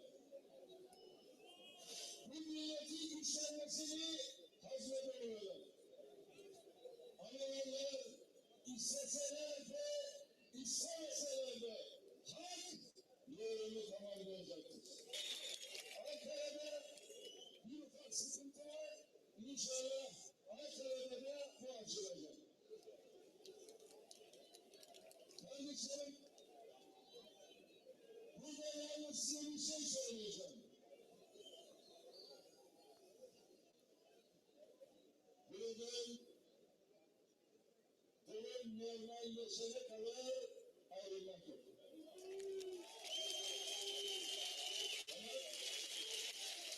Ben de ayrılmayacağım. Beraberce burada duracağız. Durum normalleştiği zaman ben de sizleri seviyorum. Bir keralar yürüyüşlerden biliyorsun.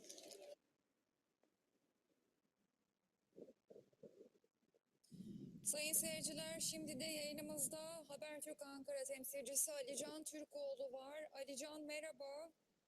Merhaba. Elimizdeki son bilgiler, bir sormak istediğim bir nokta var. O konuda bir bilgin var mı? Bozdağ bağlandı yayınımıza. Belli açıklamalarda bulundu. Birincisi Genelkurmay Başkanı ile ilgili herhangi bir bilgimiz yok elinde. Bu konuda eline ulaşan bir bilgi var mı? Genelkurmay Başkanı zaten durumuyla ilgili net bir bilgi iletilmedi.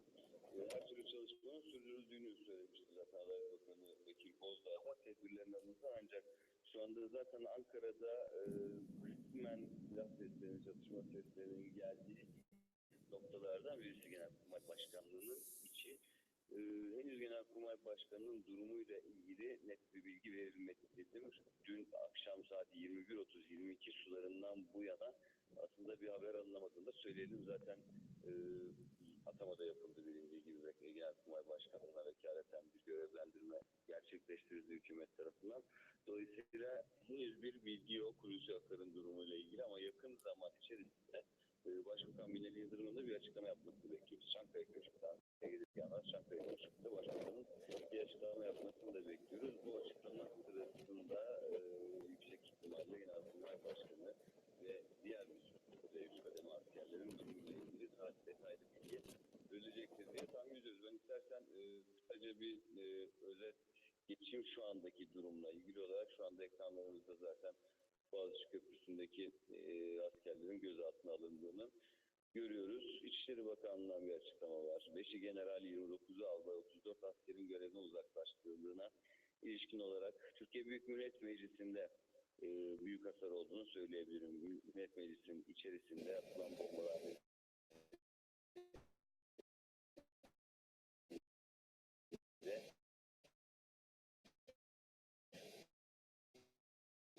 gerçekleştiriyor. Alınmışlardı. İşte şu anda da Türkiye Büyük Millet Meclisi'nin oldukça hasarlı olduğunu söyleyebiliriz.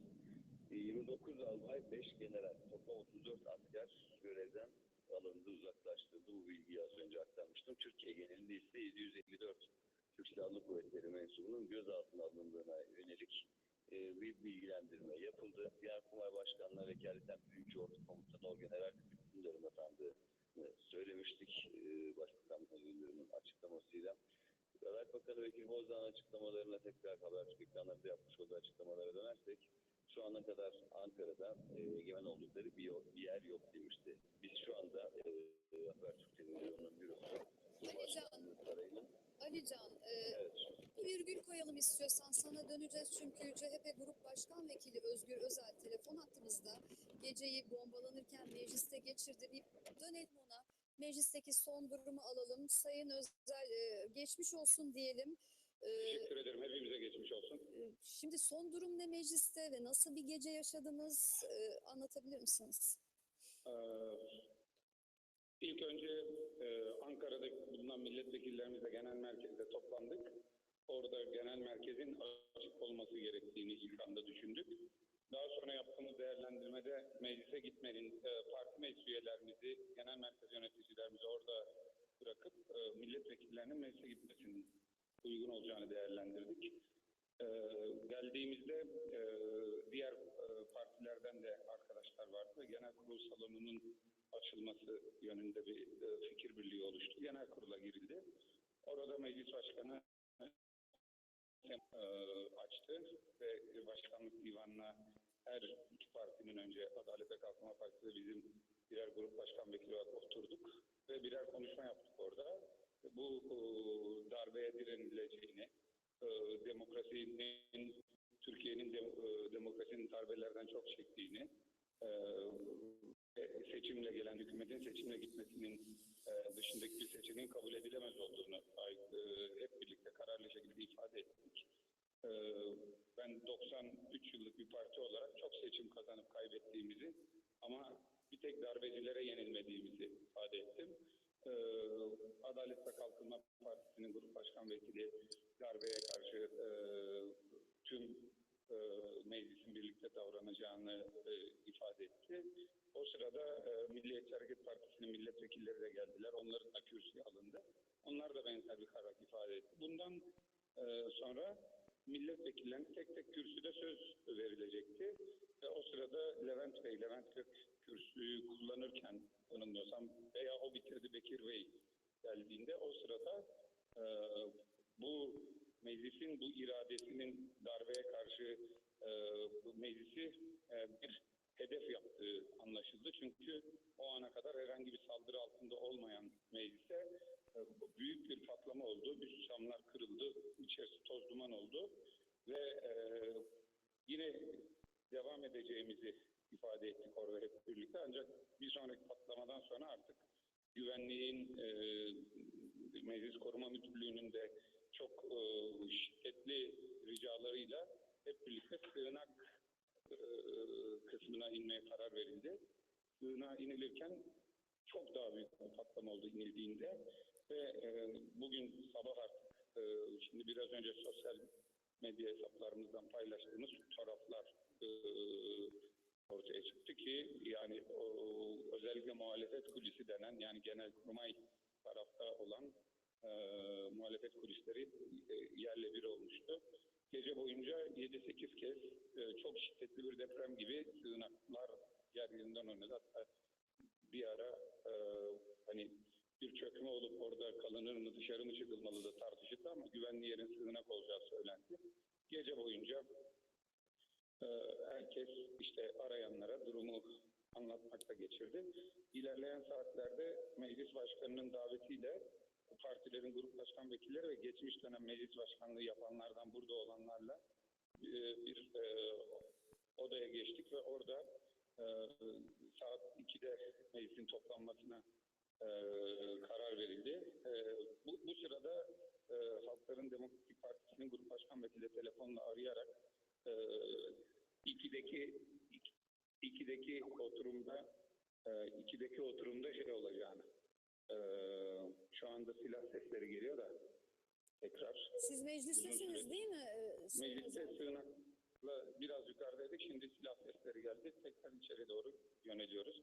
Sığınağa geçiyorsunuz. Evet. Ve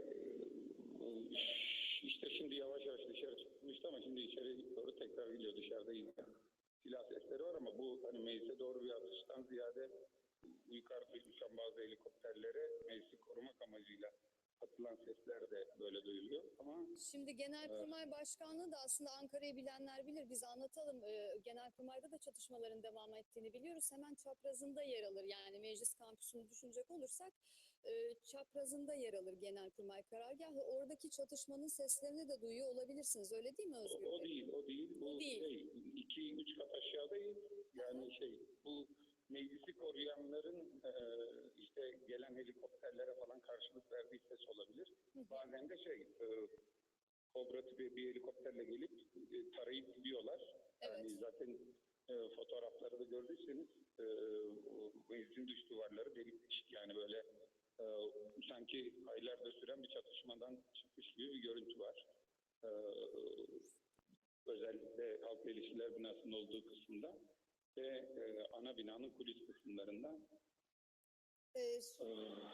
Özgür Bey, sizle konuşmaya devam etmek istiyoruz. Tabii güvenliğiniz de önemli. Şu an neredesiniz? Siz sığınağa doğru mu gidiyorsunuz? Şu anda sığınaktayız hep beraber. Sığınaktasınız. Kaç kişi var orada? Bütün milletvekilleri orada mı? Biraz bize bilgi verir misiniz? Meclis toplantı halinde değildi. Biliyorsunuz Perşembe gecesi tatil olmuştu. Yani Ankara'da bulunan milletvekillerinden ulaşabilenler vardı. Bir 180-100 milletvekilinin toplamda olduğu ama gün ışımasıyla birlikte bir 30-40 arkadaş ayrılmışlardı. Çünkü 1-1,5 saat herhangi bir silah sesi falan da gelmiyordu buraya. Şu an yani sığınakta yaklaşık 70 milletvekili kadar varsınız. Ama çok sayıda danışman arkadaş, güvenlik teröristi, medya mensubu birçok kişi var. Evet, şimdi aslında meclisteki tabloyu da bize aktarıyordunuz. Fotoğraflar da geldi. Şimdi ekranlarımıza da yansıyor. Şimdi kuliste büyük bir tahribat var. Onu görebiliyoruz. Yani milletvekillerinin oturduğu, gazetecilerle sohbet ettiği bölümde büyük tahribat var. Onu görebiliyoruz. Yaralananlar da oldu. Yaralılarla ilgili bir bilginiz var mı? 12 kişi. Bilgi yani hani ciddi olarak 12 polis 5'i ağır 7'si daha hafif yaralı diye bir bilgi vardı ama gelinen bu noktada tabii o bilginin üstünden 5-6 saat geçti. Birçok saldırı oldu. Ama bir ölüm haberi falan yok. Bir ara bir milletvekilinin öldüğü haberi soruldu bize de ama böyle bir bilgi doğru değil. Henüz size gelen bir bilgi yok. Peki bu şartlar altında yani 14'te o toplantıyı yapabilecek misiniz? Tablo değişmesi. Yani fiziki şartlar mümkünse yapılacak. Eğer mümkün değilse belki şey ama tabii şey önemli yani bir darbe girişimine karşı meclisin çalışıyor olması, bir ortak irade ortaya koyuyor olması çok önemli. Açıkçası şunu da ifade edelim yani tam o sesler geldiğinde tekrar şimdi bir hareketlenme var çok sayıda elinde makinalı silah olan güvenlik görevlisi yukarıya doğru gidiyorlar. Şu anda şöyle bir durum var. Yani meclise bir saldırı falan olduğu değil ama gelen seslerden dolayı bir herkese meraklanma var. Önce aşağı doğru gidiyor. Şimdi tekrar polisler yukarıya doğru gidiyor, güvenlik gidiyor.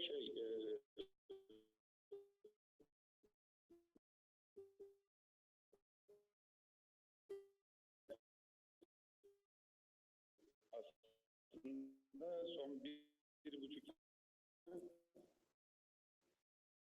mevcut meclis başkanı ve partilerin gruplarından beklemek üzere bir ortak bir İnşallah olur bu tabloyu Türkiye bir an önce atlatır. Sayın İsmail Kahraman şu an telefon attığımızda. Sayın Kahraman geçmiş olsun diyelim. Evet efendim geçmiş olsun. Şu an siz neredesiniz? Biz Özgür Özel'e bağlandık. Mecliste sığınakta olduğunu söyledi. Evet silah sesleri geliyor dedi. Nedir son durum? Meclis binasındayız. Bu nedir son durum? Meclis binasındayız ve saat 14'te de toplantımızı bütün partilerin katılımıyla yapacağız. Mecliste herhangi bir ters durum mevzu bahis değil ve bir talihsiz ve bahtsız bir darbe teşebbüsü sona ermiş bulunuyor. Milletimiz demokrasiye olan inancını ortaya koydu ve darbe önlenmiş oldu. Tabii gereken cezayı alacaklardır. O noktada herhangi bir eksiklik olmayacaktır. Bütün milletimizin geçmiş olduğunu diyerek bir badire atlattığını ifade etmek istiyorum. Bir badire atlatılmıştır. Dolayısıyla ilerlememize, gelişmemize devam edeceğiz. Türkiye ne zaman bir reform noktasına gelse önüne bir engel çıkartılır. Ve böyle bir engel de netice alınır idi. Alınamadı. Zira bütün millet, güvenlik güçleri ve ordudaki değerli komutanlar, ordudaki değerli insanlar topyekun millet olarak tavır koydular ve bir darbe önlenmiş oldu. Geçmiş olsun diyorum. Sayın Kahraman siz şu an neredesiniz? Çünkü meclisin içindeyim efendim. Sığınakta mısınız? Türkiye Büyük Yetmesi'ndeyim. Ne sığınağı canım? 70 Türkiye Büyük Yetmesi'ndeyim. 70 Neyi sığınıyoruz ki? Evet peki silah seslerinin geldiği... Sığındığımız yer Türkiye'nin, milletimizin kalbidir. Sine-i millettir. Peki meclisteki güven... İzam etmenin, büyütmenin, değişik yorumlara sebep olacak beyanların hiçbir yeri yoktur, haddi yoktur, evet, lüzumu yoktur efendim. Makamınızdasınız o zaman, onu mu anlıyoruz? Makam değil, meclisin içindeyim diyorum. Meclisin içindesiniz. Peki silah... Makamımız çünkü ayrı bloklar var burada bildiğiniz. Evet. Karagöl'de var. Makamımızın olduğu var. Diğer bir toplantı salonumuz var. Ben ana toplantı salonundayım. Toplantı salonundasınız. Peki silah seslerinin geldiği yönünde bilgiler geldi. Size de geliyor mu silah sesleri meclisteki? Hemen azaldı. Genelkurmay'dan gelen silah sesler olduğunu söylüyor arkadaşlarımız. Evet. O da herhalde sona eriyor. Orada bir çatışmanın devam ettiği bilgisi vardı. Size de ulaşıyor o sesler o zaman. Evet. Peki mecliste şu an için bir güvenlik endişeniz var mı? Yani tekrar bir saldırı ihtimali görüyor musunuz? Hanımefendi zannediyorum son kalan hadise Genelkurmay'daki harekat olacaktır. Her tarafta sükun zaten mevzu bahistir, mevcuttur. Evet. Ve kısa zaman sonra da o bitmiş olacak. Peki bu durumda saat 14'teki toplantıyı da yapabileceksiniz o zaman. Ne demek yapacağız tabii canım valla. Peki. Endişeye mal yok, geçmiş olsun ve yaramızı kısa zamanda saracağız inşallah. Peki Sayın Kahraman çok geçmiş olsun diyoruz. Teşekkür ediyorum efendim. Milletimize de hepimize de geçmiş olsun. Geçmiş olsun efendim. Evet AK Parti Elazığ Milletvekili Önder Serdar telefon hattımızda. Efendim size de geçmiş olsun diyelim. Siz mecliste misiniz? Evet meclisteyim. Hepimize geçmiş olsun. Milletimize geçmiş olsun. Bunun böyle püskürtülmüş olması, bu badirenin milletin gücüyle, milletin iradesiyle atlatılmış olması önemliydi. Çünkü millet bu iradeyi meşru olan bir hükümete teslim etmişti. Bu meşru hükümeti gayrimeşru yollarla alaşağı etmek isteyen bir irade ortaya çıktı ve millet topyekün olarak hükümetinin, devletinin arkasında durdu. Bu olay bu şekilde de püskürtülmüş oldu. Olayın ilk saatlerinden itibaren biz zaten meclisteydik, geldik. Başkanımızla zaten ben de başkanlık divanı üyesiyim. Evet. Hemen görüşmeler yapıldı. Zaten milletvekilleri. It's incredible, right? It's beautiful, beautiful, really, really magical. So welcome back to all of you joining us from the planetaria, the museums, the theaters across the country, and a fresh hello to those of you who have just come online live via cosmosontv.com, live stream, the Academy of Television Arts and Sciences website, and our other online partners. I was keeping track, and Cosmos Siz geceyi mecliste geçirdiniz. Neler yaşadınız? Biraz director of the Hayden Planetarium, our Cosmos Live, that will and you have a specialty. I mean, you're sort of a rock star scientist. And the significance of that connection, I think people often take for granted. They say to themselves, I don't need science. I got my this other thing that I'm doing. When science is all around us, and such as Cosmos. So let's first, it assumes it is easily digestible.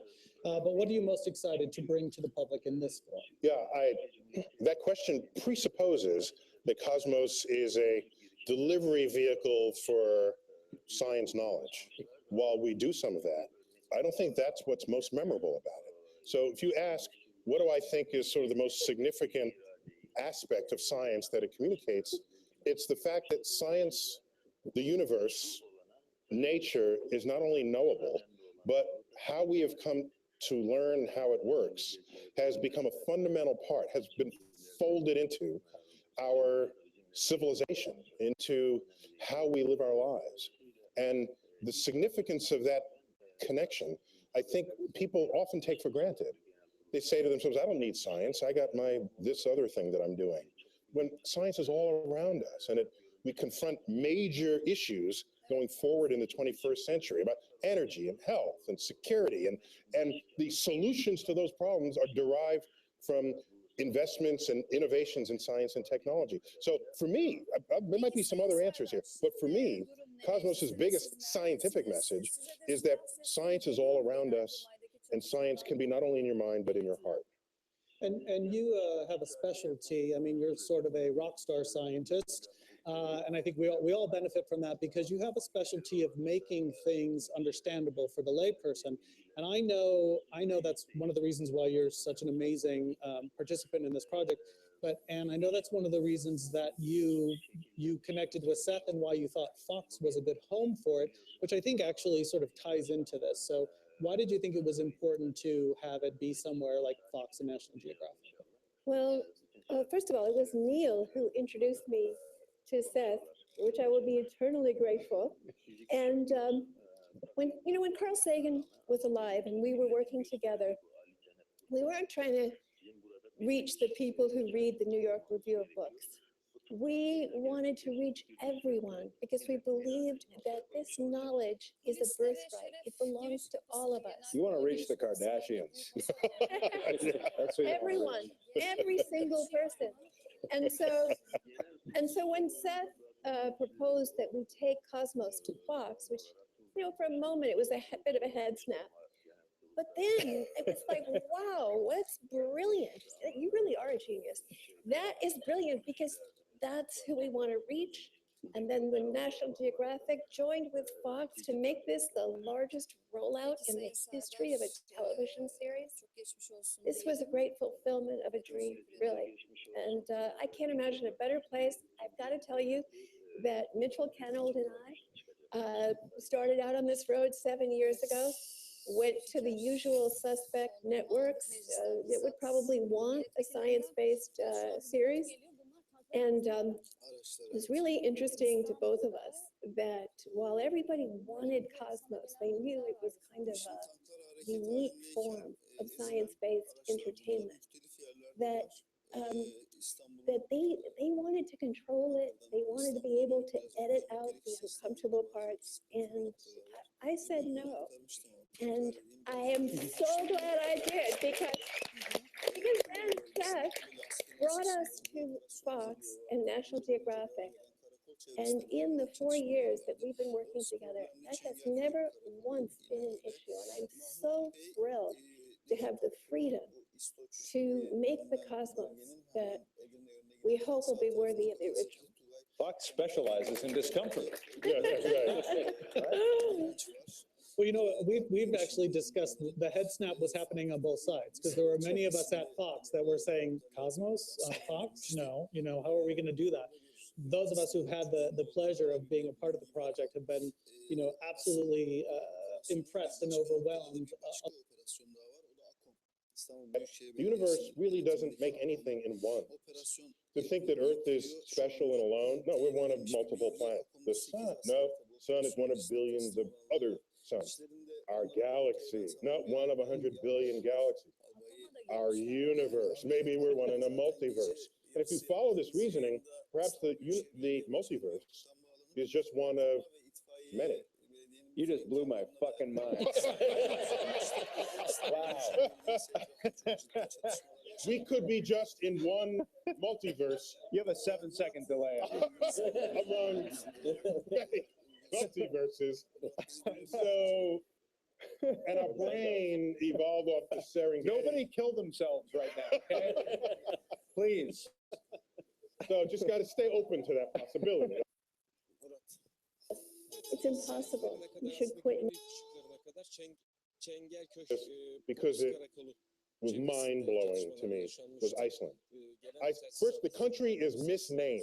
It should be called Volcano Land, okay? Because it's like Iceland was made yesterday, all right?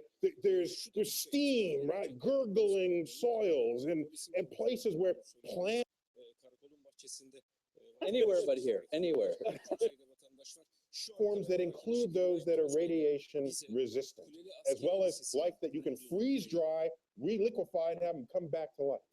So it is not a completely crazy idea that life on Earth came here from Mars, making all of us descendants of Martians, if you want to think about it that way. And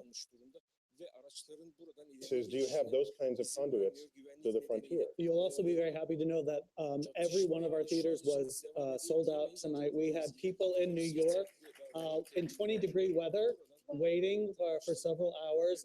It's not that. 20 degrees is not really. Cold in New York. Well, it rained here the other day. So, you know. Did you have Yeah, I closing just wanted thoughts? to say that, you know, the original Cosmos series was written by Carl Sagan and Steven Soder and me. And when for charging at people by using the tanks, jets, and artillery obtained by the opportunities provided by the people of this country.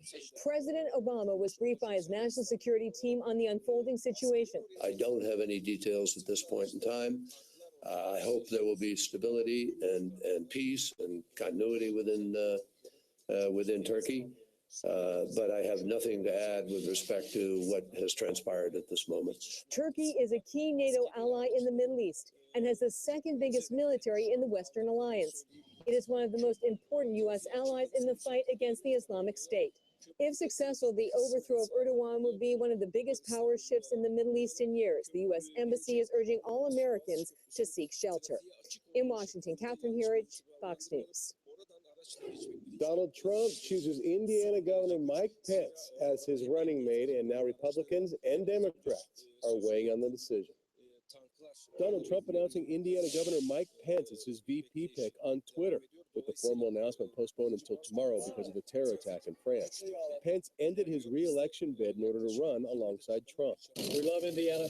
We love our country. My family and I couldn't be more honored to have the opportunity to run with and serve with the next president of the United States. Pence has disagreed with Trump on a number of issues, including Trump's proposed temporary ban on new Muslim visitors and immigrants to our country. Many Republicans believe Pence is a good choice for Trump. What I think Mike Pence brings to the table is he's measured. I think he's experienced. I think he shores up a conservative base that is important. I think that he's a complementary to Donald Trump as far as personality. His campaign releasing a statement on Trump's decision, saying Donald Trump has doubled. Şu an için İstanbul'un hareketli noktalarından biri Çengelköy'deki Kuleli Askeri Lisesi. Murat Karataş oradaki son bilgileri aktardı. So what's going to happen next week at the Republican National Convention? Our John Hook is going to see it all with his own eyes. He's going to be reporting for us from that convention arena. We'll also have live streaming coverage on Fox News Now, so look for him in all of our shows starting Monday. Coming up next, Pokemon Go. You know we had to talk about it. We can get through a whole show without Pokemon Go. Bringing people together in an unusual event in Tempe tonight. How about singles night with Pokemon? Pokemon. Söyledi. Boğaz Köprüsü'nün trafiğe açıldığı gibi bir intiba bırakmayalım izleyicide. Zira oradan geçmek oldukça güç dedi. Zülfikar Mersin'deki gözaltı görüntüsü garnizon komutanı Nejat Atilla Demirhan'ın gözaltına alındığı sırada çekilen Akdeniz Bölge Komutanı. Dolayısıyla rütbesi nedeniyle aynı zamanda Mersin Garnizon Komutanı oluyor kendisi. Bu darbe girişimine katıldığı ve organize edenler arasında bulunduğu değerlendiriliyor Nejat Atilla Demirhan'ın da. Bu nedenle gözaltına alındı. Bu da sanırım adli tıpa ya da sağlık kontrolüne götürülürken çekilen görüntüleri geliyor ekrana. Sabahın erken saatlerinde çekilmiş bir görüntü. Arkadaşlar tekrar ekrana verdiler görüntüyü. Onun gözaltına alınma görüntüleri bunlar. Şimdi devam edelim istersen. İstanbul'da biraz önce sıkıntılı yerleri saymıştım ama Tokkule, Zırhlı Tugay'ın olduğu bölge. İstoç mevkiindeki. Orada çatışmanın sona erdiğine dair şimdi ben o bilgileri aktardıktan sonra yeni bir bilgi geldi. Bir polis telsizden geçen bilgiler teyit edilmeye muhtaç. Biliyorsunuz bazı çatışmalarda polisler yaralanıyor. Yaralıyı taşırken hareketsiz kaldığı için arkadaşları telsizden anons ederken şehit olduğuna dair bilgiler de verebiliyorlar. O çerçevede bir polisin şehit olduğuna dair bir iddia var ama biraz beklemekte de fayda var. Çatışma sona ermiş. Fatih'teki okula giren askerlerin bir bölümünün oradan kaçtığına dair bir bilgi var. TRT'de de zaten kontrolün tamamen sağlandığı yönünde bilgiler geliyor. Yani radyo bölümü yayının yapıldığı diğer bölümlerle birlikte TRT'de büyük ölçüde kontrol sağlandı. Risk olmadığını söyleyelim. Genel itibariyle de arkadaşlarım bana İstanbul'da durumun büyük ölçüde asker ve polis tarafından kontrol altına alındığı yönünde bilgiler veriyorlar. O bilgileri de buradan teyit etmiş, tekrar etmiş olalım. Şimdi Kuleli'de operasyon bekliyoruz o zaman. Polisin de hazırlığı o yönde. Murat da aktardı. Görüntüler evet biraz Kuleli'ye birkaç yüz metre mesafede çünkü araç yolu kesmiş. Gazetecilerin, habercilerin o bölgeye girmesine izin verilmediğini gösteriyor bize. Onun da önümüzdeki saatler içinde oradaki operasyonun sonuçlarını da görmüş olacağız. Evet, şimdi bir de medya da zor anlar yaşadı. Dün Doğan TV'ye asker girdi biliyorsun ve Arve'de yaşandı. İstiyorsan o görüntüleri bir izleyelim. Hatırlayalım tekrar neler yaşandı.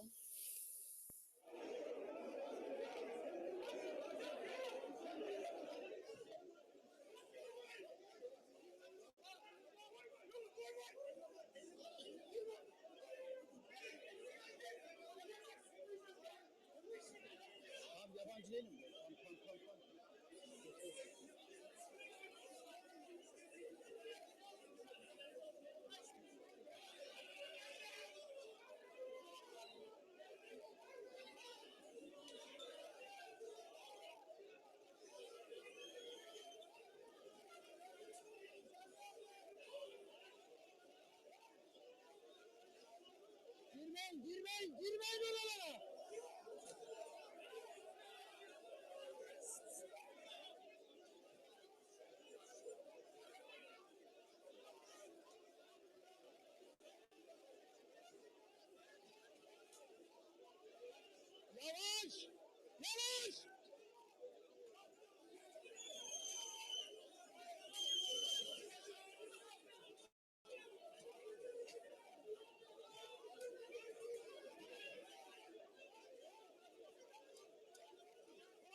var odada?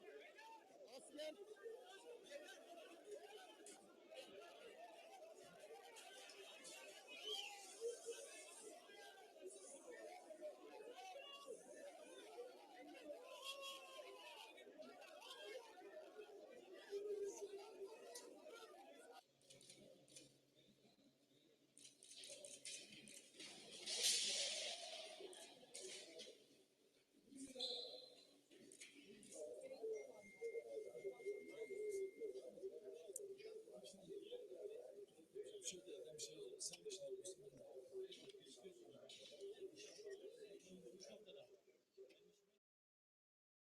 Doğan Medya Center'da yaşandı bu görüntüler. 4-5 saat önce bu gece. Önce asker girdi, sonra polisle karşı karşıya geldiler, sonra içeri halk girdi ve büyük bir arbede yaşandı Zülfikar. Aslında bütün televizyonlarda, gazetelerde bu tedirginlik vardı aslında bugün, bu gece. Doğal olarak yani görecekler mi bir diye. canlı yayında yayın yapan bir televizyon kanalına asker giriyor. Orada gazetecilerin görevden fiilen el çektirildiğini ve oradaki seslerin ne kadarı duyuldu bilmiyorum ama çok oradaki gazetecilere, habercilere yönelik çok hani sert bir tutumla içeri girdikleri ve şiddet kullanıldığına işaret eden görüntüler vardı. Çünkü yayının görünen kısmı bir de görünmeyen kısmından gelen seslerle biz görebildik ama orada bir arbede gazetecilere yönelik silahlı bir tehdit ve şiddet uygulandığına dair şeyler de gördük, hissettik, en azından yayından öyle söyleyeyim ben. Bu görüntü o askerlerin girdikten sonra sanırım bir saat sonrası olabilir. Polis girdi hemen arkasından. İstanbul Emniyetine talimat verildi. Bunlar dışarıda kalan askerler olabilir. Yani yukarıya yayın katının olduğu yere çıkan değil de giriş katındaki ya da ara katlardaki askerler olabilir. Onları polis gözaltına almış ama öncesinde yaşananlar nedeniyle ve içeri girip yani binaya girenlerin tepkilerini polis engelleyememiş ve ortaya bu görüntüler çıkmış. Askerlerin de ciddi şekilde darp edildiğini görüyoruz görüntülerde. Birinin özellikle ekranın sağ tarafında kalan ve şu anda topluca şiddete maruz kalan askerin epey hırpalandığı, yaralandığı görülüyor. Polisler de zorlanıyorlar götürürken. Yani o kalabalığın içinden alıp götürürken zorlanıyorlar. Ama tabii ki yayına müdahale görüntüsü, anayasa, yasalar, basın özgürlüğü, ifade özgürlüğü tamamen hani bunları tesis etmek üzere geldiğini söyleyen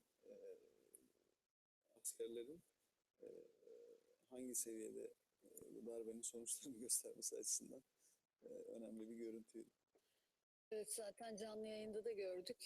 Yayın durdu. Bir süre bu stüdyoyu seyrettik. Sonra olaylar bir şekilde rayına O gelince sırada yayın sesin, tekrar başladı. yayının nasıl durdurulacağını da bilmiyorlardı. Uzun sürede ekran boş kaldı ama bu arada Kanal D'nin yayın yönetmeniydi galiba Süleyman Sarılar. Oradan gelip kameranın karşısına geçip bir şeyler söyledi ama sesini duyamadık. Muhtemelen bu girişime karşı tepkisini gösterdi haklı olarak. Bir gelişme daha var.